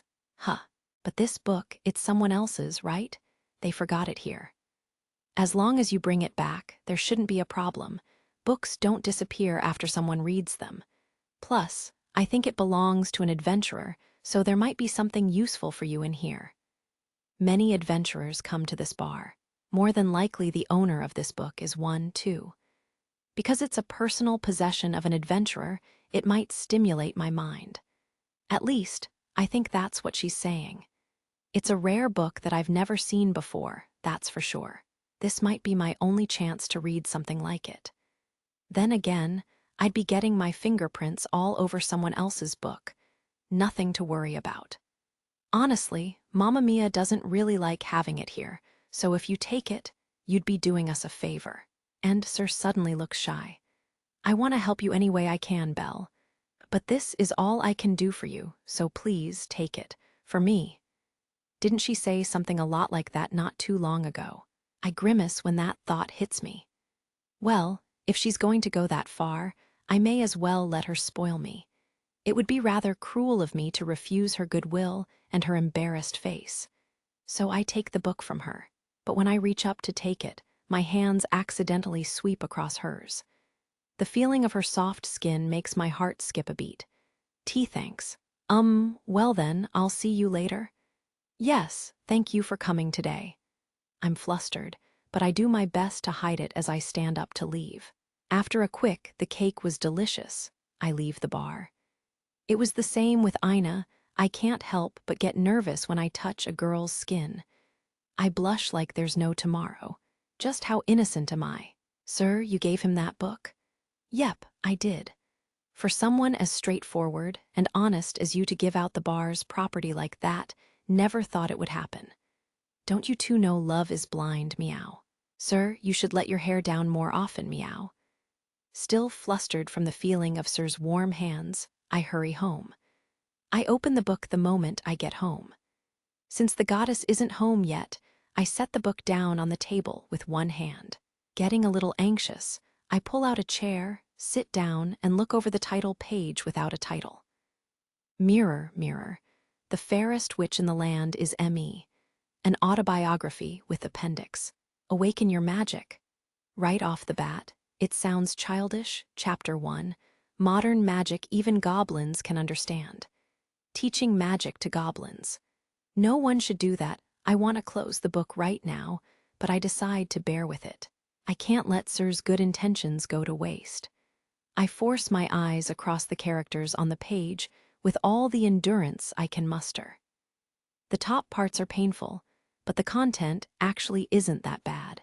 Just like the words on the title page said, this book seems to be about magic. Ooh! My eyes light up with sudden anticipation, and I dive back into the pages. There are two types of magic, innate and acquired. As the term innate suggests, this type of magic can be used by various races based on genetics. From ancient times, these races have had the potential to become magic users within them and are trained in magic at a young age through rituals. While the types of magic they can use are rather limited, the strength and scale of these spells are often very high. It's written in Koine, the common language, so even I can understand it with some effort. But what are these characters between the lines? Not wording, maybe some kind of equation. Next page. Acquired magic refers to the possibility of magic given to those people who receive Falna and appears on its own. With almost no restrictions, this kind of magic takes many different forms. The effect of the magic depends heavily on excelia. This is different from hieroglyphs and different from any language of the races of people. Nothing in common with itself, just a strange grouping of marks. The passage, the sea of characters, is pulling me in. Next page. Magic is interest. This is a vital factor for all acquired magic. What holds your interest? What do you accept, hate, want, grieve for, worship, swear to, long for? The trigger is already within you. Your Falna will carve your soul into a blazing sun. A picture has appeared. It's a head. It has eyes. It has a nose. It has a mouth. It has ears. It's a person's face. A human face with closed eyes is drawn out in black. A picture made from the words of the passage. Next page. If you desire it, answer. If you desire it, break. If you desire it, focus. A terrible mirror of truth lies before you. No, that's my face with nothing above the forehead. No, it's a mask. It's another face of me. A me that I didn't know, another me. Next page. Now, let's begin. The eyes open. It speaks with my voice. The ruby red letters that spell out the eyes shoot through me. Short passages that make up the small lips spin words. Next page. What is magic to me? I don't know. But it's something great and mysterious. A finishing move to slay monsters. A mysterious power used by heroes to come back from near death. Strong, fierce, merciless, overwhelming. What I've always wanted to have, just once. What I've been yearning for. Next page. What is magic to me? Power. Great power. A big weapon that will defeat my weak self. A grand weapon that will inspire my weak self. Not a noble shield to protect my allies, nor anything so elegant as a healing hand. A heroic power to clear away the obstacles in my path. Next page. What kind of a thing is magic to me? Thing. What kind of thing? Fire. Magic has to be fire. It's the first thing I think of when I hear the word magic. Strong, ferocious, hot. Burn the plains, scatter the ash, scorch the air, envelop everything in waves of flame and heat haze. Crimson tongues of flame, nothing like my normal weakness. Hotter than anything else, never going out, immortal flame. I want to become flame. What do you seek in magic? To become stronger like her. To become faster like her. Like light breaking through the clouds. Like lightning racing across the sky. More than anyone, more than anyone, more than anyone. Faster than anyone, like her, to be in her sight. That's all. If I can, if I can, if I can, I want to become a hero. I have always wanted to be a hero, and like a fool I've pursued that dream. Just like the ones in the tales. A hero praised and loved by all. No matter how pathetic a fantasy, how vain and indignant, how miserably unsuited I am for it. I want to become enough of a hero for her to notice me. You're such a child. Sorry, but that's me too. The me inside the book smiles, then everything goes black. LLL, I hear a voice. My mind comes out of the darkness as a pretty voice echoes in my ears. Light shines itchily into the darkness. Belle. The next moment, my eyes are open. AHG goddess? Yes, Belle, it's me. What's wrong with you, falling asleep at the table? There are much better places to sleep. I rub my eyes until the goddess's face comes into focus next to me. Raising my head, I take a look around. I'm at home in the hidden room under the old church. The time is 7 at night. It's already evening. Even before I finish scanning the room, the goddess starts asking for details. Were you reading a book? Aha. Maybe I just happened to walk in as your drowsiness finally got the best of you. Not used to reading, eh? UMAH, yes, I think so. I fell asleep. The white book I borrowed from Sir is still wide open on the table. Apparently I was out cold and used it as a pillow. I finished it. I hold down my temples. My head feels odd, like it's been spun in all directions. There are some very strange memories in the back of my mind. They feel unreal, like daydreams. Was I talking with someone? Did they ask me something? Or are all these memories just leftovers from a dream? It's no use. I can't figure it out. Hee, so cute. I'm usually really tired after work, but thanks to your playfulness, I feel like my usual self. Playfulness? Hee, now let's eat some dinner. With those words, my ears turn red and my head drops. But the goddess is smiling as she goes to her closet. I step outside the front door for a moment, waiting until the goddess pokes her childish face out the door and says, "All done." Before I join her in the kitchen, I feel bad that I was the first one home and haven't prepared anything at all. On the other hand, the goddess's cheeks are a rosy pink. She must be happy to be working next to me. That makes me smile, too. Belle, what were you doing with that thick book? You don't seem like the type of person who would buy something like that. Kind of sad that you put it like that, but yes, I borrowed it from a friend of mine. Ah, can I see it when you're done? I haven't seen many books that are that old. Got a bit of an itch to read it, you know. You really love books, don't you? After cleaning up after a modest dinner, We take turns in the shower before deciding to update my status. It's been growing faster these days. The goddess must have finally gotten used to her job working for Hephaestos Familia. She has enough time and energy to do this now. I take off my shirt and lay face down on the bed, while the goddess pricks her finger on a needle to draw out ichor, the power in her blood. Tisk. Goddess, is my status still growing like before? Yep, no change at all. Full speed ahead, no other way to put it. Her voice sounds a bit scary, so I have to muster up some courage to ask her. Sure enough, a very moody response came from behind my head. She's still angry, no, she's angry again. She seems to get angry every time she updates my status recently. Yes, that's right, you're a stubborn one. I know, your feelings don't exactly change overnight. I have no idea how to respond to those irritated whispers. There's nothing I can do to clear the air, but keep my mouth shut and hope the storm blows through on its own. Suddenly, 2 sharp pinches drill into my back. It feels like I'm being pricked with a needle. Hey, wait a second, it hurts. Goddess, that hurts. You're doing that on purpose. What are you humming for?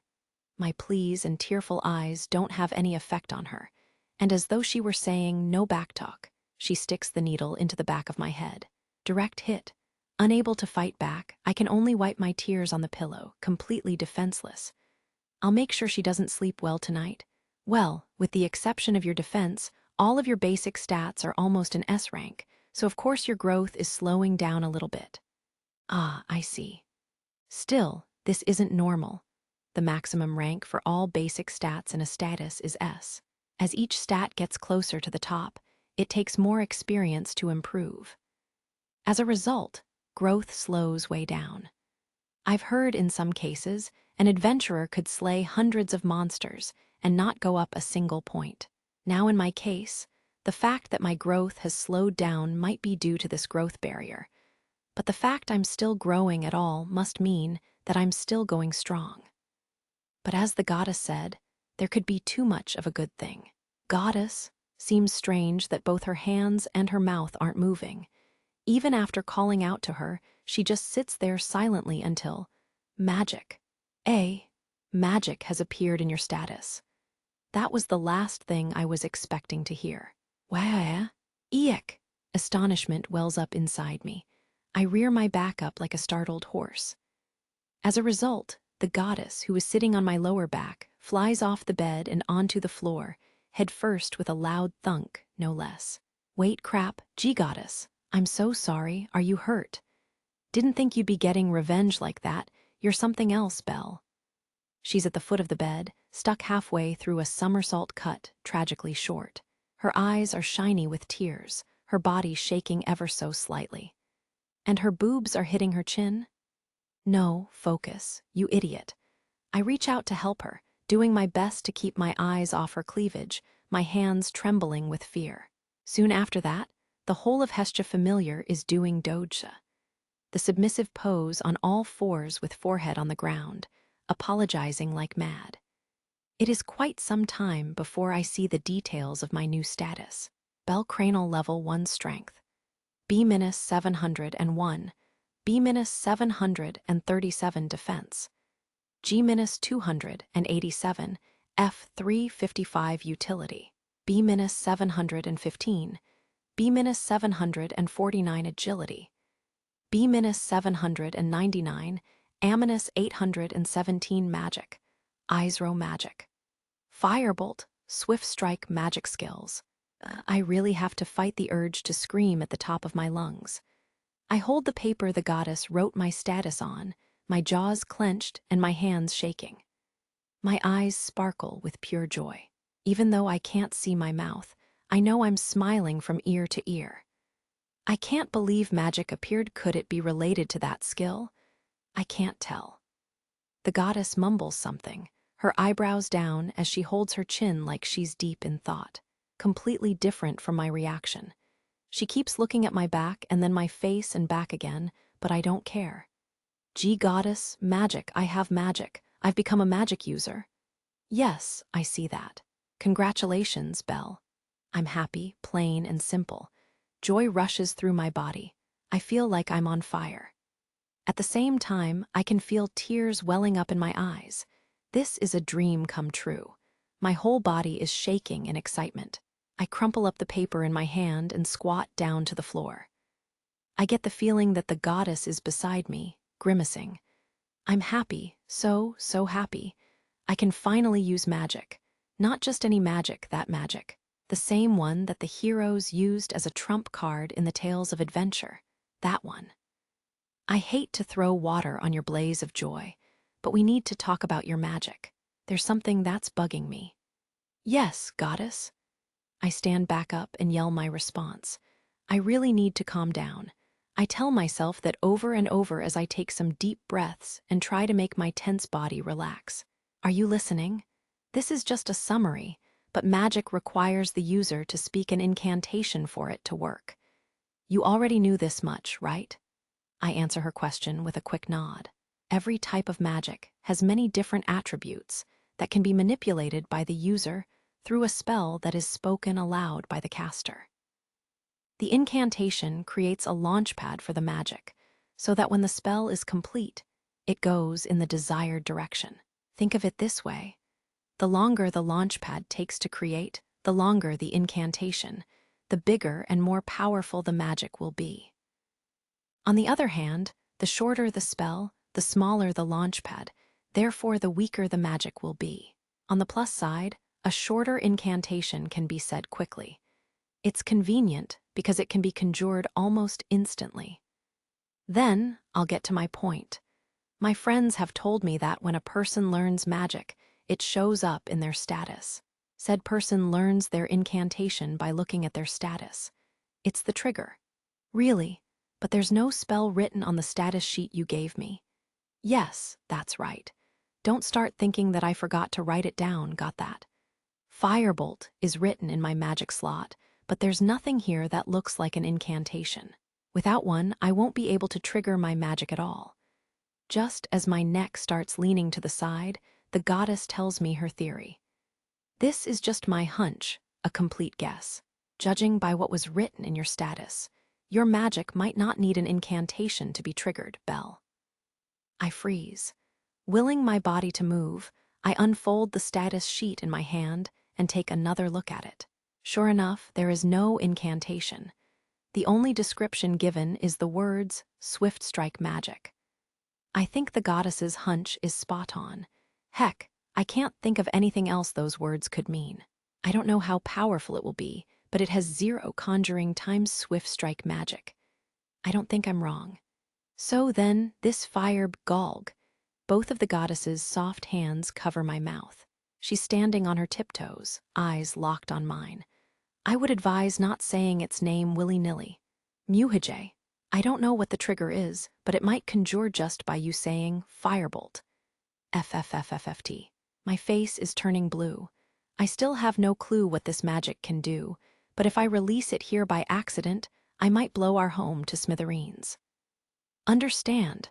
The goddess asks. I nod and she takes her hands down. The bottom line is that this is all a guess. We won't know for sure until you try it out, use it in the dungeon tomorrow. Then you will know for sure how your magic works. Tomorrow. Don't tell me you want to go now. You just took a shower, right? Your magic isn't about to disappear. Ah, yes, you're right. The goddess chuckles at me as I slowly nod in acceptance. It's already late. The goddess is very tired from work, hiding a yawn with her hand and everything, so we decide to go straight to bed. After brushing her teeth, the goddess jumps into bed before turning out the light. I too feel a little sleepy and lay down on the sofa. Sorry, goddess. For a moment, my eyes are wide open. Who could actually sleep at a time like this? I jump up from the sofa, listening to her breathing and being careful not to wake her. I grab my backpack, already prepped, and leave the room. Throwing on my armor at all speed, I set my pack on the church stairwell before heading out. I want to use it right now. The moon and stars are shining brightly over Main Street. Lights spilling out of shops and bars' windows light up their patrons' faces. The drunken, noisy voices of demi-humans have a very nice rhythm. My feet tap right along with it as I pass by. Aurario still hasn't gone to sleep, and neither have I. The white tower grows in front of me as I get closer. I lift the gear on the front gate with a grin on my face. Once I'm into the first floor of Babel, I head straight down. I reach the dungeon entrance hole cover in the basement floor. Through the big hole I go, then down the spiral staircase as if I were on wheels.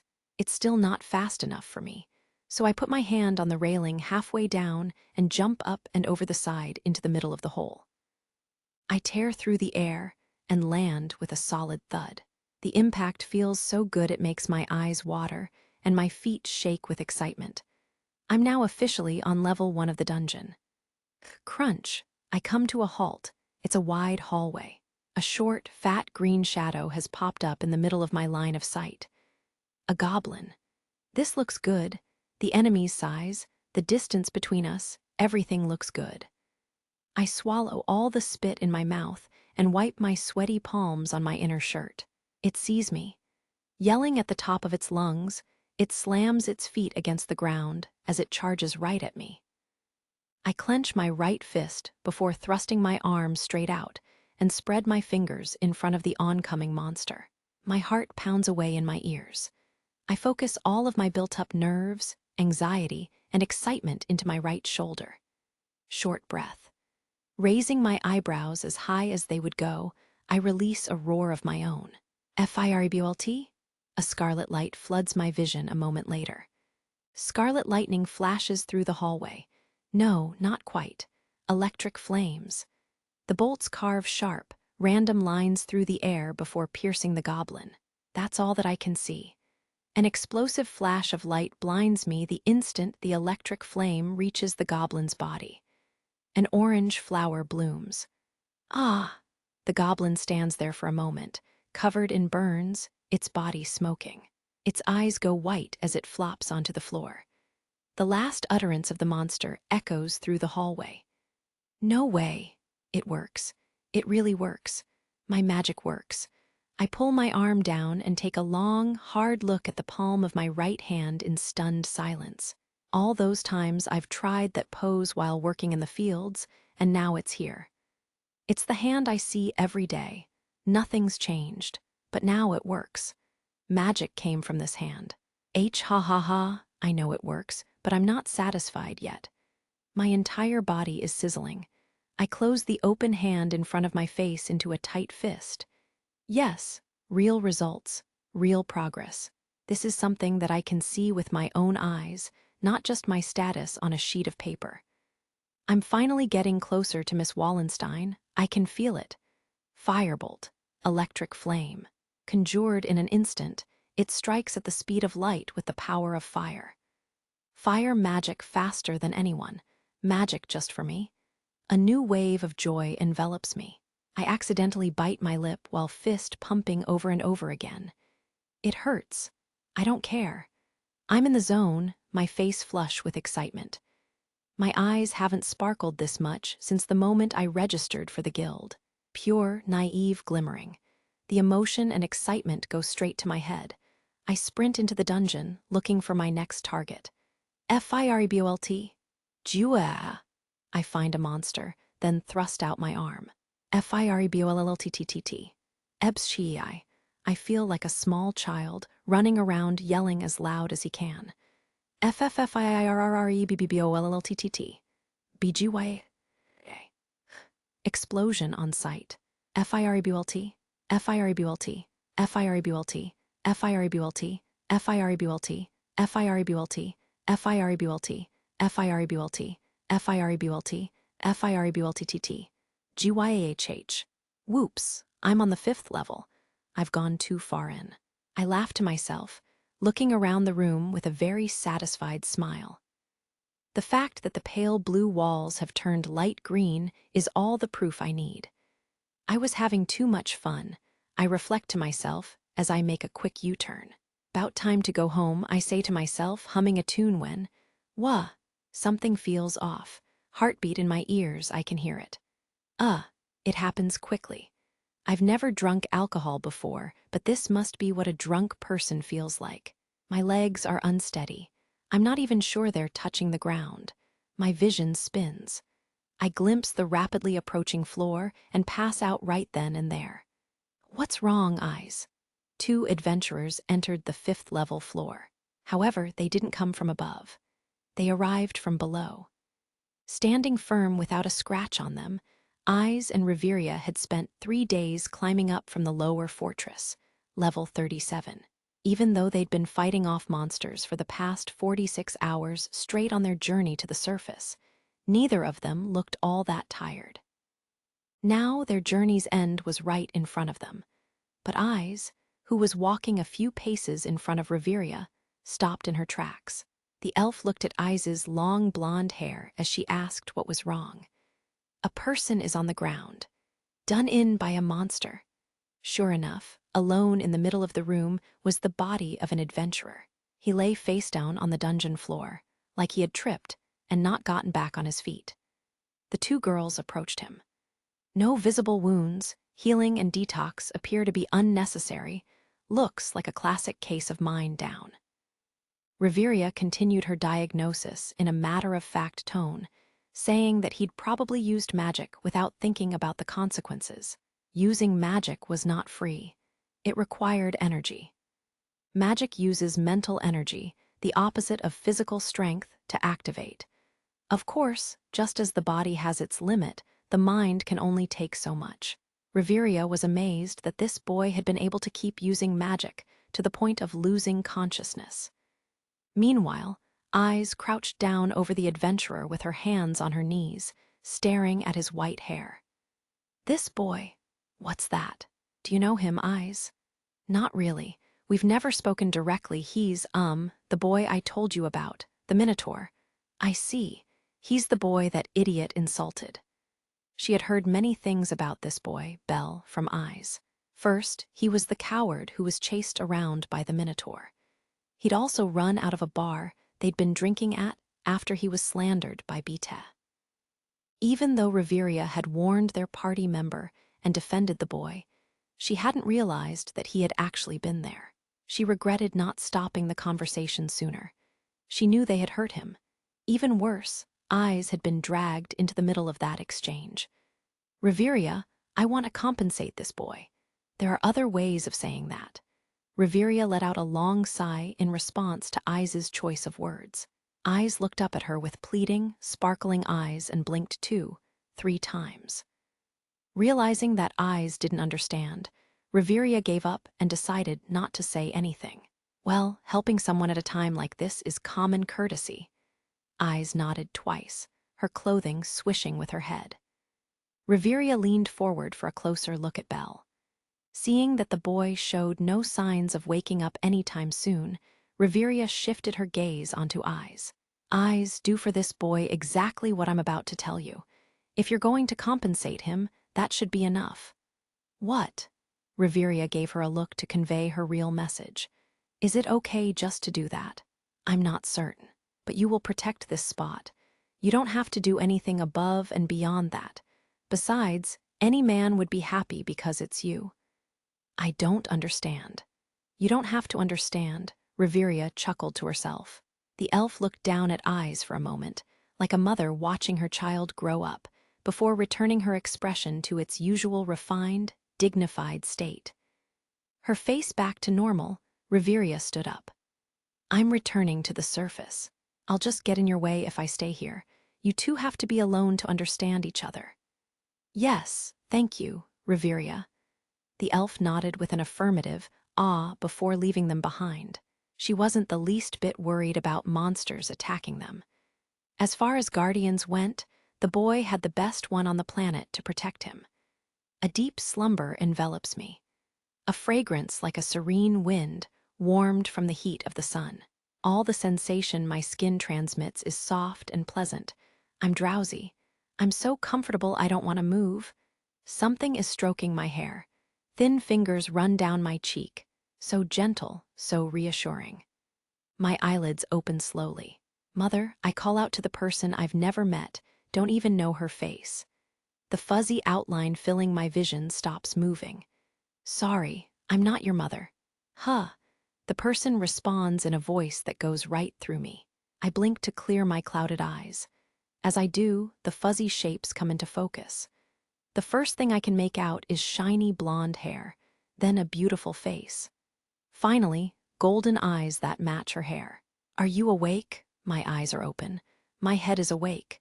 But time isn't moving. My mind still empty, I stare at the face looking down on me. The back of my head is warm. Something soft is under it.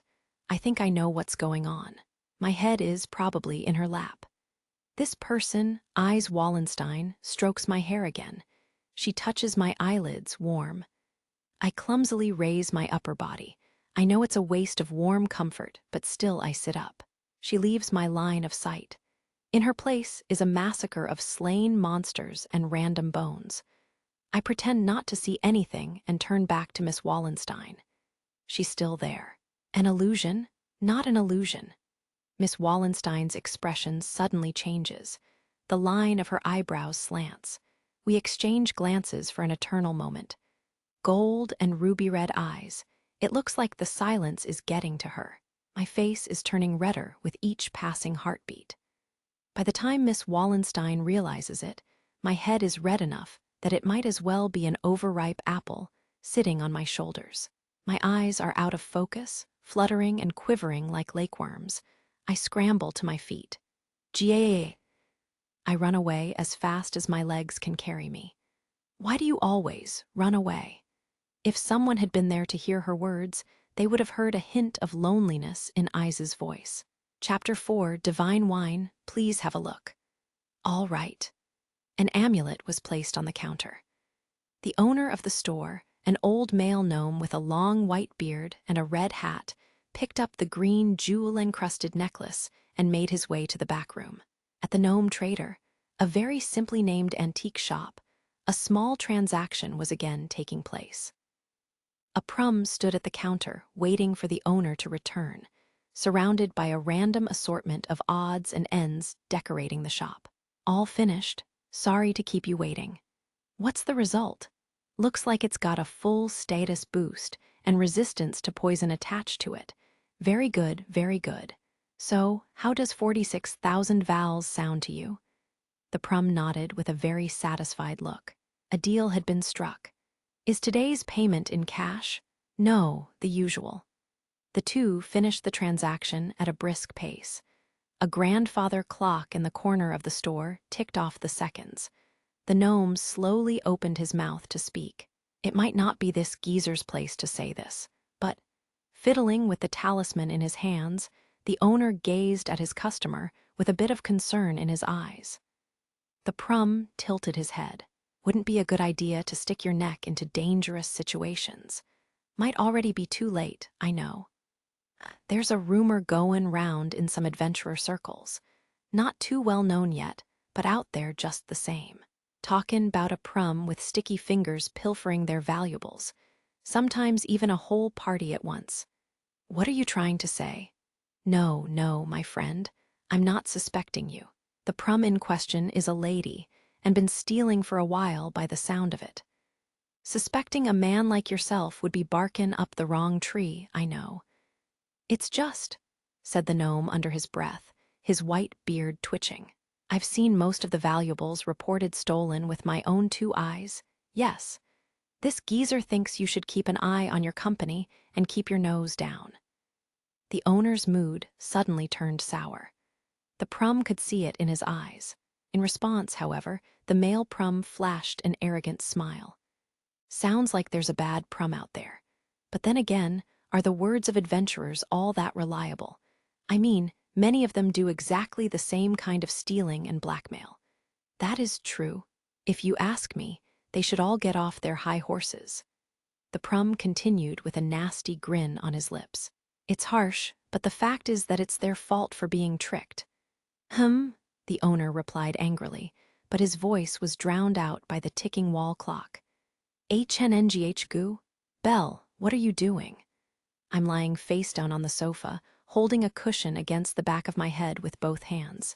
The goddess seems to think that me hiding my face with my butt in the air is funny, but I don't have any snappy comebacks in me at the moment. I ran away from Miss Wallenstein. I have absolutely no clue what chain of events led to it, but I know that all of it was real. I know that my head was in the lap of the girl of my dreams, and I know that I ran away from her at full speed like some crazy idiot. Gosh, someone, please kill me. Don't tell me you wet the sofa. No, goddess, no. Normally, I'd be all about getting back at her for saying that, but all that comes out is a pitiful voice. After I ran away from Miss Wallenstein in an explosion of shame and confusion, I think I wandered around for a while, but I have no idea where I went. By the time I realized where I was, it was almost morning, and I was staggering up to the front door at home and falling to my knees. I don't know the details, but you're a really sensitive boy. No, goddess, not sensitive. I'm heartbroken. I managed to peel my shaky body from the sofa, my ears still bright red. I even make it to the table for breakfast with the goddess. I just want to stay in the room and wallow all day, but I know I can't. Just for today, I need to forget about Miss Wallenstein, yeah, like hell I can do that. Will the day come when I can thank her properly and express my gratitude? Oh, yes. Belle, show me the book you were reading yesterday. I've got nothing to do this morning. Ah, sure, go ahead. Her shift must start in the afternoon today. She's still working at the street stand, in addition to her part-time job at Hephaestus Familia's Babel Tower branch store. I wonder if she can physically keep this up. I hold out the book, thick as an encyclopedia, that I borrowed from Sir, to the goddess. The more I look at it, the book seems stranger and stranger. Yes. She opens the cover and glances through the first few pages. Strangely, she stops moving, but not completely. Her eyes start spinning. It's almost like someone had come to collect a debt she didn't know about and was looking at the paperwork. Huh, what's going on? Isn't this a grimoire? Grimoire, I repeat the word. I've never heard it before. I don't have a good feeling about it, though. I break out in a cold sweat. So, what's that? To put it simply, it's a book that forces the reader to learn magic. It feels like all the sweat glands in my body have opened at the same time.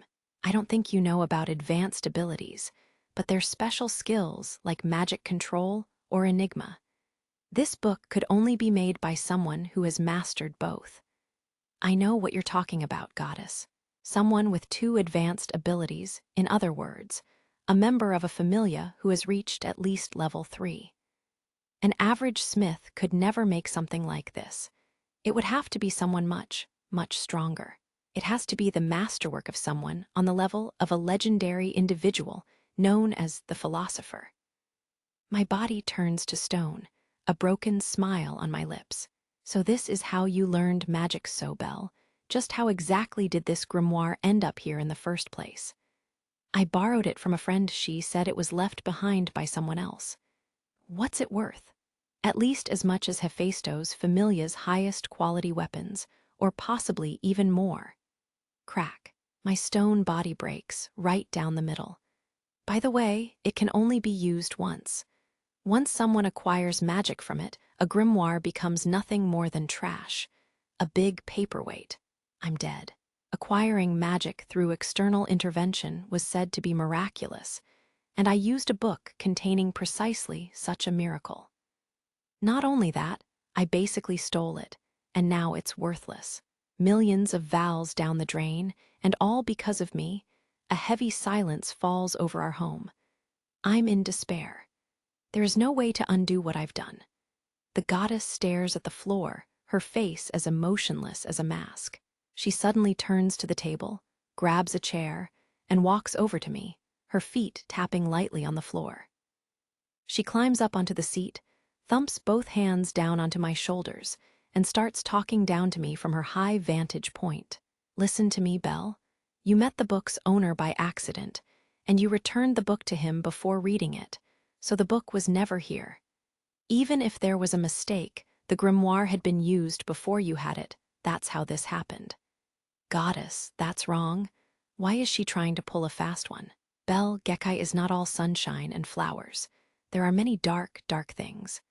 I've seen them with my own eyes.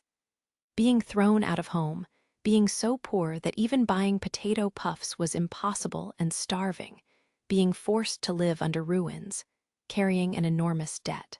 The world is full of injustices. Wasn't all of that your fault? And what was that last thing you said there? What are you hiding, goddess? Anyway, I'm going to go and explain everything to the person who lent me this book. Belle, don't. You don't have to be that upstanding. This world is even more unpredictable than the gods themselves. Please don't try to sound wise at a time like this. Even if we try to hide it, the truth will come out. It's just a matter of time. The die has already been cast. Sir will ask me if I read the book for sure. Even if I lied to her, everything would come out when the real owner came back for it. Done, over, out. At this point, the only option is to explain everything and assume the doja position. Grabbing the book and blowing past the goddess's attempts to stop me, I hold the book under my arm and kick the door open. Is Sir here? Oh, look who's here. Morning to ya, meow. One of the catgirl waitresses at the Benevolent Mistress responds to me while sweeping the street outside the bar. If I remember right, her name is Chloe. She looks at me with a giddy smile, her tail swishing back and forth behind her. What's this? What's this? No morning greeting and calling on Sir at this early hour, meow. What are you planning to? Please call Sir. Wah. Okay, meow. She finally understands my sharp words and jumps in surprise. Maybe she can tell I'm not my usual self. She runs into the building so fast, she almost slips a few times. The bell on the front door rings as she flies inside. A few moments later, Chloe sticks her face out from behind the front door and motions for me to come inside. I step inside the cafe and bar. They're still getting ready for the day. Good morning, Belle. Is something the matter? Sir? Tap, tap, tap, tap. I can hear her shoes on the floor as she comes running from the kitchen. She must have come in a hurry. She's still carrying a wooden tray in her arms. Her blue-gray hair is tied back with a triangular bandana. I start to tell her the gist of everything that had happened. At first, she wears a polite but confused smile, but her eyes grow larger and larger as I talk. The color of her face changes at some point when I finish speaking. Just like she had done at some point before, she breaks off eye contact. Well, that's a very sticky situation you're in, Belle. Hold on there, sir. How come you're acting like you're not involved? I had to say something about her strange tone. What is she planning to use me as, some kind of sacrificial lamb? She lifts the tray up to her mouth, hiding the lower half of her face. She looks at me with upturned eyes. So, I can't. As cute as you look right now, no, absolutely not. I strike down her request despite those imploring eyes, my own face a flaming cherry on my shoulders. This woman really does seem like a witch. You're hittin' a nerve, boy, burstin' into other people's shops this early in the mornin'. The bar's owner, Mamma Mia, must have heard our squabble and followed the noise all the way here. Despite being a dwarf, her frame is absolutely imposing. My body freezes as she walks up to me and plucks the book out of my unusually stiff hands, before glancing over the book herself. That's a grimoire, all right, but what's done is done. Boy, pay it no mind, you hear? Huh, BB butt. The dimwit who left it here is at fault. Like saying, here, please read this. Boy, if you hadn't read it, some other adventurer would have said the grimoire was his and taken it anyway. That's just how it is. She's rather persuasive. I close my still open mouth as she lets out a long breath through her nose. He was prepared to lose it the moment he let it out of his sight. Think about it, boy.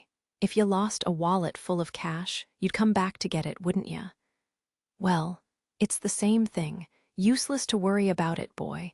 Be happy you got something outer it and let it go. Mia said her piece and leaves it at that. I look back over to Sir. She has a small grimace on her face, tilting her head to the side. This still leaves something to be desired, and I get a bad aftertaste from it.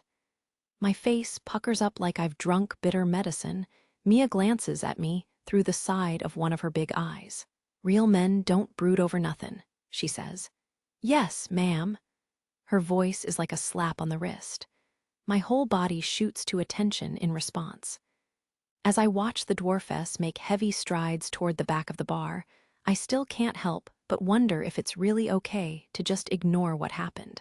I rub the sides of my head, trying to untangle my thoughts. Well, sorry to disturb you. I'll be going now. I stand there in silence for a moment before turning on my heel. At the same time, a very sneaky Chloe brings a basket to Sir. She takes the basket and nervously sticks it out in front of me. Would you be willing to take this again today? Tea, thanks. I stutter as I take the basket from the outstretched hands of the shyly smiling Sir. I always feel a little embarrassed when she gives me lunch, but Sir always looks very happy when I take it.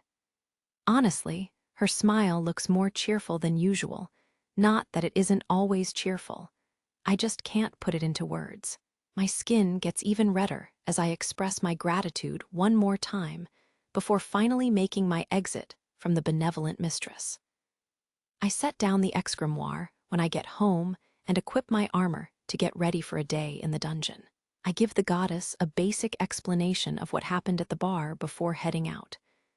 A very calm voice says, "Have a nice day," as I open the door to go outside. Now that I think about it, didn't I use my last potion? I'm jogging down West Main when I suddenly remember my item situation. I used my last potion 3 days ago. The item holster on my left leg is completely empty. They've helped me out before. Maybe I should swing by their shop first.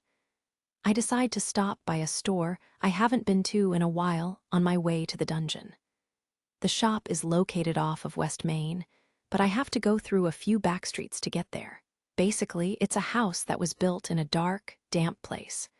But there's a sign with the Myach Familia's emblem, a completely healthy human body, above the front door. Excuse me, good morning. I open the wooden double doors a crack and peek inside. My eyes look up and down the rows of shelves, trying to find an animal person girl in the dim shop. She hears my voice and turns her half-closed eyes my way. Morning, Belle. Long time no see. With her slow voice and drowsy-looking eyes, you'd think she'd just woken up, but that's just how she is. The girl's taste in clothing is also a little strange. Her tail is sticking through her skirt, and her left sleeve comes down to her elbow, but her right sleeve goes to her wrist. She has a glove on her right hand only. She looks to be about the same age as Ina, maybe a little younger. She stops what she's doing and walks to the back of the shop and behind a counter. Sorry to come in this early. Are you busy? No worries. No one will come in after you leave anyway, Belle, so what are you going to buy today?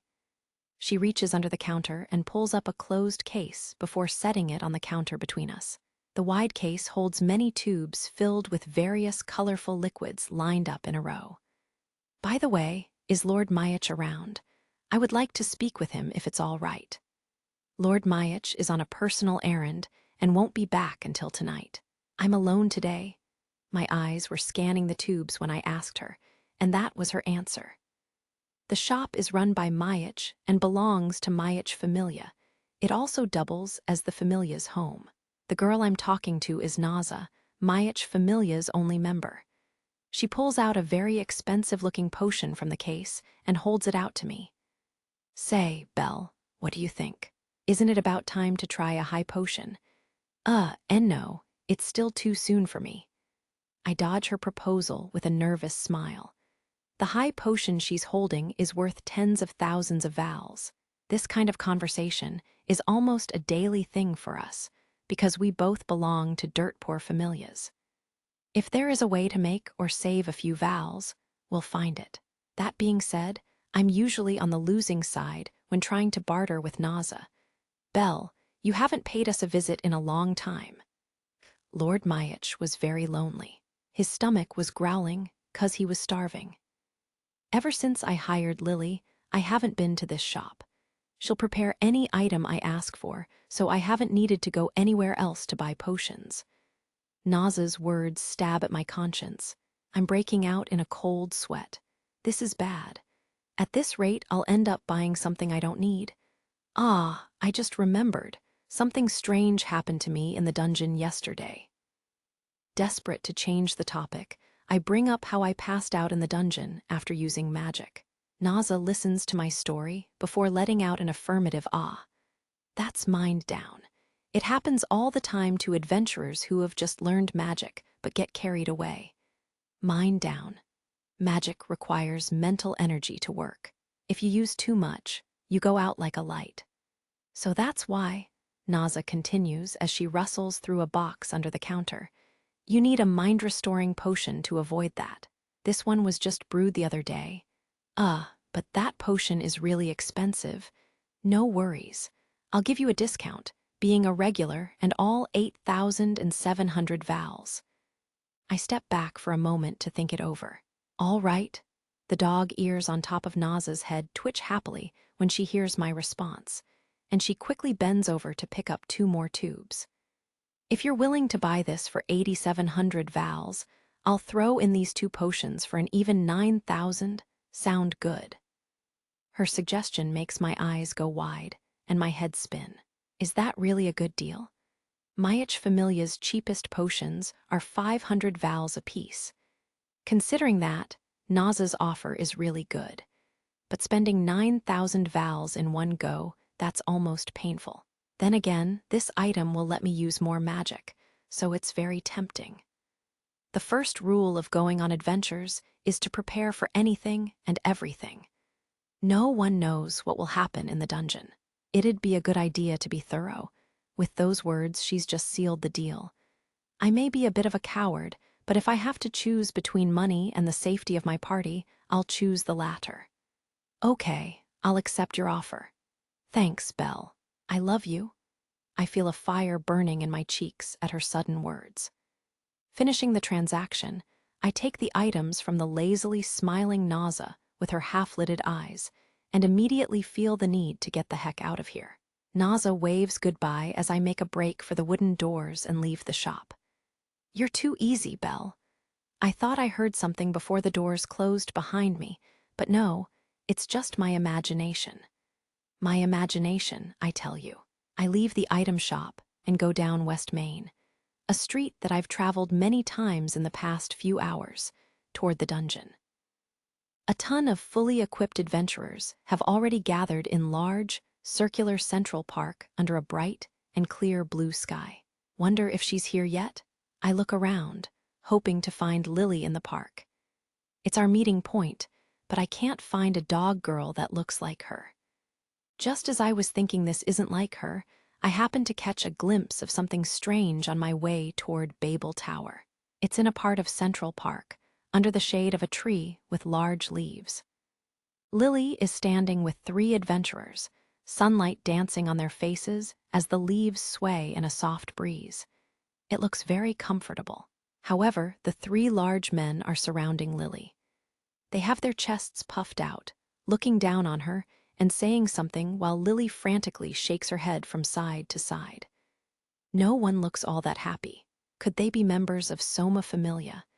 As soon as the thought crosses my mind, I immediately go in their direction. Enough, hand over. Already gone, really. It sounds like they're having a heated argument. I hide behind a tree in their blind spot and prepare to jump in at a moment's notice. Hey! But then, out of the blue, someone grabs my shoulder as if they're trying to get in my way. I spin out of it in a surprised reflex and turn to face the grabber.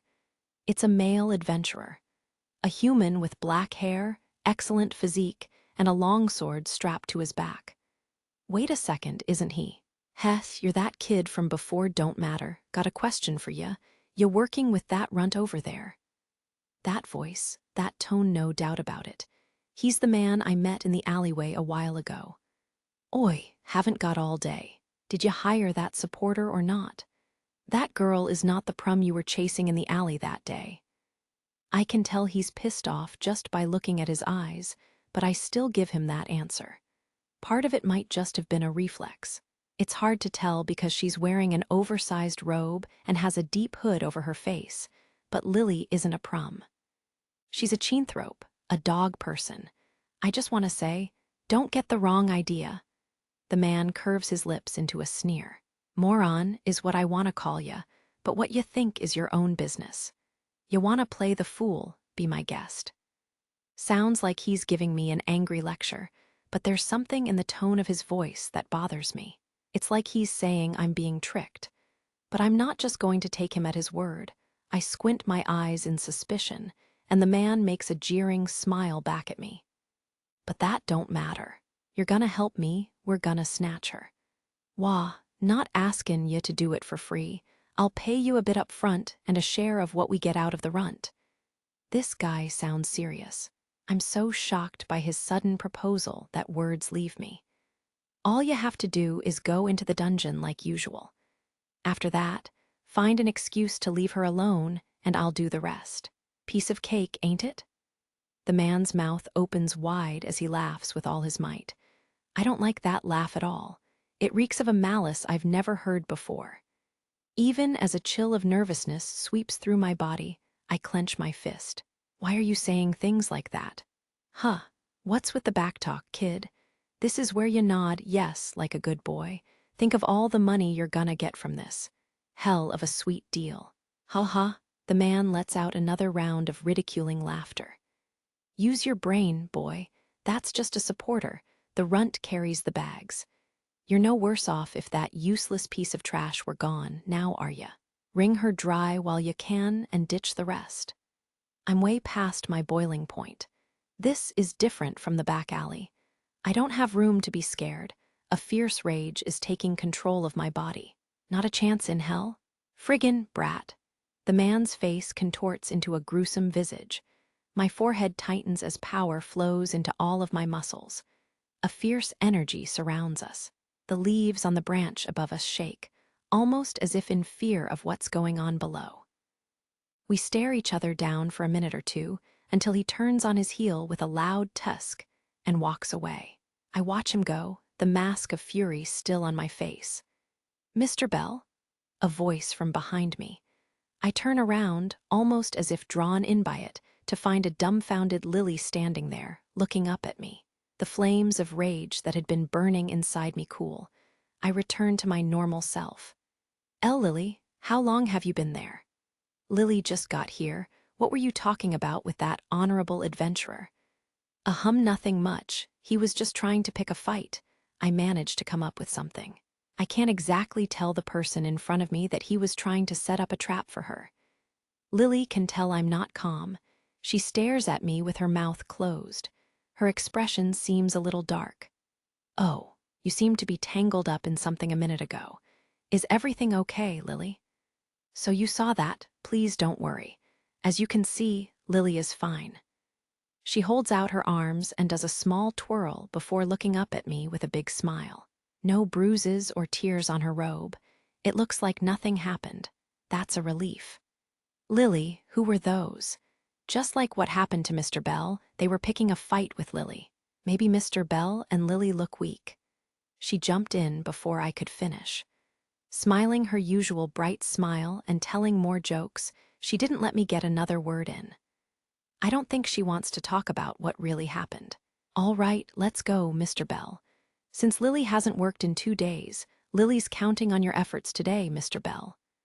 She passes right by my side, heading toward Babel Tower. Her bangs sticking out of her hood shake as she turns back around for a second. I catch a glimpse of her chestnut-colored eyes. They're perfectly normal. It's like nothing happened at all. I decide to let it go and not say anything else. I close my mouth and follow her. I can't tell what her face looks like now because she's in front of me. But I think about it as we weave through the crowded and noisy street on our way to the dungeon. Looks like the time is right. What's this? You're already finishing up, Ina? Yes, about to. Ina nodded at her coworker. They were in the lobby of guild headquarters. The floors and walls of the first floor were constructed from white marble, giving the space a somber feel. Evening sunlight shining in through the windows lit up the lobby like the neighboring houses. Ina looked around the guild lobby as she cleaned off her desk and stood up. Wow, right at closing time. The Ina I know never leaves right away, could it be? Surely not a date. Why is that the only? Ina waved off the idea, politely refuting the idea, and forced a smile before taking her leave. Saying a quick goodbye to her other coworkers, she left the building through the employee exit. Well, then, tat, tat, tat.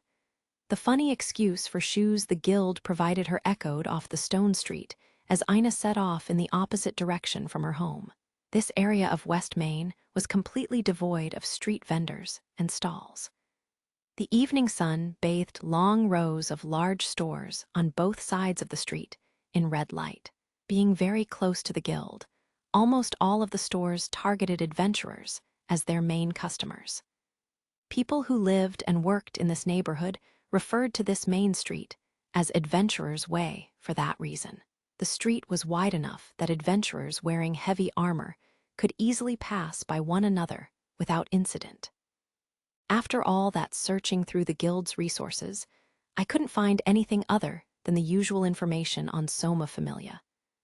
Ina had been trying to find information about the inner workings of Soma Familia for the past few days. If she was asked why, she simply answered, "There's something I need to know."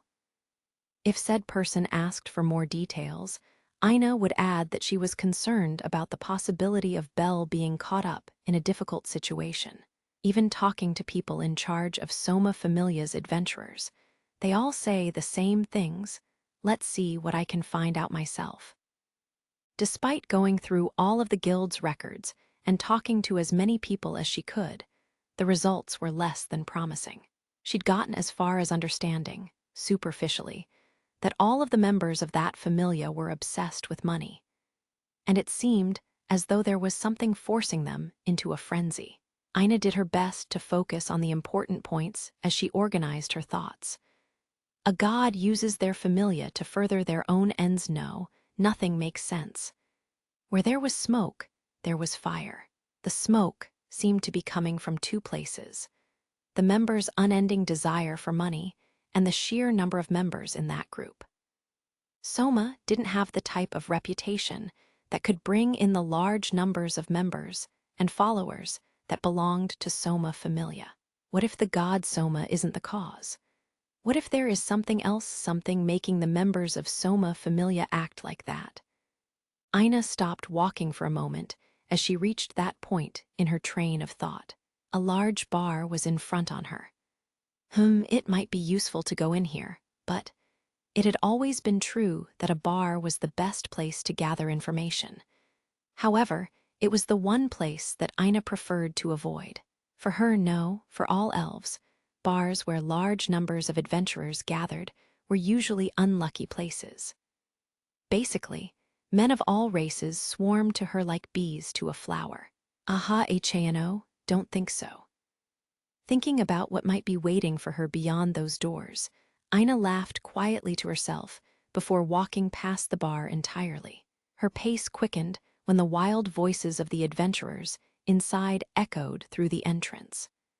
Not trying to flatter myself, Ina was always very conscious of her appearance. Despite being half human, the blood of elves, considered to have the most beautiful men and women among all the races, also ran through her veins. She had to accept the fact that, to a degree, men of other races would be attracted to her. It's not that I'm not open to the idea of dating. The surprised look on her coworker's face after she asked about a man or a date just before leaving work jumped into Ina's mind. Ina wasn't trying to come across as some innocent virgin. She was already 19. It was perfectly acceptable for someone that age to have a partner. She did feel a bit empty from time to time. That void was normally filled by work, however. But then again, I've never really felt like that one. About anybody, most of the men who had approached Ina in the past were robust, capable adventurer types. All of them were dependable men who could sweep her off her feet as well as protect and support her. But because they were like that, there was one thing about them that made her a little nervous. Maybe it would be better if they weren't so reliable. She was a workaholic, so perhaps someone who was a little more unpredictable would be a better fit. Never before had she been so honest with herself. She'd be struggling with problems alone, trying to overcome them by herself. But then, in the end, someone would just come into her life. She wanted that kind of person. She laughed to herself as she envisioned getting a little too involved with him, working together to make something great, a hold-and-be-held relationship. Someone who would depend on her and let her feel like a protector would be just right for Ina. I wonder if there's a man like Belle anywhere. Yes, that was it. The answer was clear. It was hard to miss putting it into words. So a man like Belle would be perfect. Ina had found the most satisfying answer. Wait. Hey. Her hand flew into the open air beside her. A man like Belle, well then, that was it, wasn't it? He. No one was there to see Ina's ears turn pink or to hear her giggling. There it is. She was alone, but still said her thoughts out loud and much louder than necessary. Her face still flush with heat, she entered a 2-story item shop made from stone. The billboard above the entrance to the shop read retail. The reason she wanted to come here was to investigate Soma Familia's wine. Part of it was that she had exhausted most of her options, but the fact that they sold so little wine didn't seem right to her. While she didn't think she'd crack the case with this, Ina thought there was some value in looking into it. I haven't been here in ages. I wonder if they have a larger selection. Transparent cases that were many times stronger than glass lined the inside of the shop like army camps. Ina craned her neck to look at the highest shelves. Many products were stored on each shelf. Round-bottomed flasks filled with blue liquid were potions. Green fluids in cylindrical tubes were antidotes, and elixir was sold in fancy bottles with intricate designs. All of them were made by familias that specialized in sales. Many item shops sold items produced by only one familia. This particular shop had secured a spot on Adventurer's Way by having a good reputation and carrying many different types of items. Ina walked right past the adventurer items and over to a corner of the store marked grocery. Yes, here it is. Ina happily clapped her hands together when she spotted Soma Familia's label on a shelf lined with wine. The container on the shelf wasn't very appealing, being nothing more than a typical glass bottle.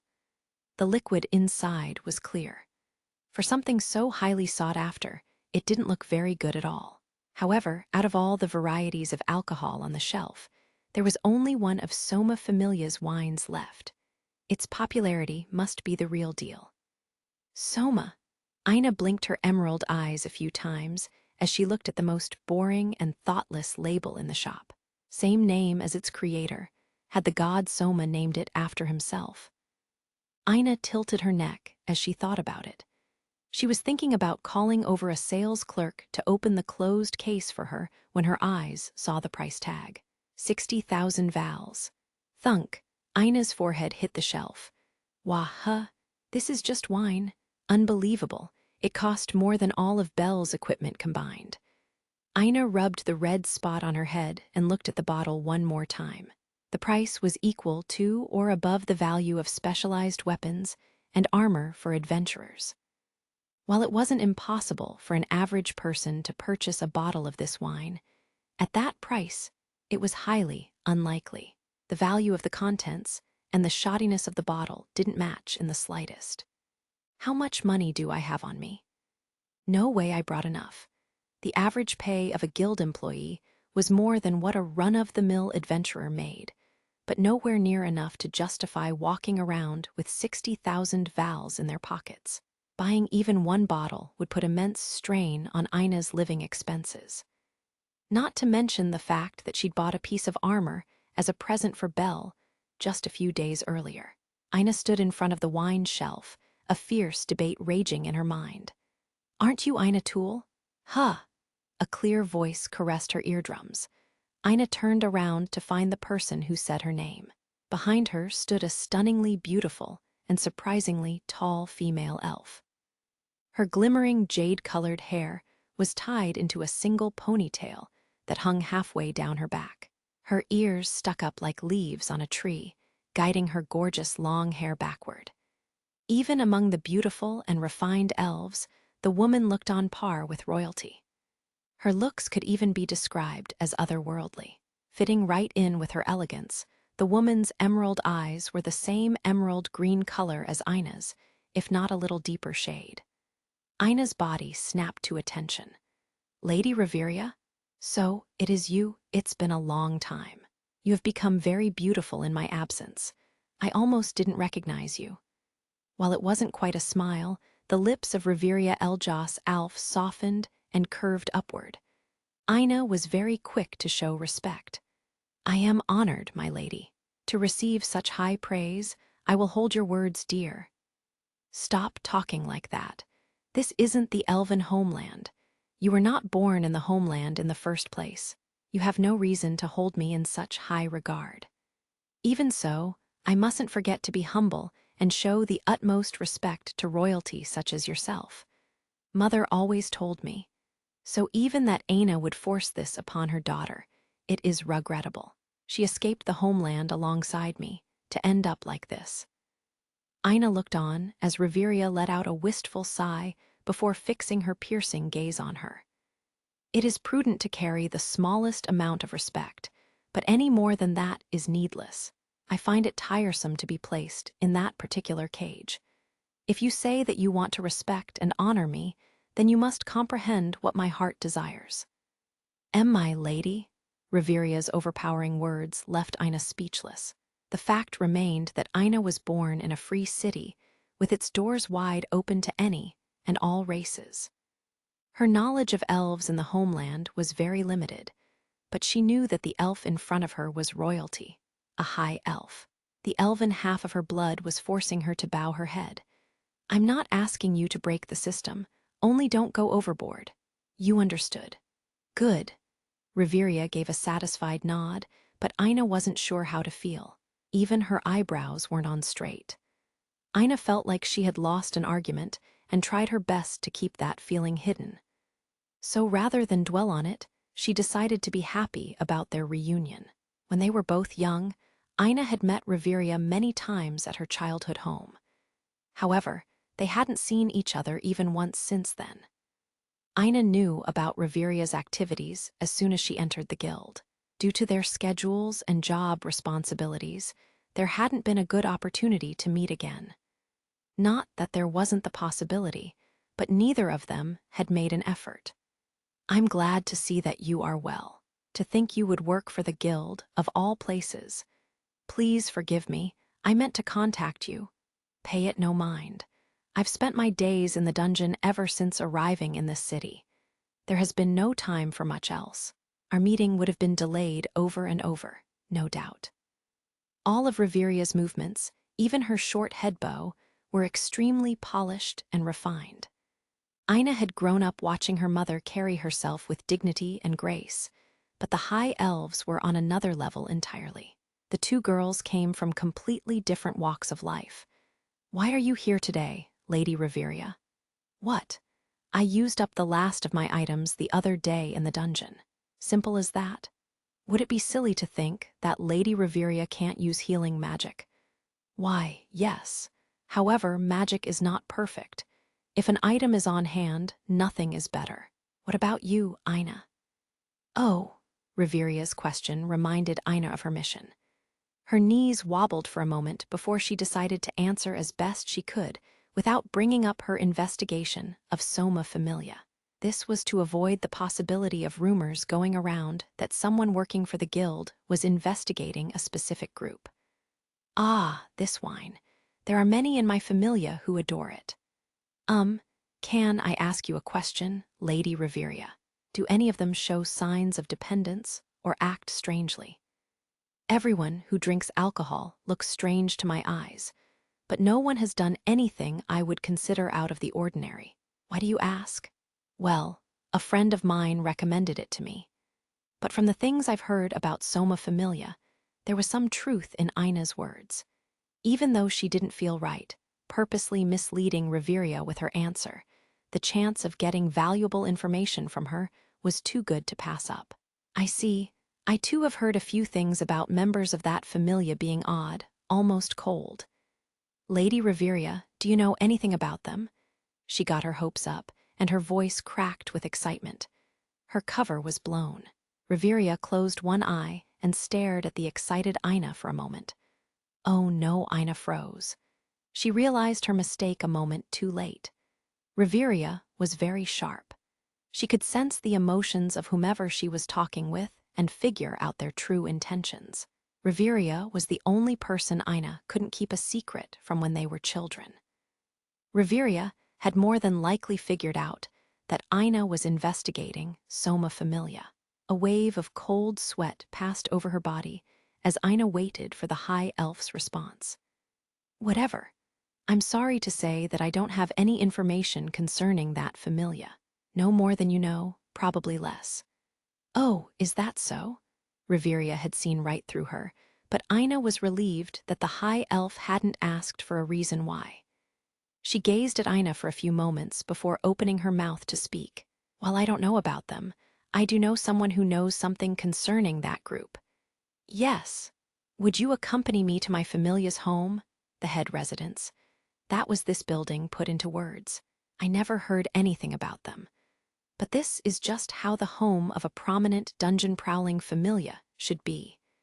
The building was located on the northern edge of Arario. It stood on the side of a back street, 1 block away from North Main.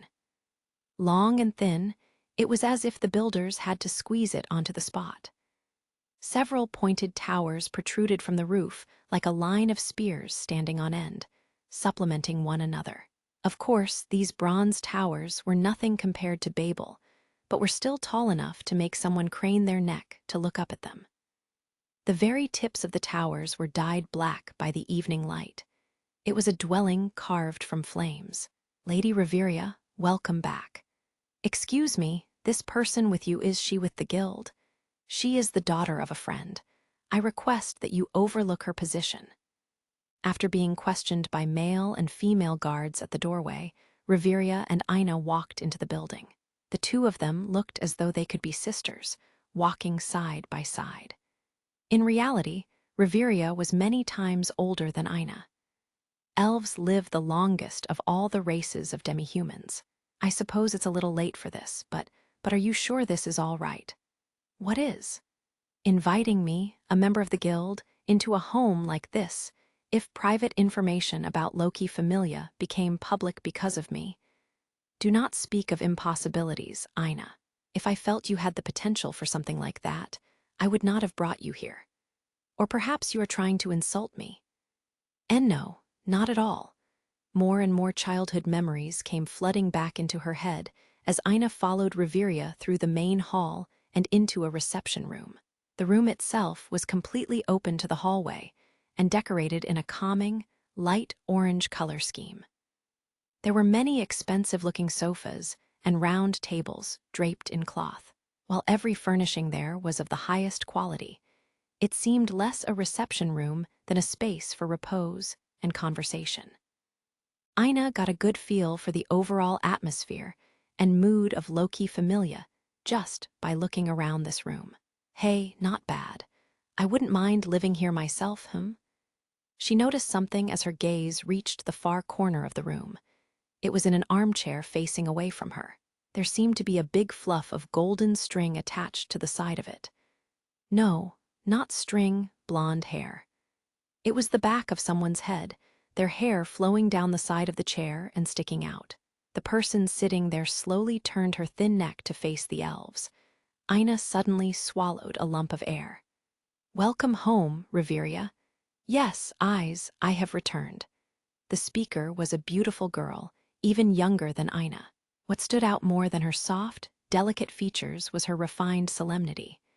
Still, her eyes glimmered like pools of gold on her face. The word innocent seemed to fit her very well. A noble beauty and a childlike purity seemed to coexist within her. As Ina had said once before, just seeing the girl's beauty made her heart skip a beat. Eyes Wallenstein, the blonde-haired, golden-eyed adventurer whom Bell couldn't get out of his mind. Who is that person? Eyes asked. I'm, Ina stuttered. She is like a member of my family. You two, introduce yourselves. They followed suit and exchanged greetings. Eyes didn't break eye contact with Ina as she spoke, her words clear and concise. Without any armor on, Eyes looked like a very sheltered girl. She was very feminine, with her slender body wrapped in a pure white one-piece dress. It accentuated her generous bosom as well. Eyes' bare feet were pearl white, like alabaster, smooth and vibrant. Breathtaking. Ina didn't feel right, looking at Eyes this way. Even though he wasn't here, it felt like she was wedging herself between Belle and Eyes. Moving slowly and carefully, Ina walked around the armchair and took a seat on the sofa facing her. Riveria joined them, with a table situated between the three girls. Eyes, have you purchased replacements for the items used during the last trip? We set out again in 10 days. Yes, I'll go tomorrow. Eyes' voice was muffled by her knees. She was holding them to her chest while sitting in the chair. Her words sounded dull, like a bell fallen on its side. Ina could tell something wasn't right. She glanced over at Riveria, only to see a look on her face that the high elf often gave Ina years ago, a warm, motherly expression. Ina finally worked up the courage to say what was on her mind. Lady Riveria? What is it? Don't you think that Eyes looks a little upset? Ina couldn't feel any energy coming from the girl, her face half hidden behind knees covered in white cloth. Even Eyes' hair seemed to be missing its usual luster. It hung limp over her shoulders. Ina hadn't known the girl for long, but she could tell Eyes was very sad. Riveria laughed quietly at Ina's question, letting a rare smile onto her lips. Oh, a boy she's been interested in for a while now apparently ran away from her. Riveria's shoulders shook as she laughed again, teasing Eyes about the situation. Ina, on the other hand, didn't feel like this was a laughing matter. That's terrible, she said, her hand on her forehead. It looked as though the chances of her cute, little subordinate getting a girlfriend were rather low. Ina decided to hide this information from Belle and seal it within her memory. Lady Riveria, about the reason I came here today. Oh yes, my apologies. Let's call her here. A still smiling Riveria reached into the bag she had brought back with her. She pulled the bottle of Soma out of it. Lady Riveria, weren't you going to summon someone for me? It would be a waste to go looking for her. She has always been very elusive. I don't know how much time finding her would require. It would be more effective for her to come to us. Before Ina could ask another question, Riveria removed the lid of the wine she'd purchased herself. Though the fact that she'd put all of her purchases on Loki Familia's tab seemed somehow more striking. Soon, the surprisingly sweet smell of the wine filled the reception room. Wow, a frosty smell. I may be quite accustomed to it, but this smell still has that effect. Ina enjoyed the aroma for a moment before realizing that Riveria was holding out a glass in front of her and took it out of reflex. Before she knew it, a high elf was pouring her a drink. Ina was on the verge of passing out from shame and embarrassment. Feeling bad that Riveria had gone through the trouble, she cautiously raised the glass to her lips. Oh my. Her eyes shot open the moment the glass touched her lips. It was heavenly. Too heavenly. It was so sweet that her tongue almost went numb, but somehow it had a smooth, almost melting texture. Its sweet bouquet instantly filled her nose. The aftertaste was so invigorating that her very consciousness seemed to be tossed around inside her head until the very last drop. That feeling made its way into her body, right down to the tips of her toes. No wonder so many people like this wine. In just one gulp, Ina learned firsthand where the wine's reputation came from. I know that smell. It was only a heartbeat after Ina put Soma to her lips. Thump, thump, thump, thump. The sound of excited footsteps drew ever closer, as if being pulled in by the smell of the alcohol. Hey, you, is that Soma? With that, the vermilion-haired goddess of this familia, Loki, appeared from around the corner a second later. She has arrived. So that's what you meant by her coming here. I knew it, I knew it. That's Soma, all right. Did you get me a present, Riveria? You devoted child, you. Ina took a look at the glass in her hand, the source of the mellow smell around her. Next, she looked at Loki, in awe of how well Reveria's plan to summon her had worked. Even in the dimly lit reception room, Ina could clearly see Loki's vermilion hair and eyes. While it was I who purchased the wine, the idea was not mine. Well then, must have been I's. And here you were actin', all sad since you came back from the dungeon. It was ta keep this a surprise. Gee, Izuo, you're so cute. Not me. Loki was ready to jump onto Eyes and give her a big hug, but an intimidating glare from the depressed girl stopped her in her tracks. Eyes' eyes were saying, touch me and I'll slice you. Huh. Loki was confused as she took a few steps backward, sweating. Aizu, isn't that a little too prickly, even for you? What you think? If you want my permission, use words I can understand. More importantly, the person who brought the wine is standing right there. Ah, so that's how this is going to work. Ina realized this was part of Reveria's plan as well. The person who had information about the inner workings of Soma Familia was in fact the goddess of her own familia, Loki. By appeasing her with a gift, Loki might be willing to answer a few questions. Directly asking a god for their opinion made Ina rather uncomfortable, but she forced herself to relax. Huh, who's this girl here? This is our first meeting, Lady Loki. It is my pleasure to make your acquaintance. My name is Ina Tool. I know that my being here is very unexpected. No need ta be so formal. You're mackin', my neck itchy. Talk normal, got it? Loki waved off Ina's formality like it was too much trouble to bother with as she turned to face her. Loki stiffened when she noticed Ina's uniform and planted her gaze firmly on the half-elf. Her thread of a right eye opened. A cat-like smile popped up on her lips. What's this here? A guild member payin' my familia a house call. Old man Uranus, claimin' neutrality and all that, yet havin' a dagger armed and ready. That how this is? And no, it's not. This girl is my guest. I won't allow such slander. So you're Reveria's guest, my mistake then. Sorry about that, Ine, beg your pardon. I am fine. Please pay it no mind. Feeling Reveria's quiet gaze, Loki tried to pass the moment by shrugging and laughing it off. She then plunked herself down on the sofa. That's enough with keepin' up appearances. Let's get ta it. You brought me one of my all-time faves, which means you wanna ask me something. Am I right? Well then, I'll get right to the point. If you know any details about what goes on behind the scenes at Soma Familia, would you be willing to tell me? Bring in Soma for that. Haha, I see how it is. Holding the bottle in one hand, Loki rudely grabbed a glass from the table and poured her own drink. One big gulp and a long, satisfied sigh later, Loki turned her reddening face in Ina's direction. It's not like I got a good connection with that idiot Soma. Don't know if I have the info you want, Ina. But what the heck, I'll spill the beans on anything you want. So what'll it be? Do you know the reason behind the strange tendencies of the members of Soma Familia? Right ta the good stuff, eh? But how to explain it? Loki swirled the wine around in her hand a few times, watching the waves wrap around the inside of the glass. After a few moments, Loki downed the remainder of the wine in one loud swig. Got it. I'll tell you a story about me and Soma. Just Bane, clear, the wine Soma. Not that idiot god, just TB clear. Okay. Well then, you know me, I love me some wine. Goin' ta different shops, tryin' and comparin' all brands every day.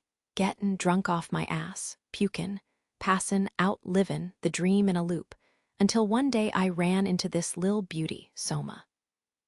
Reveria was staring at Loki with her eyes half closed, with no notion where the goddess was going with this. Loki, however, didn't care and continued her story. One of those fated meetings, I guess you could call it. It was love at first taste. Some familia made it, but I didn't care. Went round Aurario, buyin' Soma left and right. But while I was doin' that, I heard something very interesting. Something interesting. Can you wrap your head round this, Ina? This wine is defective, a failure. Ina remembered Bell saying he heard that from Lily. Loki's smile grew deeper. Makes you wonder, don't it? A failure that's this good. What about the successes, huh? I had Tano. Found my way to Soma Familia's home base by myself. Aina was shocked, and Reveria looked down on Loki with disgust. While the two gods weren't exactly enemies, a god going directly into another's territory was almost an open invitation for an attack. Even the gods had manners.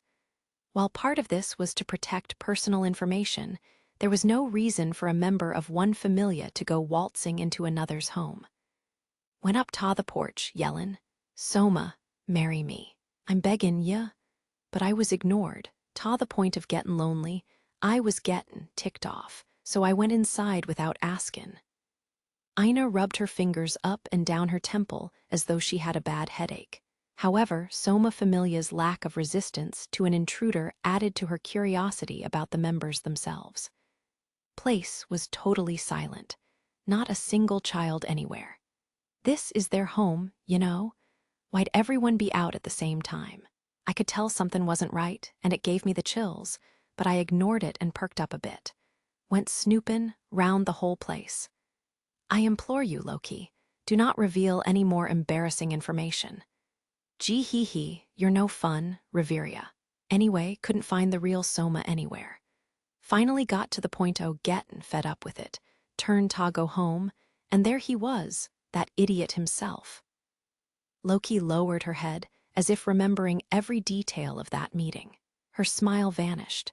I let out a big friendly "Hey there," and that idiot responded with only "Welcome." Nothing else. It was our first time meetin', you know. Hardly ever looked at me either, just stood there with a hoe in his hand. Was tendin' to his garden. Only heard 'bout this later, but he grows all the ingredients for his wine. Ah, nothin' too alarmin' goes in, though. Loki continued to refill and drink the wine even while telling her story. Her bright pink cheeks were getting redder by the minute. The tone of her voice went up. This Soma god really pissed me off. Huh.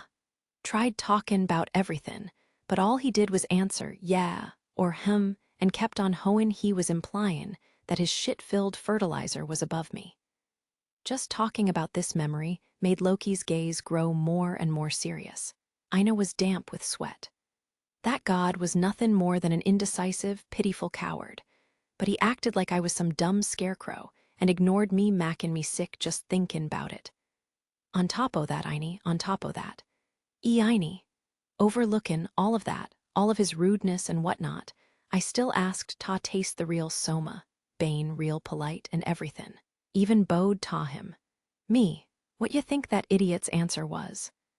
Since Loki hadn't sensed any kind of hard feelings from Soma, she thought there was a chance she could try the good stuff. If not a full bottle, then at least a cup or two. However, Soma finally stopped working and turned to Loki for the first time and said, "I refuse."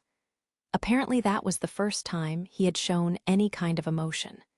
Gee, he's supposed to be on my side, but that kinda tone pissed me off more than ever. Loki, get a hold of yourself.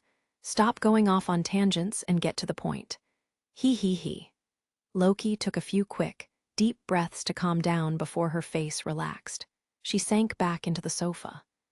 Sorry, beat round the bush a bit, but I asked that idiot about his familia. When I asked, what he said made me sick, that idiot. He's got absolutely no clue how to run a familia, no sense at all. Like his heart wasn't in it from the start. Aina's thin eyebrows flicked up. His heart wasn't in it from the start. Well then, what was his goal? Aina had a new train of thought take off in her mind. Aina, don't be thinkin' too hard on it, you know. The god known as Soma has only one thing in his skull, his hobby.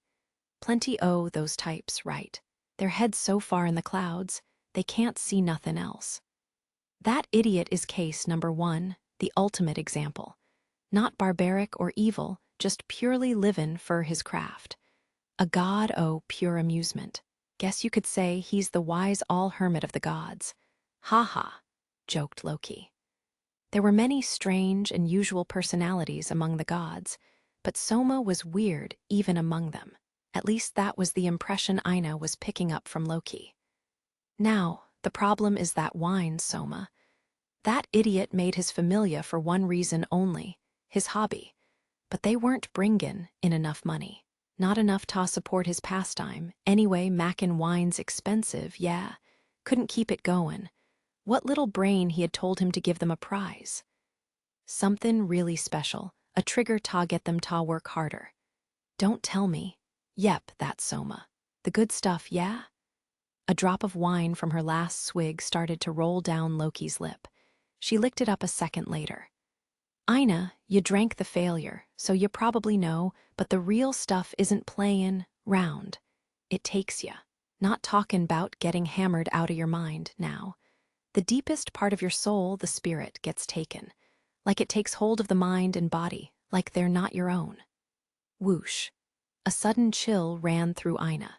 She thought back to the warm, elated feeling she got from drinking the failure before. Her senses had been swept away by the wine, in a good way. Her spirits had been lifted. Something even more euphoric than that. Goosebumps quietly erupted on her skin beneath her suit.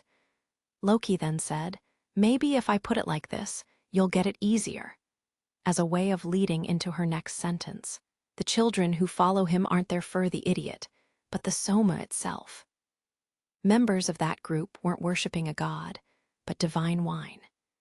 That meant that the reason Soma Familia had more members than the god Soma's reputation would allow was because their spirits were taken by the wine he gave them. His followers had fallen in love with wine that could give them more happiness than anything else with as little as one sip. That idiot is a real monster. He's not gettin' help from members with Enigma. He's just growin' ingredients, mixin', and brewing them himself. That idiot has driven his hobby to utter perfection. It suddenly came to Ina. Part of the reason Loki referred to Soma as that idiot was out of fear and awe. He ain't usin' our power either. He's usin' the same abilities as his children, maybe even less, to make something like that. Can you believe that? In other words, human hands can make the wine o' the gods. It's like what the hell'd he do up in Tenkai, right? I think I see the gist of your story. The god Soma uses his wine as bait to lure in members. Yep, that's right. Once the members knew the flavor of Soma, they did anything they could to get money. While I did call it a prize, not everyone in the familia gets an equal share. On top o' Iswin a quota, the idiot only gives the highest earners the good stuff. That familia is at war with itself. Ah, yeah, those who fill the quota get a sip, most likely. Loki racked her brain, trying to remember. However, Ina had a realization. This was why the Soma Familia members she sometimes saw at the guild were obsessed with money. They were thirsty for Soma. The more I hear about this, the more it sounds like a dangerous drug.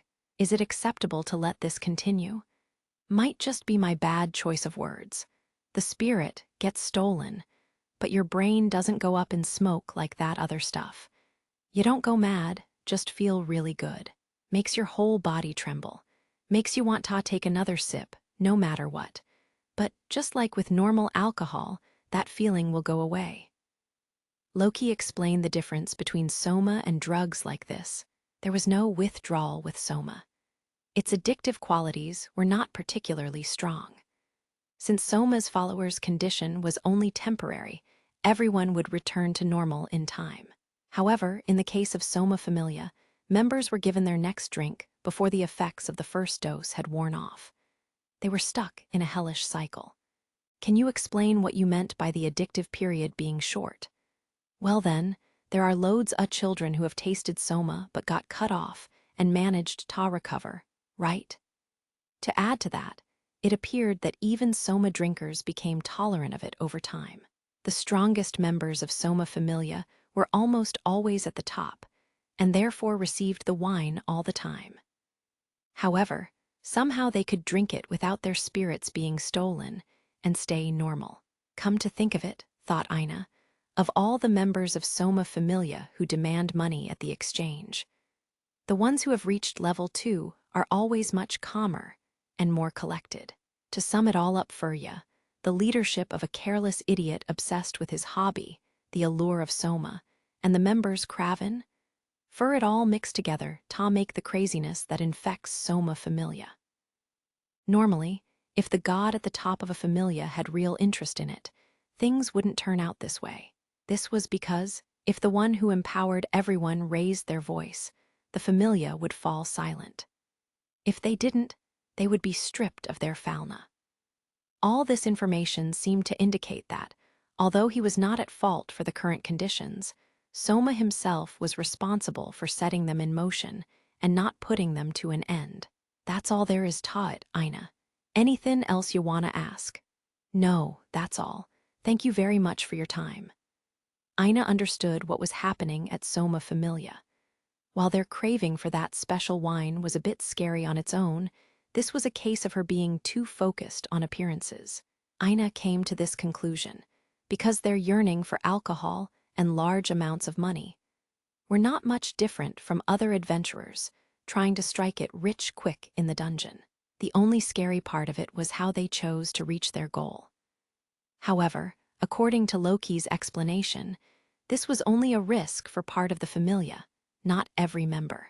The supporter whom Belle had hired sounded as though she was perfectly normal, by the way he described her last time they talked. A feeling of relief flowed through her as Ina deduced that it was highly unlikely that Belle would be thrust into a life-threatening scenario. Loki watched her carefully, and upon seeing the look of relief on her face, opened her eyes a little wider. Ina, yes.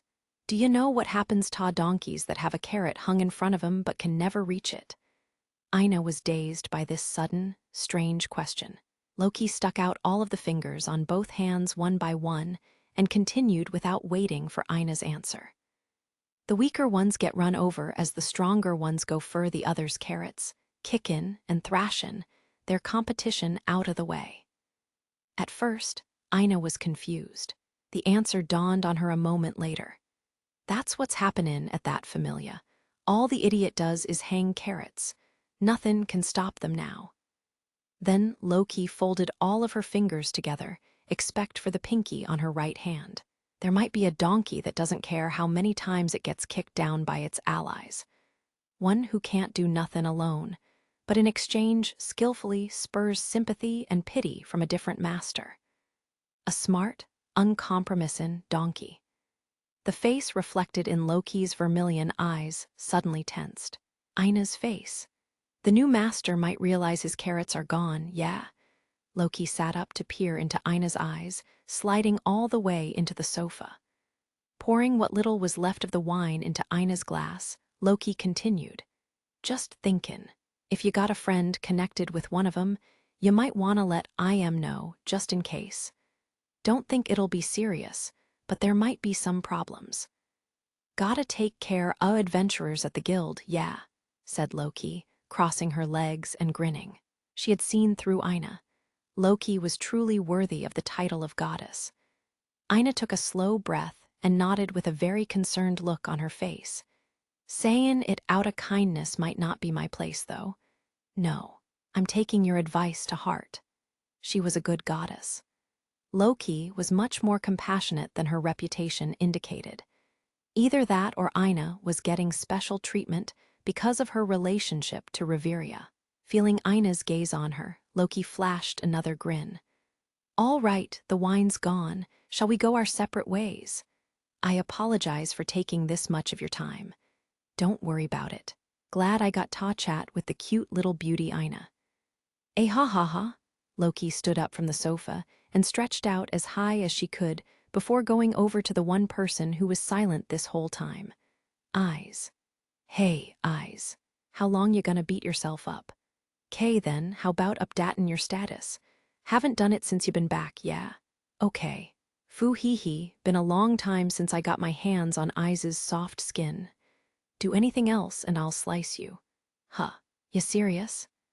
Eyes' harsh tone made Loki crouch down slightly as the two of them left the reception room. Just before turning the corner, Loki looked back at the elves, winked, and gave a quick wave. She's an interesting goddess. I am inclined to agree that she is interesting, but she's much more. We have a lot of faith in her. You too, Lady Reveria. Yes, me included. Ina giggled to herself, looking at Reveria's closed-eyed half-smile. Ina picked up her glass from the table and drank what was left. Tomorrow, I wonder if I'll have a chance to talk with Belle. Loki's warning was still fresh in her mind. The soma tasted a little bitter on Ina's tongue. AIZUSA level SII. Loki suddenly yelled. PFFFTT. Ina. Ag, I'm so sorry. Chapter 5 Reset the Sunset. The moon came out, and then the sky brightened as the sun rose once again, heralding a new day. I'm usually still at home at this hour, but today I've come to Babel Tower. While Lily and I were in the dungeon yesterday, I couldn't get the words of the man who tried to capture Lily out of my head. I'd been on edge, and I could tell it was making Lily uneasy. I didn't want to worry her, so I didn't tell her the details, but I could still tell she was worried.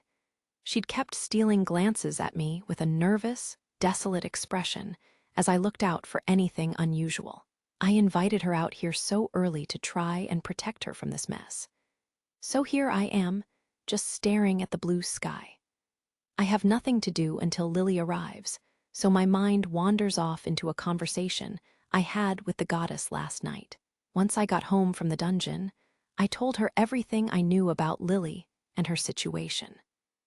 My plan was to have her live with us under the church until I was sure the danger had passed. Once I had explained everything to the goddess, anyway. Belle, is this supporter worthy of your trust? Huh. She listened quietly to every word, and then she slowly asked that question. At first, I didn't realize what she was saying. Then it hit me, and I stood up, leaning over the table to say something in Lily's defense. But when I opened my mouth to speak, the tranquil look in the goddess's eyes sent me for a loop, and I fell silent. Just from what you have told me, something about this girl smells fishy. Like the day you lost my knife. Oh, I'm not accusing her of anything, so don't give me that look. I just can't help but think she was somehow involved because the two of you worked together that day. A very sudden meeting, separated from her own familia for mysterious reasons, targeted by adventurers. The goddess repeated my main points back to me, cutting out all the unnecessary filler. There was nothing I could say in response. I pitifully sank my shoulders. Sorry to put it all like that, but I've never met this girl, so I only have what you tell me to go on. You have interacted with her, so your decision might be the best. I won't be very pleased with it, though. She continued by saying she was more worried about me. Then her aura changed, and she acted rather high and mighty as she quietly asked more questions about Lily. Do you think this girl is hiding something from you? Something that adventurer suspects knows she's guilty of. She said that I should know this, too. Her words shot through my heart like arrows. I might have been trying to avoid thinking about that possibility. Lily had done many things for me as a supporter, including saving my life from a monster. Was that making me turn a blind eye? I just kind of sat there for a while, looking at the goddess as I went through my memories of Lily. Everything. I was trying to find the moments when Lily had shown me a piece of her true feelings. Goddess, Mr. Bell. My thoughts cut off. The voice calling my name makes me focus and return to the present. Lily, morning. My response is a little slow, and I lightly shake my head to get the final remnants of last night out of my mind. Seeing that, Lily's face shifts to a smile, her eyes hidden behind her bangs as usual. Good morning, Mr. Bell. Lily didn't think that you would arrive so soon. Lily couldn't believe her eyes. Ahaha, you're right. You're always here before me, no matter the time, Lily. At least it looks like nothing has happened to her. That's a relief. Just as I thought, that adventurer wouldn't dare put a finger on Lily above ground. Adventurers who cause problems get put on the guild's blacklist. Life in Arario is extremely difficult for them. For starters, if they have their registration revoked, the exchange will no longer pay them for magic stones and drop items, instead unceremoniously taking them away. Not long after that, they'd be kicked out of their familia, which was tantamount to being abandoned by their god. They could even be punished and put in jail if their violation was severe enough.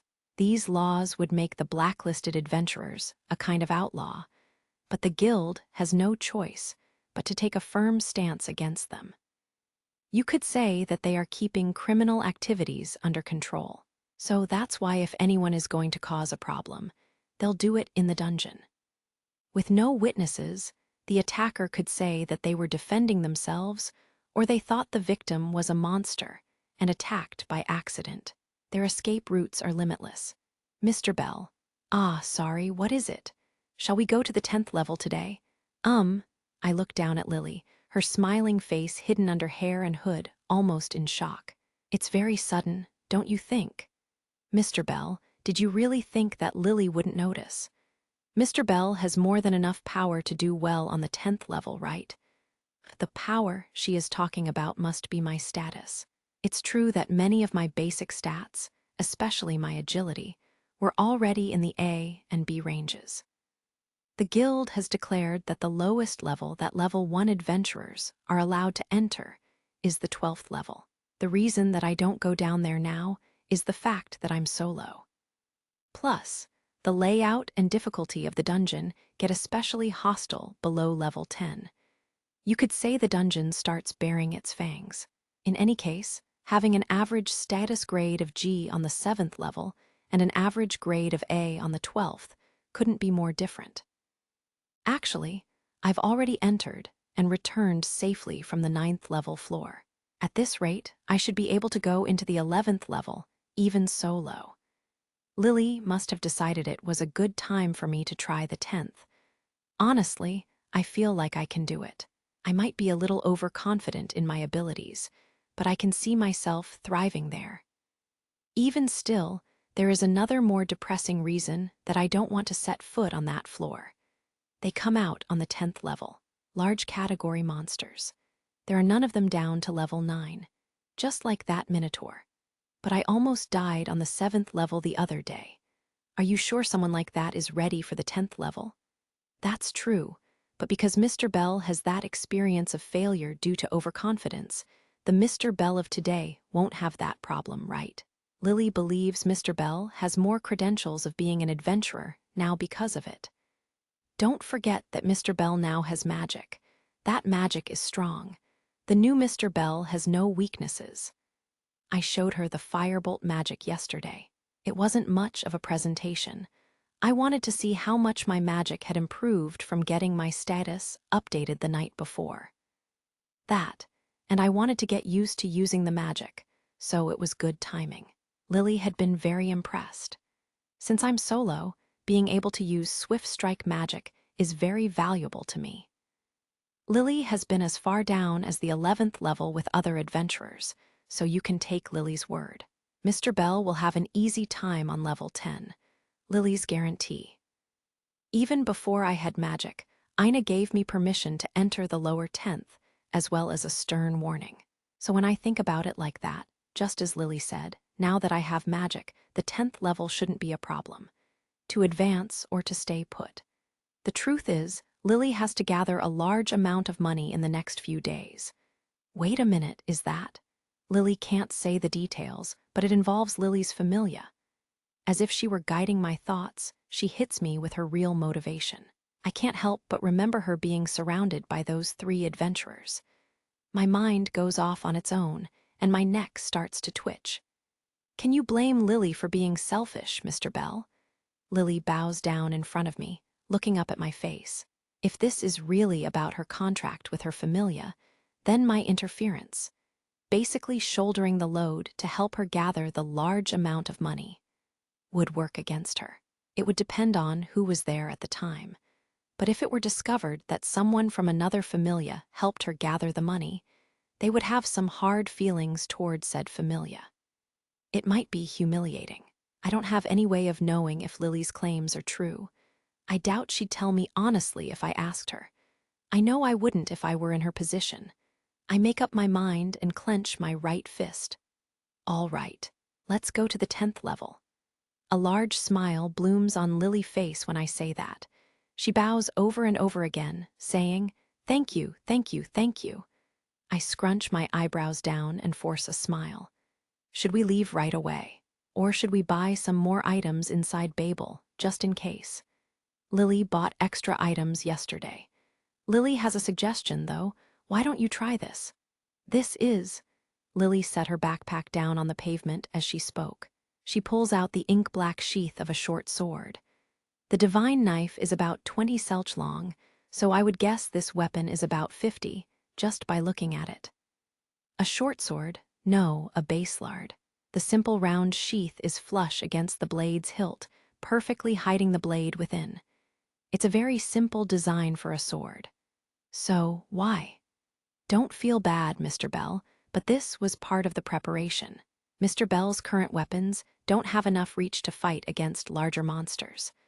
Also, Lily has been thinking for a while that Mr. Bell needs more range. So you're giving it to me. I don't feel right not paying you for it. Mr. Bell has accepted Lily's selfishness. This is a thank you gift. Please accept it. Well, if you're going to put it like that, I draw the blade of the baselard she's given me.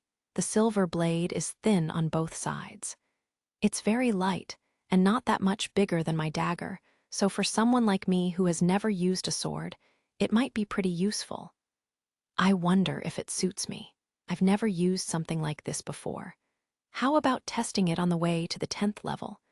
The monsters down to the 7th level would be perfect for practice. If Lily's eyes aren't playing tricks on her, Mr. Bell would do very well using a short sword. Lily's been with many parties and seen many fighting styles. I can trust her on this.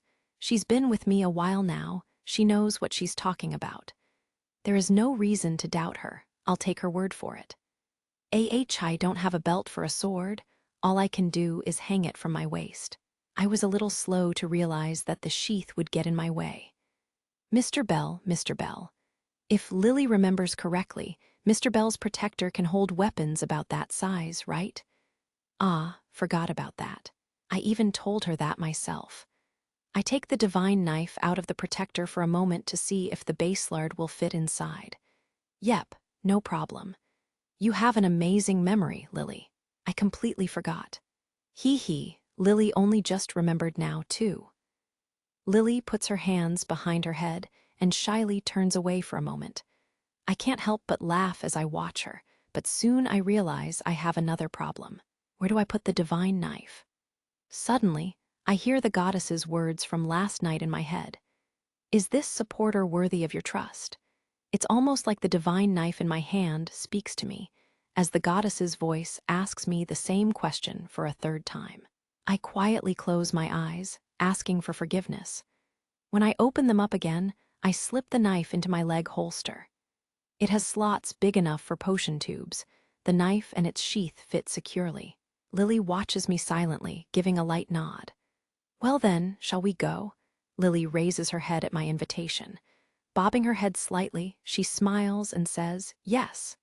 I'm counting on you, Tool. It may be an inspection, but don't go overboard. Yes, sir. Ina's supervisor at the guild saw her out the door as she stepped onto West Main. She was assigned to go to Babel to inspect the shops renting space from the guild. This was just a routine job, entering the shops themselves, and making sure that none of the familias were doing anything shady. Slipping an official armband up her sleeve and wrapping a scarf around her neck, she set off into the early morning streets of Arario. This set identified her as an inspector from the guild. There were other guild employees assigned to Babel Tower, but Ina was a few minutes behind them. I didn't get a chance to talk with Belle after all. The information she collected at Loki Familia yesterday had been churning in her head all night. Loki's warning was still fresh in her mind, and she was itching to tell Belle just how much danger he was in right now. She regretted not trying to do more yesterday evening to see him. She should have stopped at nothing to tell him. I'm overstepping my bounds, but since I'll be there anyway, I should inform Goddess Hestia. Ina was going to inspect Hephaestos' Familia today. The face of the goddess who recently started working there in her mind, she decided talking to her was the best course of action. The serious, law-abiding Ina realized that doing this would be an abuse of power, as well as mix her personal and professional lives. However, She kicked those thoughts out of her head with a "think I don't know that," and continued on her way. It was when Ina had just entered Central Park from West Main that Eyes Wallenstein came into Central Park from North Main and walked toward her. Good morning, Miss Wallenstein." "Good morning." Eyes gave a small head nod, greeting the stuttering Ina. Her long blonde hair, sparkling as if it were filled with golden dust, shook lightly as her head dipped. While Ina didn't know how to proceed, she would feel guilty not saying more than "good morning" to someone she had formally met yesterday. So she said the first thing that came to mind. "Miss Wallenstein, what are you doing today?" "I was thinking about buying some items." Hat Babel?" Eyes nodded again as their conversation continued. It sounded as though she was planning to go into the dungeon today as well.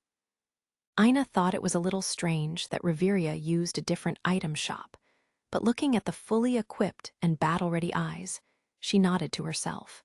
While it might be difficult to imagine just by looking at her, this beautiful girl was known by two other names. Her first nickname was Kenki, Sword Princess or Lady of the Sword. However, she wanted to be known as Senki, Lady of Combat, or Lady of the Battlefield by other adventurers. She still looks depressed. Ina had seen Eyes' condition the previous night at Loki Familia. She did her best to engage Eyes in conversation, despite the blonde girl's spiritless voice and constant downtrodden eyes. It must have really been a shock to her, having a boy she liked run away, even as she wanted to see the guy who would run away from a girl as breathtaking as Eyes. Ina decided to do some meddling on the behalf of her favorite younger brother figure. "Miss Wallenstein, please allow me to express my gratitude for saving one of my adventurers." "Don't tell me you have forgotten. A short time ago, you slew a rampaging minotaur on the 5th level just in time to save him." "A minotaur?" "Yes. The adventurer's name is Bell Cranel. He's extremely grateful to you." The instant Eyes heard Bell's name, her neck twisted to an almost shocking degree. Ina was trying to let her know how Bell felt about her, but took a step back in stunned silence. They stood there quietly beneath Babel Tower for a few moments. Eyes then looked at Ina with a hint of sadness in her eyes and nervously opened her mouth to speak. "He's not afraid of me." "Wah, huh." Ina was so confused, only a few sounds escaped her mouth in response. Just then, Ina happened to catch a glimpse of something. 4 adventurers had gathered under a tree with wide leaves just inside her line of sight. 3 of them had an emblem with a crescent moon over a glass of wine on their armor Soma Familia's symbol. Almost out of reflex, Ina did what she could to lip-read their conversation from afar. Just as planned, make a mistake. Know that Erd needs to. There was quite a distance between them, but Ina's emerald eyes were able to pick up those words from their conversation. While they didn't mention Bell's name directly, they said the name of his supporter.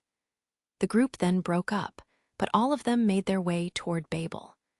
Ina was almost certain they were heading for the dungeon. Is something wrong? Eyes must have sensed something wrong with Ina. She raised her head as she spoke.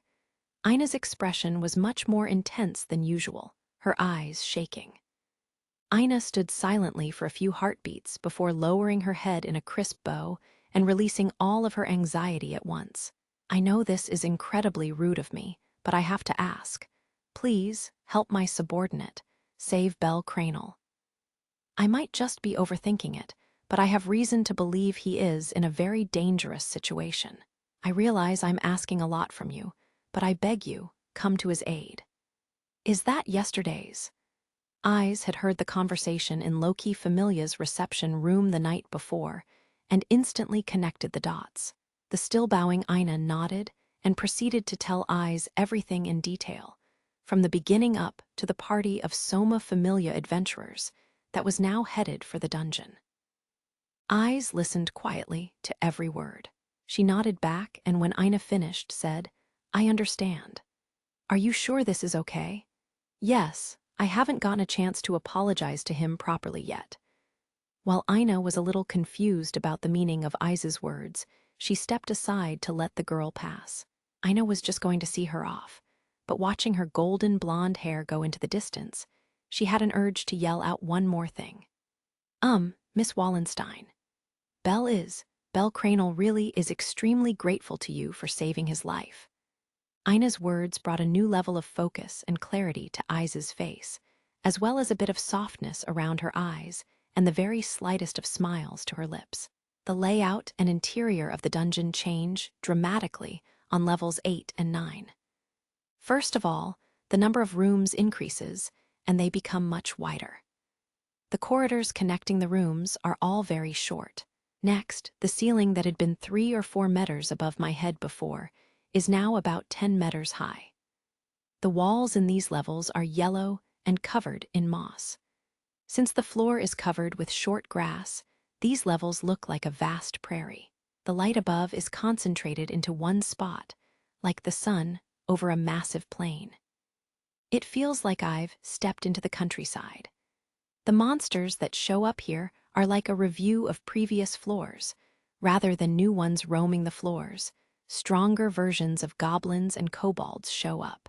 As long as adventurers don't underestimate their strength, all of the techniques they've learned fighting these monsters on the upper levels will work here, too. Conquering levels 8 and 9 should be relatively easy. As proof of that, Lily and I have come down here many times in the past few days. Now, our main destination, the 10th level. This floor is fog. It's not that bad, but there's a cloud of mist hovering in this floor that's thick enough to make it hard to see the other end of the room. The look and pattern of the 10th level is more or less the same as 8 and 9. However, the bright sun shining down from above is gone. Instead, it looks like a morning fog just before sunrise in here. This is the first time that visibility has been an issue in the dungeon. Lily, stick close to me. Yes. I don't know how many times I've said that to her, but I say it one more. Of course, I'm worried about getting separated and losing her in the mist, but I'm also keeping a sharp eye out for that male adventurer. Who knows when he'll strike? I've been on the verge of pestering Lily to stay by my side long before we got down to the 10th level, so it wouldn't surprise me if she's sick of it by now. In any case, this thing isn't half bad. Keeping Lily in my line of sight, I take a look at the base lard in my right hand. It's been very useful. I've never used a blade longer than my dagger, so it felt a bit awkward in my hand at first, but I think I'll be giving it my seal of approval. It turns killer ants into mincemeat. The baselard's longer reach is like a breath of fresh air. I never knew how it felt to launch strike after strike from a safe distance. It doesn't have the cutting power that the divine knife has, but I can't complain.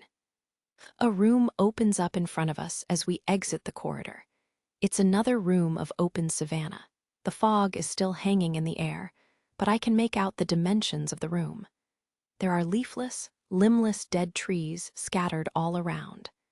They stand eerily still within the haze. I frown as we set foot inside. For now, the best plan is to get away from the wall before a monster is born. We approach a small group of the dead trees.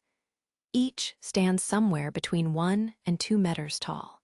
Abnormally thick bark covers a wide base, but the trunk becomes thinner and thinner the taller the tree grows.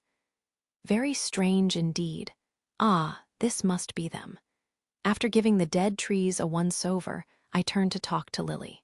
What do you think? Should we cut these down? No, we don't have time for that.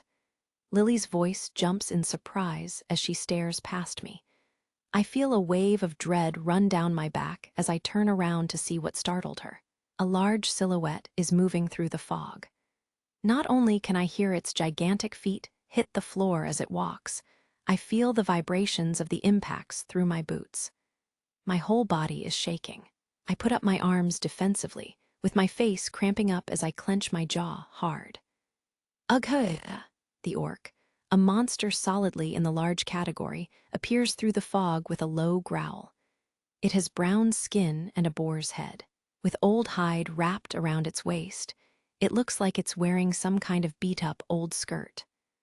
I think it's about 3 meters tall, just a bit taller than the Minotaur. However, compared to the thickly muscled minotaur, the orc is round, squat, and hugely fat.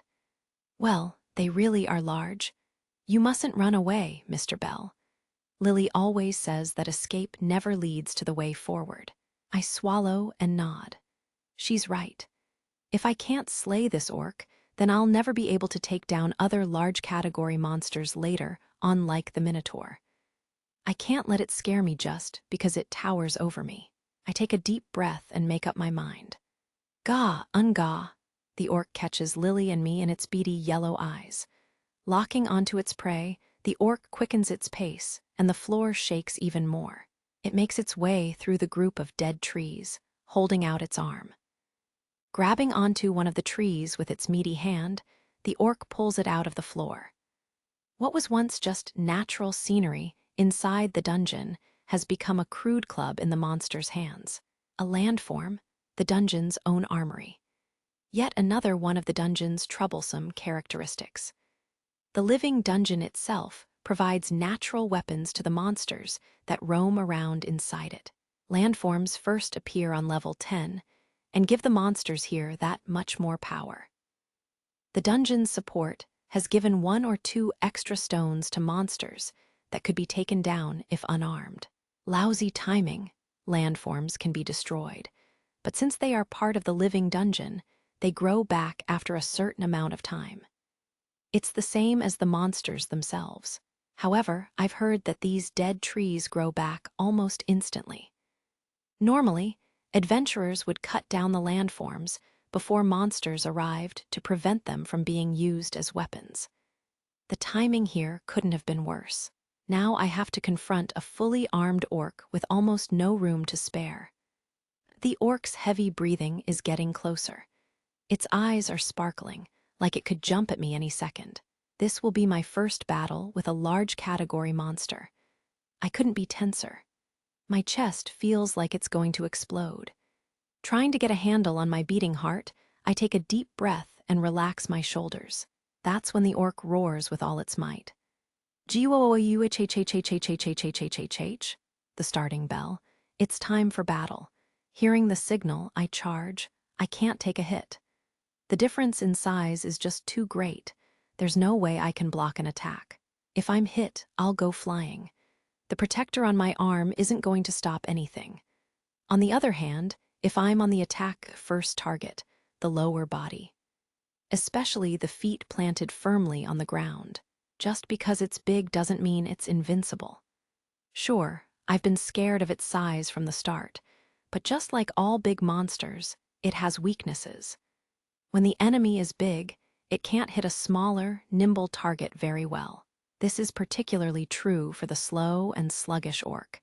Its body is so heavy that it loses its balance very easily. One hit.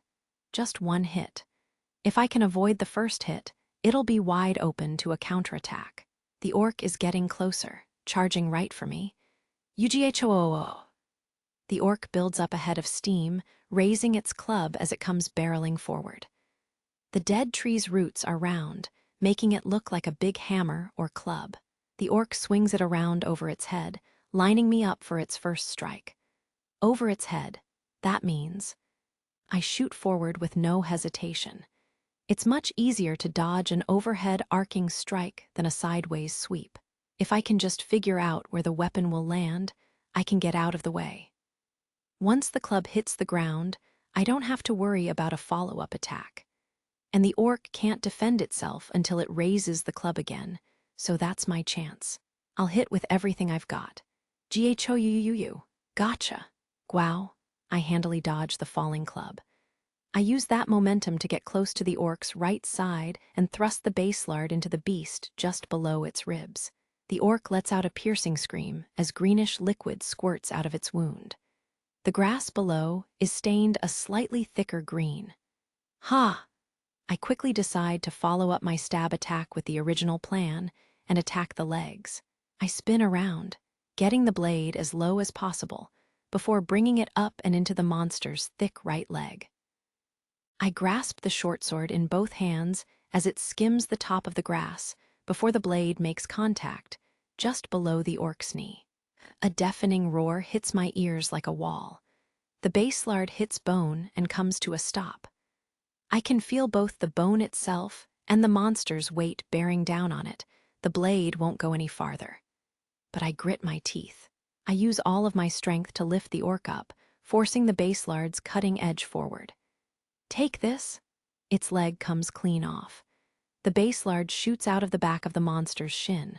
Its lower leg no longer attached, the orc falls to the ground. The room shakes with the beast's scream of pain. The orc is in serious agony, but I can't stop now. Thok, thok. I dash up onto the orc's back and run to the back of its head. Holding my short sword upside down, I take aim and thrust the baselard into its skull.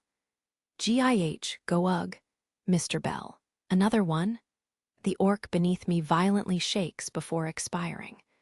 I look up from its corpse to see, just as Lily said, one more orc charging at us from the way we came in. It must have heard the sounds of battle and become enraged because even as it plows through the fog, it's ignoring the landforms entirely. I jump down from the lifeless orc and stick my right arm out, straight forward. I won't miss. I lock my eyes onto its massive frame and pull the magic trigger all at once. Firebult. Bagugch. A bolt of flame sears the air as it hits the newcomer square in the chest. It lets out a scream and loses a step, but that's all. The orc's ragged chest is burned to a crisp, but it's not about to fall, either. It looks like my magic isn't strong enough to slay an orc in one blow right now. Not surprising, I just learned it the other day. Firebolt's power is still low. However, Firebult, round 2. Another swift strike spell hits the orc in quick succession. I wasn't really aiming for it, but the magic hits the orc in almost the same spot, and the explosion knocks it back. The blast catches its chin, and the orc looks up at the ceiling as it wavers on its feet, stumbling away from me and stops. The orc silently turns to ash. The 2 direct blasts of Firebolt opened a hole in the orc's chest. The magic stone inside must have gone up in flames and disappeared. I watch the monster dissolve from between the fingers of my outstretched hand. Only when the last of it disappears do I slow my breathing and lower my arm. I won, it worked. The sword, my fighting style, my magic, everything worked. They worked on a monster much larger than me, on a large monster not unlike the Minotaur. As my heart finally slows down, a new flame swells within me. It's the feeling of accomplishment, maybe the feeling of progress. I'm enjoying every second of the feeling of triumph that's bubbling up inside me, making my lips quiver in joy. Lily, I did it. I turn around to find her, a look of pure happiness on my face. But all that's there to greet me is white fog. The partner who's traveled with me up until today has disappeared. My euphoria is gone. Lily, my voice is just a pitch shy of a scream as it leaves my throat. My head spins as if I had been slapped in the face. But no matter what direction I look, I can't see hide nor hair of Lily, just the fog. I fear the worst at first, but I take a deep breath to calm down, then take off running. If that male adventurer is responsible for Lily's disappearance, she would have fought back somehow, yelled out at least. A monster seems a lot more likely. I make for the corner of the room where the fog is thickest. Weaving my way through the dead trees, a horrible smell hits my nose like a ton of bricks. I bury my nose in my sleeve and look around for the source. It doesn't take long. There is a hunk of bloody, raw meat at the base of one of the trees. Isn't that a monster lure? I kneel down next to the oily mass of processed flesh to get a closer look. No doubt about it. These things are sold in item shops. Adventurers like me can use these trap items to draw monsters to them and increase their haul of magic stones and dropped items without leaving their usual route in the dungeon. But why is there one here? The sound of heavy footsteps reaches my ears. Orcs, as in not a lone orc. The impacts of many sets of feet are coming all at once. It sounds like the world's worst drumline. And then I notice something else. There are masses of glistening, slimy meat scattered all over the place. I stand there, stunned. The footsteps are close enough that I can get some idea how many orcs there are. Air leaves my lungs. Oh shit. 4. I curse to myself in a numb silence as their shadows appear in the fog, all walking in a line, side by side. Taking down even one of these took everything I had. 4 at once is impossible. I don't stand a chance. I'd be surrounded and sent into the afterlife in seconds. And then there's their size. If they used any of the natural weapons around here, there'd be no escaping their wide range. I have to get out of here now. There's no way I can get out of this alive. But what about Lily? What if she's lying injured in this room or can't escape for some reason? Do I leave her behind? Do I leave Lily to die? The orcs lured here by the smell of the bloody meat notice me, and they're less than pleased. The dark green veins in their thick, muscular arms slowly pulse as they glare at me. It's to the point now that I won't be able to get away without drawing my sword, but I still can't move an inch. Suddenly, something flies at me from out of sight, whistling as it cuts through the air. Ha! Clang. The thing strikes my left leg holster, sending a piece of it flying. The piece containing the divine knife. That piece. I see a small golden arrow sticking out of the holster as it flew up and away. The orcs see my wide eyes following the holster, figure that's their chance, and all come at me at once. Oh-you-g-g-g-h-h-h-h-h-h. Two of the orcs grab landform weapons and take a big swing in my direction. I make one of the most ungraceful dives ever, but manage to get out of the way. I don't have time to catch my breath. As big and clumsy as they are, the remaining 2 orcs cover the distance between us in no time flat. Igea, I scream out as massive arms come at my head from all directions. This is serious. What the hell am I gonna do now? I've never felt this vulnerable as a solo adventurer before. I don't even have time to breathe as I dodge the storm of fists and strikes raining down from the orcs around me. When I dodge an overhead strike and happen to glance past the monsters, that's when I see her. She's a safe distance away from the orcs, walking as if she were in Central Park. Lily, Ada! The next attack comes down the moment I yell for her. I can't lose my focus, even for a moment. While I'm dodging for my life, Lily picks up the piece of my leg holster and takes out the divine knife. She then looks it over carefully before tucking it into her shirt and looking in my direction with her usual smile. Sorry, Mr. Bell, this is where it ends. Lily, what the hell are you saying? Lily thinks that Mr. Bell shouldn't be so trusting of others. I catch another glimpse of her between orc limbs. She's tilting her head to the side like a cute little girl, even though I'm screaming at her. Her eyes aren't covered by her hood or her bangs, and as always, her cute little smile. But she looks somehow lonely. I hope you find an opening and escape. Lily speaks from the other side of the orcs, like she's leaving her last bit of advice. Then she adjusts her bulging backpack before turning her back to me. Goodbye, Mr. Bell.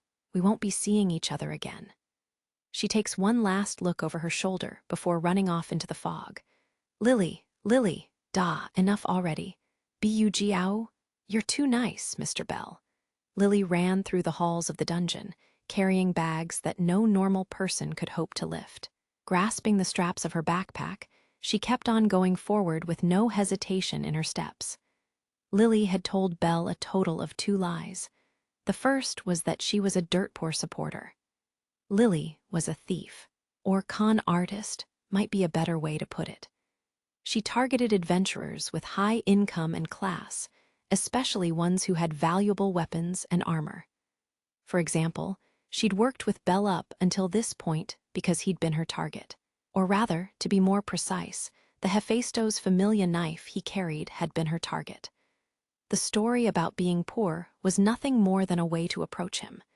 And the second lie, a breeze blowing against her as she ran pushed her hood down. Her fluffy, fur-like hair and dog ears were exposed. Lily reached up to lightly pet her ears as her lips recited an incantation. Stroke of midnight's bell. As if she had been dosed in ash, a gray dust covered her head. A light flashed without sound, and the ears on her head were gone when it cleared. That wasn't all. The bangs that covered her eyes and the furry tail behind her had disappeared as well. Looks like a full transformation isn't necessary. Changing out a few parts is just as effective. If Belle had been here to see this, he would surely have been shocked. Her big chestnut eyes looked cheerful, her face that of a cute girl. The dog girl child was gone. There was no doubt now. Lily was the prom girl who had run into Belle that day in the back alley. Lily's second lie, who she really was. She had been running away from that male adventurer and used her Cinderella magic to change her appearance from a very suspicious prom girl to someone else entirely. Lily had used this special magic to fool many, many adventurers. Her victims would charge after her in a rage, but she would change her appearance and make them think she was someone else. They had made a mistake. They couldn't do anything to her. The rumors going around among adventurers about a group of thieving proms was a testament to the power of her magic. Sometimes she became a supporter. Other times she was an innocent civilian. Lily had used this magic not only to change her appearance, but also to change her race, and she had committed hundreds of crimes up to this point. Looks like being careless enough to let that adventurer see me transform was a big mistake. The man who had pursued her the other day was a victim of one of Lily's schemes, and he happened to see her reverse the effects of Cinderella. He saw her true face. That was the full story behind the incident in the alleyway. She'd made a clean getaway, but now it seemed like that adventurer had told Belle some things he didn't need to know. Ever since she'd spotted them having a secret meeting that day in Central Park, the boy started acting much different toward her. He was always looking at her, and he hid information from her any time she tried to ask why. It was almost as though he was suspicious of her, or he knew that she could change her appearance and was on the lookout for it. It looked as though deciding that this was her last chance and making her move was correct. This really is it. What a waste, she thought to herself as she remembered all the money she made while working with Belle. It was over. The good mood and security he'd provided were gone. A part of her felt the loss. This was a strange feeling for a thief such as herself. She didn't understand. But there was something that she did understand. No matter how much she thought about this odd feeling, it was nothing more than a useless emotion. There was no way to continue any connection with the boy. She couldn't ignore the risks of continuing the contract after what that man had told him. Now that Belle knew everything, there was no way he would forgive her. Lily's face became downtrodden, but she took a deep breath and shook her head from side to side. Who cares? She thought to herself as she dismissed any feelings of guilt. For someone like her to be moved by the kindness of an adventurer, what a joke. Because all adventurers were the same. Adventurers, adventurers. Lily had been born into Soma Familia. Her parents were members, which meant that from birth, Lily had no choice but to join Soma Familia herself.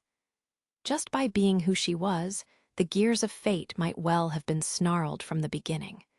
The world had not been kind to Lily. Both of her prom parents said over and over how they wanted to save money to support Lily when she was just an infant.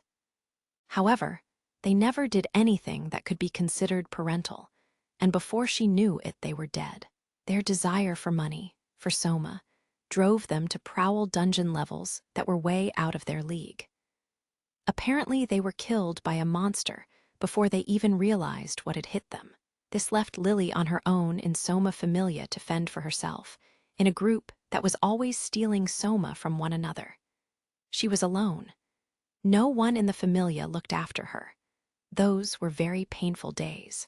Since the moment she drank Soma when being officially inducted into the Familia, she too had fallen under its spell. There was no one she could depend on, so she decided to go it alone and make money by herself. But it was futile. She didn't have what it took to become an adventurer and was forced to work as a supporter. Then she was exploited. Whenever she worked with a party, they would always say, "You stole some magic stones for yourself, didn't you?" You swiped some cash, didn't you? You should be punished. You're not getting any of our shares." She frantically tried to tell them there was a mistake, that she was innocent. But all they did was turn their backs on her, smirking. When she was in the clutches of a monster, inches from death, they didn't help her. They even refused to heal her afterward. She was kicked around all the time. They threatened to do all sorts of things to her if she lost the bags. She'd never fit in with Soma Familia. After returning from the dungeon, a fierce argument and fight over the money earned were always waiting for her. Lily hates adventurers. Lily loathes them. After the effects of Soma wore off, she ran away from the Familia, a waterfall of tears in her wake. She threw away the title of being a member of Soma Familia and tried to live a normal life in the city. Once she had acquired a sense of stability and happiness, it was taken from her. Members of Soma Familia destroyed her new life. How they found her, she didn't know. But they came, their eyes driven mad with greed, and stole everything from her. Not only that, they ransacked where she was living. The nice elderly couple who had let her stay at their flower shop kicked her out after that. Lily could still remember how they looked at her, like a soiled, rotten piece of garbage. Even here, Soma Familia tormented her. Lily held a grudge against the god at the top, Soma. She wondered why he had created such a familia. She bore no ill will or malice toward him. Soma wasn't interested in them anyway. There was no connection of any kind. Soma never did anything for them. He wouldn't. She didn't even think he knew what was going on in his own familia. Perhaps, from his point of view, it was pointless to take pity on any of his children despite being their father, their god. But Lily's grudge against him never went away. In the end, Lily's only option was to return to Soma Familia and work as a supporter to survive. If she made a bad choice, if she failed to play her part as the faithful little supporter, all it did was invite more hurt. Even if she was on good terms with a few members of the familia, even if she worked for free. Yes, all adventurers were exactly the same. All of them did horrible things to Lily just because she was weak. Even that boy, surely, even Bell. No matter how nice he was, he would have eventually raised his hand to her. There was no doubt. What was so wrong with betraying someone before they betrayed you? The elderly couple had treated her like their own granddaughter. Just thinking about them made Lily remember their eyes. Yes, no matter what she did, she would always be thrown away at some point. She would always be abandoned. Her thoughts did nothing to ease the ache in her heart. She picked up her pace, trying to drown out the pain. A guild inspector will come today. Even if you make a mistake, don't do anything stupid, newbie. Yes, sir. Hestia returned to her post after the half-dwarf store manager finished his lecture. Hestia had learned much about how to work with store employees who didn't treat her as the goddess she was. Her twin black ponytails swished lightly from side to side as she set to work. Her main job was to interact with customers, so she was the one to greet the guild inspector. When the inspector arrived, she looked like a half-elf Hestia had seen somewhere before. "Ah, aren't you? I have come here on behalf of the guild. My name is Ina Toole. I am here to conduct an inspection, as scheduled." Ina greeted her very professionally. Hestia thought about it for a moment, but dismissed it as common sense and led her into the shop. Keeping her visit completely by the book, after introducing herself to the store manager, Ina pulled out a piece of parchment and a pen before walking around the shop. "Goddess Hestia, I would like to speak with you. Do you have a moment?" While looking over weapon racks and the magic stone air conditioning, Ina made her way to Hestia's side. She spoke in a low voice and never made eye contact. Hestia was a bit surprised at first, but then took a quick look around before casually filling her role as guide and leading Ina into a corner.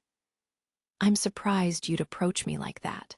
You plan for everything, don't you, Miss Advisor? Sorry to trouble you." The two of them continued their conversation while pretending to work, never looking at each other. In response to Ina's, "Do you have a moment?" Hestia shook a weapons rack to cover her as she nodded yes. I have information concerning the supporter employed by Mr. Belcranel. Hestia's hands stopped as a shiver ran up her spine, making her shoulders twitch. She turned to face Ina. I'm going to tell you about the familia she belongs to, so please listen well. The more Ina told her about what she'd learned last night at Loki Familia, the tenser Hestia's expression became. Even though the possibility of her being under the influence of Soma was rather low, the supporter working with Bel might have had another motive, like depriving him of all his possessions. When she'd approached him, Ina said that she would encourage Bel to break off all interaction with said supporter before something serious happened. Goddess Hestia, can I ask you to convince him for me? Ina looked down at the goddess with her emerald green eyes. Hestia looked back at her, speechless.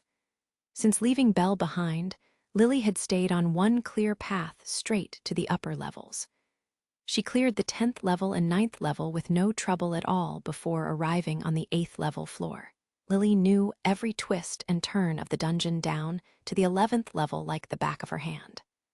Her method for relieving adventurers of their valuables was, like she had just done to Bel, to create a diversion and make her move during the ensuing commotion before making her escape. Before the mark even noticed, she was gone. However, if they caught up to her, it was all for naught. The only way she had to avoid this was to memorize the dungeon maps sold at the guild. Even if she encountered monsters, she had become an expert at leading said monsters to other adventurers and letting them take care of it. In fact, that was about all she did. Once she got to the surface, all she had to do was return to her normal self and sell off the goods. There was no way any of her victims could catch up at that point. Alone, she could do nothing. But with a bit of planning and a vicious mindset, Lily had tricked many adventurers. Her reason for stealing from adventurers, to put it simply, revenge. She decided that she'd take back what was once hers from the people who had tormented her all of her life. She had repeatedly bared her fangs at members of Soma Familia. She felt no remorse for her actions. It was her right as the victim. All adventurers were adventurers. That had always been her reasoning, and that was never going to change. Everything so far had been the same, until she felt cruel looking away from one boy's face. Now that it's mine, Lily almost has enough money. She had no interest in Soma. Actually, quite the opposite, she hated it.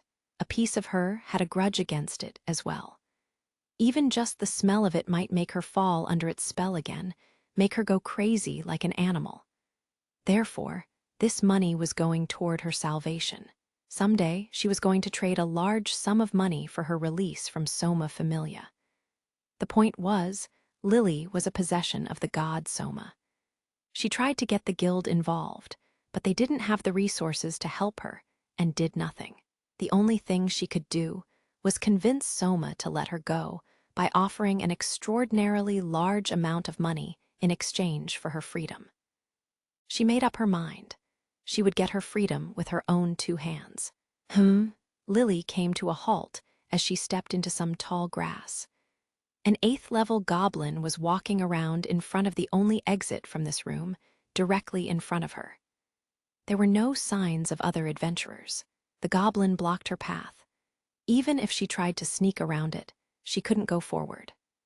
Doubling back and taking another route would take far too long. While Bel surely had his hands full with the onslaught of monsters heading his direction and wouldn't be able to pursue her at top speed, there were other dangers in the dungeon. Time was of the essence, so Lily decided to break through. Lily's not built for this kind of roughhousing, yeah, said Lily under her breath as she rolled up the right sleeve of her cream-colored robe. She pulled out a small handheld bow gun. The magic sword would be wasted on a goblin. Stepping forward with her right leg, she leveled the bow gun at the monster. Prums in general were known for having amazing eyesight. Lily's round chestnut eyes zeroed in on the goblin, lining it up dead center. The monster finally noticed her as well. Bah, FFFTT. A golden arrow shot out of the bow gun with frightening speed. The arrow carved through the air and bore straight into the goblin's right eye. Gijiwaye! Excuse me. The goblin screamed out in pain, clutching its eye as Lily used the opportunity to scurry by the monster and to the exit. Lily could fight, too, as long as she had a strategy. However, she had to rely completely on weapons and items. Slaying a single monster did not justify the amount of money required to take it down, not by a long shot. Lily only fought against monsters in self-defense. Lily's jealous of Mr. Bell. He could do everything by himself. Starting with her magic, Cinderella, Lily's strengths were not suited for combat. Lily was very weak physically. She gained her magic shortly after swearing revenge against adventurers, and hoped that it would transform her into something stronger than her weak self. She was extremely depressed when she learned the truth about it. However, she soon learned how to use it in a different way to exact revenge. She pushed her magic to its limits and figured out what it could really do. As proof of its power, her magic allowed her to consistently steal many items, using the same strategy on many adventurers. Lily had become powerful enough to laugh at the weakling she once was. And 7th level, she made her way up the staircase, jutting out of the wall, to the next floor up. Lily kept her speed up as she raced past the light green dungeon walls. After this floor, the rest is a piece of cake. In terms of the monsters, the 7th level was the last mountain she needed to climb. It was too early to lose focus. After this floor, she could handle everything on her own. Her lips started to curve into a smile as she bolted into the next room. Ain't this a surprise? I've hit the jackpot. It happened when she came out of a small corridor and into a room. A leg appeared from the side and caught Lily's short body just under her knee. Her balance gone, Lily fell face first onto the dungeon floor. Wah, what was that? Dazed and confused, she put her hand into the dirt to push herself up. That's when a long shadow fell over her. She was yanked up before she could turn around. Half a second later, a boot was slammed into her nose. Jai-ha, I'd better be gettin' an apology, ya piece of shit prum. A powerful fist nailed her left cheek. A river of blood flowed from her nose.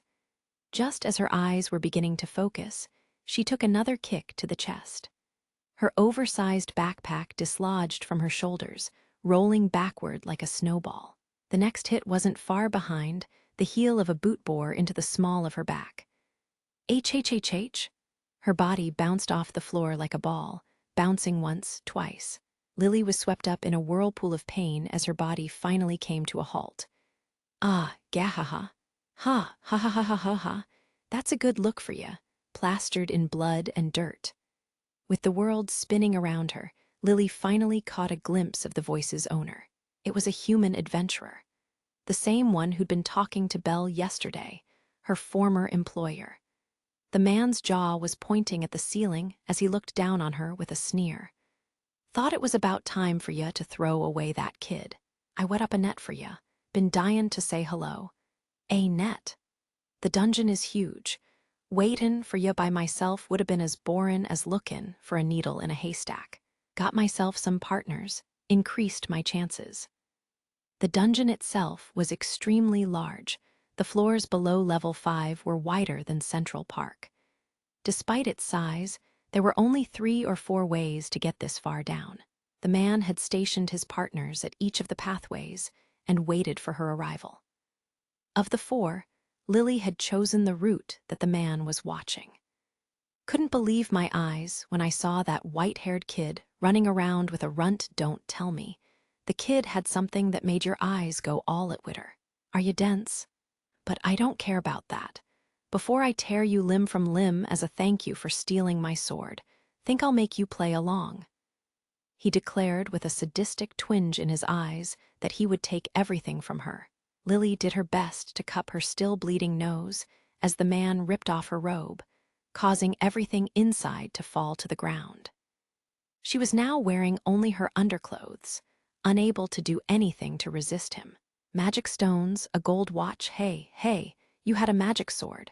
Ha ha ha ha ha, so you stole this too, eh? the man was overjoyed by his discovery. His mood improved greater still when he saw a knife with a glossy shine. Spinning the crimson knife in one hand, a dark smile grew on his lips. He, all right, I'll let you off the hook, ya piece of shit prum. After gettin' a present like this from ya, I'll show you a bit of mercy. Nice guy, ain't I? Hiya? Og. 2 swift kicks to the stomach, and Lily was reeling in pain. This is bad, this is bad, this is bad. Lily's heart raced inside her small chest, her brain in all-out panic mode. She knew at that moment that if she didn't get away now, she would meet a miserable fate at the hands of this man's brutality. Just as she took in a deep breath, another man's voice came from somewhere distant. You certainly went all out, Master Jito. A new person was coming toward them. Looking in the direction of the new voice, Lily saw someone she recognized. He was one of the adventurers who tried to get money out of her the other day. Just one of the many members of Soma Familia who had tried to do the same thing many times before. Then it came to her. The man's partners were members of Soma Familia. Most likely, after talking with Belle, he had seen them arguing with her and decided to ask them for assistance. Get this, Kanu. The runt had a magic sword. Just as you thought, looks like she's been stealin' all over the place. Ha ha ha ha. Is that so? An adult male animal person, the one called Kanu, narrowed his cloudy, dark eyes at the happy man, the adventurer called Jito.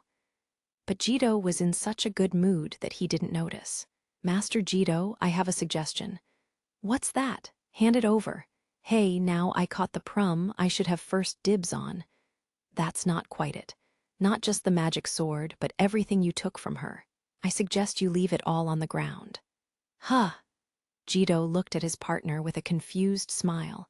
Before he could ask any questions, however, Kanu pulled something out from behind him and threw it. It landed just in front of Lily. K-E-E-I. Lily screamed. K-killer ant? It was only the top half, making it easier to carry. The bloody mess was still oozing purple liquid from many gashes all over its body. It had likely been slain only a few minutes ago. No, not slain. Its mouth was still moving, an arm twitched in agony. You might have thought at first that all of us were hunting together. There's a chance that Master Jito, who has conquered many floors, is stronger than we are. So the 3 of us put our heads together and came up with this plan here. Plop, plop. 2 more barely alive killer ant bodies landed close to them. 2 more adventurers had arrived in the room from separate entrances, both of them working with Kanu. The 3 masses of dying ant let out cries that united to create eerie echoes throughout the room, like a curse from another world. Both Jito's and Lily's faces turned pale. Killer ants released a special pheromone when they were close to death. It was a call for help, and other killer ants would answer. The 3 balls of still-breathing ant flesh had been releasing the pheromone for some time. The room had become a ticking time bomb. Are you serious? Jito said. There were 3 ants in that state calling for help. Just how many of their friends would answer? The expressions on Kanu's and his allies' faces were surprisingly calm and unchanging, even during Jito's screaming. Only Lily correctly understood the adventurer's irrational obsession with money, having been under the influence of Soma herself. You don't want to become their prey while you're fighting with us, now do you, Master? Hi! 5 killer ants poked their heads into the room entrance behind Jito. This room had 4 entrances. Kanu and his cronies were standing in front of 3 of them. The last one now had killer ants in the way. Jito gritted his teeth, shaking in a mixture of fear and anger. His pale face hardened as he threw everything he'd taken from Lily to the ground. Damn you all! Kanu grinned as he stepped aside to allow the man to pass. Jito took one last look around the room before running past him. Not a moment later, a barbaric roar erupted from the corridor, followed by the sound of a sword clang. After that, silence. A shell-shocked Lily had no way to see what happened. There was a wall of giant ants between her and the exit. Jay. A killer ant stepped in front of Lily, as the room was flooded with the monsters. Her injured body wouldn't move like she wanted it to, and she couldn't get out of the way of the monsters' incoming claws. Blood suddenly sprayed into the air. The injured killer ant fell to the floor. "Are you okay, Erd?" "Mr. Kanu." Kanu looked down on the girl, his mouth nothing more than an upward rip in his face, and a purple blood-splattered sword resting on his shoulder. "I came for you to save you. We are in the same familia, after all." Lily bit her lip and clenched her fists as the man in front of her spoke like some kind of hero. His partners were holding the killer ants back, for now. "That's right, we all came for you, Erd. In this desperate situation, we didn't abandon you, see?" "Yes. You know what I'm saying, yeah." He wrapped his arm behind Lily's shoulder as he spoke. His tone sounded as though he were acting in a play rather than facing death. His eyes might have been looking at Lily's quivering body, but in reality, he didn't see her. All he could see was money, to be more specific, the soma that the money would get him. Kanu's expression was calm and collected, but on the inside he was overwhelmed with anxiety. "Hey, speed it up. We can't hold them," said one crony. "I know." Kanu looked to Lily. Yesterday you said you had no money. Drop the act. If you try to pull something like that again." "Okay. Okay. Seeing the direness of her situation, Lily nodded with a defeated look on her face. She had no time to be angry, so Lily grabbed a small key that was hidden as part of a necklace and held it out to him. "The hell is this?" "A key to a gnome rental storage unit in Arario's eastern ward. Talking about a safe point. To think you kept large amounts of vowels in a box that's small. Gnome jewels are in there. Ah, now I gotcha." The jewels and minerals that gnomes collected were highly valuable. Their worth rarely changed, so there was always a buyer. Lily had exchanged most of her ill-gotten gains from coins into gnome jewels at the gnome trader, because carrying large amounts of money would look suspicious if she were caught. Another dark grin graced Kanu's lips as he nodded and grabbed the collar of Lily's shirt. With a big wad of fabric in his hand, he pulled Lily to her feet and then up off the floor, placing her level with his eyes. "Mr. Kanu, what are you? We're in quite the pinch, you know. Look around. We're being surrounded." At least 20 killer ants had made an almost complete ring around them. There was only one exit that was still open for escape. Lily futilely kicked her legs as she hung in the animal man's grasp, but it was like trying to swim in the air. Kanu, 5 o'clock shadow and all, made one last big smile. "Buy us some time. We'll make our escape while you draw them away, Erd. That exit over there isn't blocked yet, so we can take a few of them while you act as a decoy." Terror filled Lily's eyes as she looked back at him. Chancing a look to the side, she saw Kanu's partners had the same savage smile on their faces. "Without money, you're useless. At least do your job to help us one last time, supporter." Lily was thrown. Making a tall arc in the air, she cleared the ring of killer ants. The monsters quickly locked onto her airborne body and followed her. For Lily, time stood still. She watched the adventurers make a break for the exit, smiling their evil smiles, before finally hitting the dungeon floor. The impact knocked the wind out of her, but nothing else. "Ha-heya," she lay on her back, staring at the ceiling and laughing awkwardly, broken. The killer ants were all coming in her direction. So this is how it ends, she thought to herself. There was no reason to laugh, but she couldn't help it. Adventurers truly were not worthy of trust. If this is some kind of punishment for everything up till now, it's far too cruel, her train of thought continued. But wait, if this is punishment for what Lily did to Mr. Bell, maybe it's okay. Despite being an adventurer, he didn't act like any adventurer Lily knew. If this was her reward, then strangely she felt as though it was her duty to be punished. Gia, more killer ants than she could count were making noises and advancing on her in a wave of pincers and claws. There was no way for her to escape. She had landed against a wall. The monsters had surrounded her. They approached in an ever-closing arc around Lily as she lay helpless on her back. Lily's sad. Her words were drowned out by the continuous pounding of hundreds of killer ant feet on the floor. A professional supporter, always treated like something else. Adventurers never felt remorse for the luggage carrier, even if the supporter fell. They were useless. Right where Lily, who could do nothing by herself, belonged. That was, in fact, who she was, her pathetic self. Lily hated the person she was most of all. Gods, why? No one ever called out to her. No one ever depended on her. She was always used, never needed. She hated how weak she was. She hated the fact that her life was always directed by someone else's hand.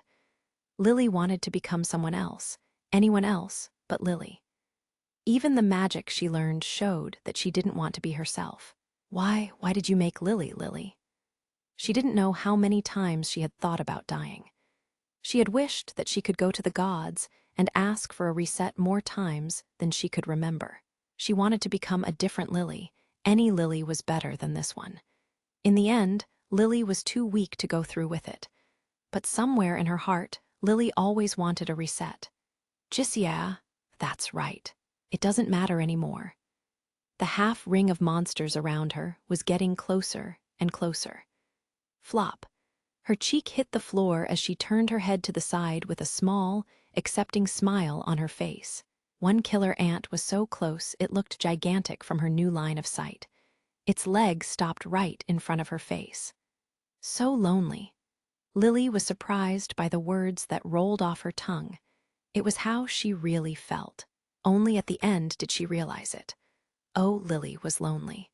She was used to not being needed, used to it, but the loneliness never went away. Alone. Not having anyone to rely on or depend on her made her lonely. She got used to being alone, but never got used to being lonely. So that was it, Lily. She wanted to be with someone. She lamented the fact that only now did she see the truth. The closest killer ant raised its claws. They glinted in the light shining down from the ceiling above. Goodbye. She could finally die. It was finally over. She could go to the gods. The tiny girl whom no one would save. The girl who was worth nothing. The lonely girl she could reset at last. Finally, Lily can. And Lily was so close to finding someone. Too, is Lily finally going to die? She lightly smiled, a tear rolling down her cheek. And then, FIREBOLT, an explosion of flames. Huh! A scarlet inferno engulfed the room. It's not possible. Hestia looked up at Ina and answered with a long sigh. What do you mean? That's not going to happen. Belle has already decided not to cut ties with that supporter. Ina stood completely still, not expecting that response. Hestia let out another sigh. Hestia gently closed her eyes and remembered what had transpired last night. Goddess, even so, if she is in trouble, I want to help. Hestia had mentioned that the supporter, the girl, shouldn't be trusted. That was Belle's response. Maybe Hestia hadn't heard him the first time, but Belle quickly put those words together as the goddess tried to sway him. However, Belle wouldn't know, couldn't listen to her and change his mind. That girl, she seemed lonely. I don't think she knows it, though. It's like she's numb, just smiling a cute smile she thinks she's fine on her own. Belle kept on talking about Lily and the things he had seen. Hestia had never seen this girl, but she kept listening. On top of that, Belle added his own memory to the conversation. Wasn't it you, goddess, who helped me when I was lonely? He saw a bit of himself in Lily. Before meeting Hestia, Belle wandered around Arario by himself, on the verge of being crushed by anxiety and loneliness. Lily had the same look in her eyes as he did then. If I'm wrong, then that's fine. But if I'm right, this time I want to be the one to help. Belle said that he wanted to become someone like the goddess who saved him, to be like Hestia. He left it at that. That boy, Belle, he's the type of person who can pass on the kindness he receives to anyone. He recognizes pain that he has felt in others. Hestia had kept her eyes on the shelves in front of them while speaking. She once again looked up at Ina. He's really stubborn when he makes up his mind. No one can reason with him now. Ina looked as though she had been thrown for a loop. Hestja's shoulders dropped as she looked at the troubled expression on the half-elf's face. Ina's lips quivered as if she wanted to say something. Not convinced? No, no, that does sound like something Belle would say. But what's he basing it on? Hestja crossed her arm and let out a small "hm" as she looked at the unease written all over Ina's face. Hestja puffed out her cheeks as she chose her words. It felt strange even to say them out loud. About that, Belle has an extraordinary ability to read people. He's as good as we, the gods, are. Probably.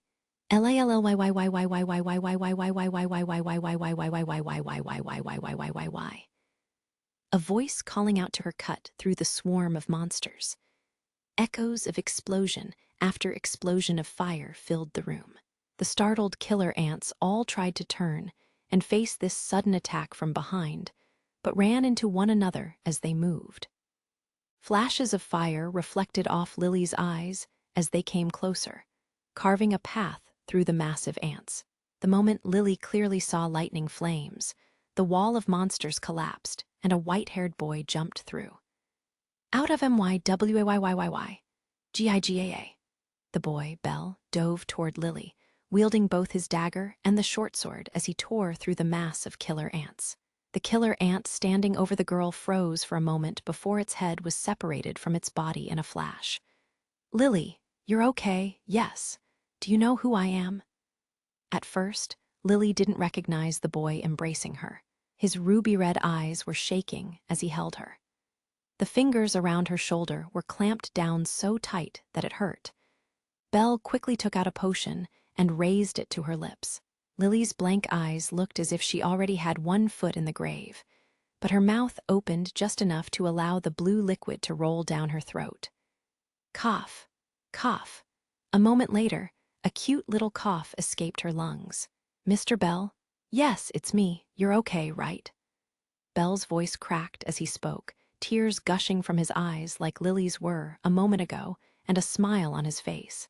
Heat filled Lily's body, which had been cold until now, as she was pulled into a strong and somewhat painful hug. Seeing that Lily was all right, Belle immediately looked up from her. The sharp claws of the surviving monsters were closing in. Lily's hand moved on its own underneath her shirt, where she had hidden a jet-black knife up until now.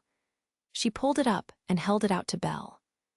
Belle grinned from ear to ear as he took the Hestja knife from her. Wait for a minute, just like usual. Saying those words, Belle stood up. Angry, clicking sounds reverberated around the room. Many spots on the floor were burning from Belle's magic, smoke rising into the air. There was no greater feeling of isolation than this. No less than 30 monsters had Belle and Lily surrounded. Even more were coming from the exits, born from the walls. All of them looked as though they could charge at any second. And yet, Belle wasn't afraid. The Belle of a few days ago would have faltered in the face of this many enemies for sure. Even now, Belle could never contend with this many monsters at once. However, now Belle had magic. Here I come. He withdrew a vial filled with yellowish liquid from his leg holster. Belle now knew about the limits of the mind down and had purchased this 87 zero-val trump card to be ready to face death. Magic potion, medicine that healed the mind. Popping the cap off the vial with his thumb, Belle downed it all in one gulp. Right. HH. Another one of the ants stepped forward, and Belle raised his right arm. FIREBOLT? The killer ant was blasted backward the moment electric flames erupted from Belle's palm. That was the signal. All the ants charged at once. Belle started yelling over and over at the oncoming onslaught. Rapid-fire explosions of flame and electricity blanketed them all. Every time Belle shouted, a new jet of electrical inferno shot forward, illuminating the room. Every time his scarlet lightning was released, at least one killer ant was rent asunder. Some of his lucky shots slew 2 of the beasts at once. The army of killer ants took Belle's assault head-on, giving no ground. Magic was turning the tide of battle against overwhelming numbers. HA! Belle reached for his weapons once a good portion of the killer ants had fallen. Gripping the Hessian knife in one hand and his dagger in the other, he charged headlong into the mass of wounded killer ants. Lily watched on in silence as flashes of purple light were followed by a severed head or torso flying into the air. She sat quietly in stunned silence, watching the scene unfold before her eyes. Whenever she caught a glimpse of his white hair, another killer ant was sliced down in a surge of purple liquid. He was fast, sharp, and strong. Before she knew it, Belle was the only one standing. There had been so many killer ants just a few minutes ago. Now they were all motionless on the dungeon floor. Belle returned both blades to their sheaths with a look of relief on his face. He took one last look around the room before returning to Lily's side. "How did you get here?" she asked. "Well, orcs kept coming in after you left, but I think another adventurer came, probably. I couldn't see clearly because of the fog, but all the monsters between the exit and me suddenly weren't there anymore." That was how Belle had managed to do the impossible and cover that much ground to come straight here. Belle forced a smile, scratching the back of his head as though what he did was no big deal. However, something inside Lily snapped when she saw that. "Why? Did you say something, Lily? Why did you do it?" The floodgates were open. Lily's mouth started moving on its own. There was something else she should be saying right now, but other words were spilling out. "Why did you save Lily? Why didn't you just abandon Lily? What? There's no way you couldn't have realized by now Lily was fooling you. Does Mr. Bell think Lily wanted to surprise him by taking that knife, or something stupid like that?" The confused look on Belle's face only served to make Lily's voice even more heated. Lily's sudden rage burned through the last wall of self-restraint. "What are you, Mr. Bell? An idiot? A buffoon? An airheaded moron beyond all hope of recovery?" "Moron? Wait, Lily, calm down. Impossible. Mr. Bell doesn't notice anything." Lily took money for herself at the exchange. Mr. Bell's and Lily's shares should have been 50-50, but it was closer to 40-60.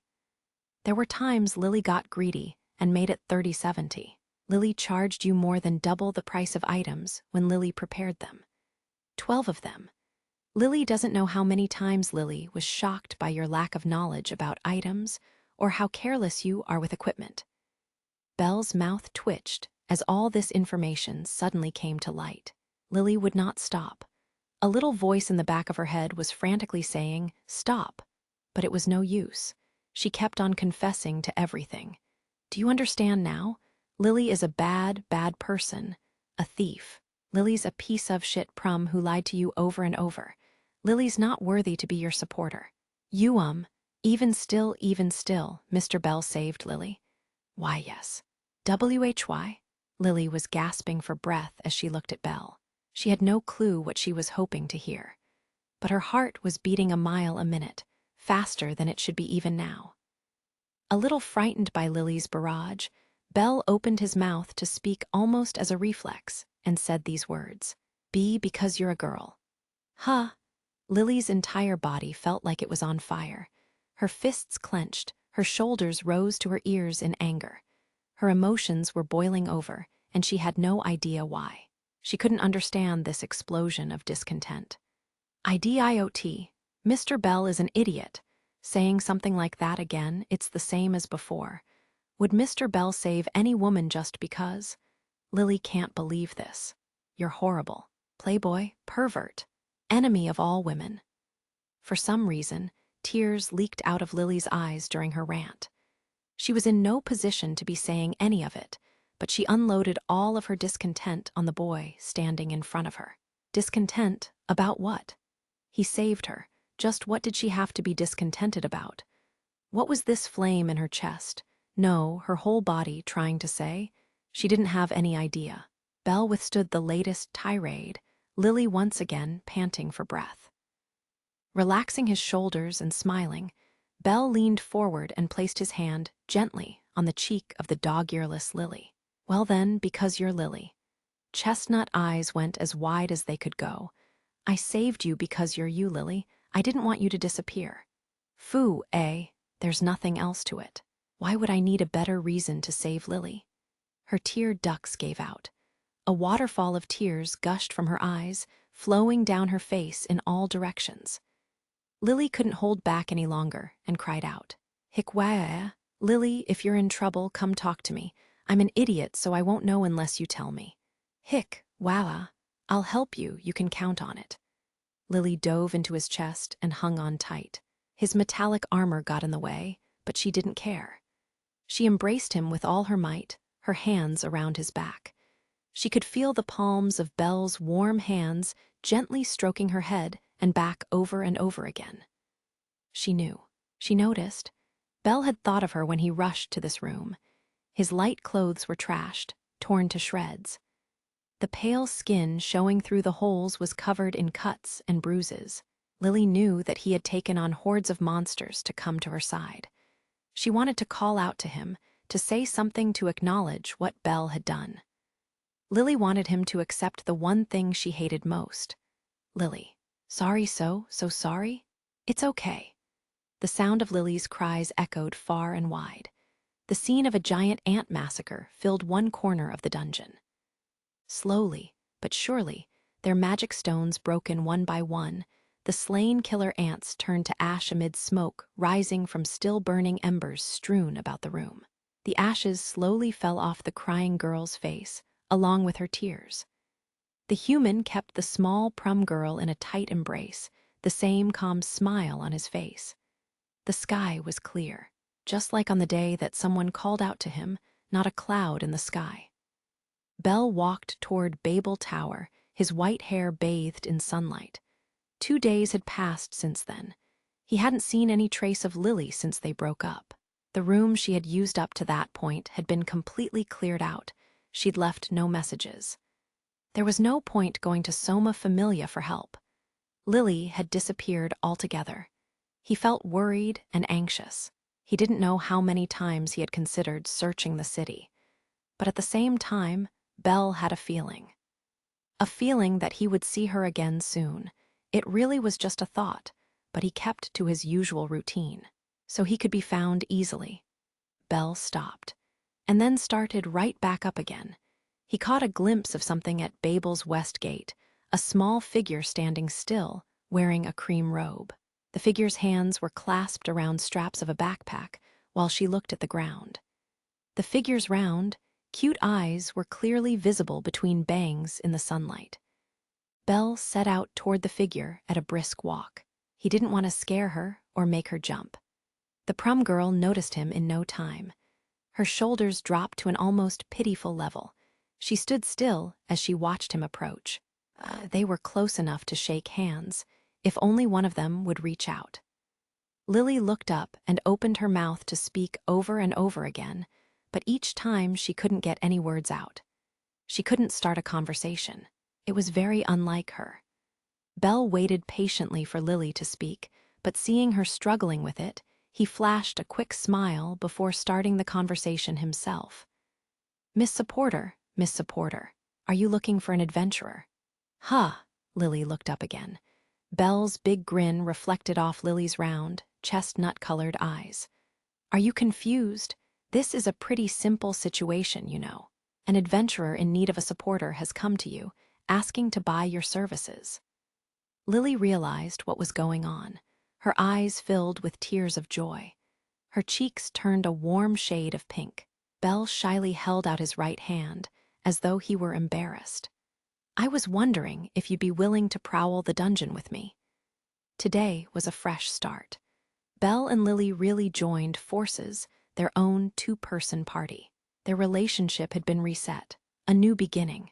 Yes, please take Lily with you. With a smile as big as a sunflower, Lily took Belle's outstretched hand in her own. Epilogue backstage, he's gone, Eyes quietly said to herself. She was on the 10th level floor. She stood alone in the fog, surrounded by the corpses of all the monsters she had slain. She had seen the boy through the fog not too long ago, but the moment he cleared the next set of oncoming monsters, he'd left the room as if he were shot out of a cannon. At Ina's request, she had collected information from other adventurers about the whereabouts of a white-haired boy, and she finally managed to track him down only to have him run away from her once again. Her shoulders drooped, but Eyes thought vaguely to herself that maybe he was used to his power. While she couldn't be sure because of the fog, she felt as though he was fighting with impatience, full of desperation. And when she cut an opening for him, he shot off like a madman driven by thoughts of something that wasn't her. Eyes got the impression that the boy had a reason to rush, but she didn't know why. What should I do now? She had accepted Ina's request to confirm the boy's safety. She should go after him. However, going after him now would be another wild goose chase. She was considering her options when suddenly something glinted through the fog. What? She bent down to pick up the source of the light from the grass. It was an emerald-colored vambrace. The vambrace, the exact color of Reveria's and Ina's eyes, was somewhat the worse for wear. It looked as though it had taken a bad hit or three before falling off, and the surface was covered in nicks, scratches, and cuts. But why here?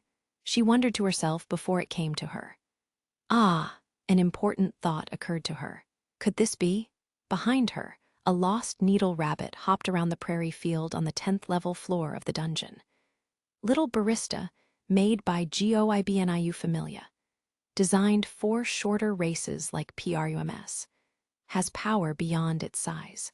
The ammo is light, with little to no recoil. However, range is limited. Different arrows can provide more power and range, sold separately.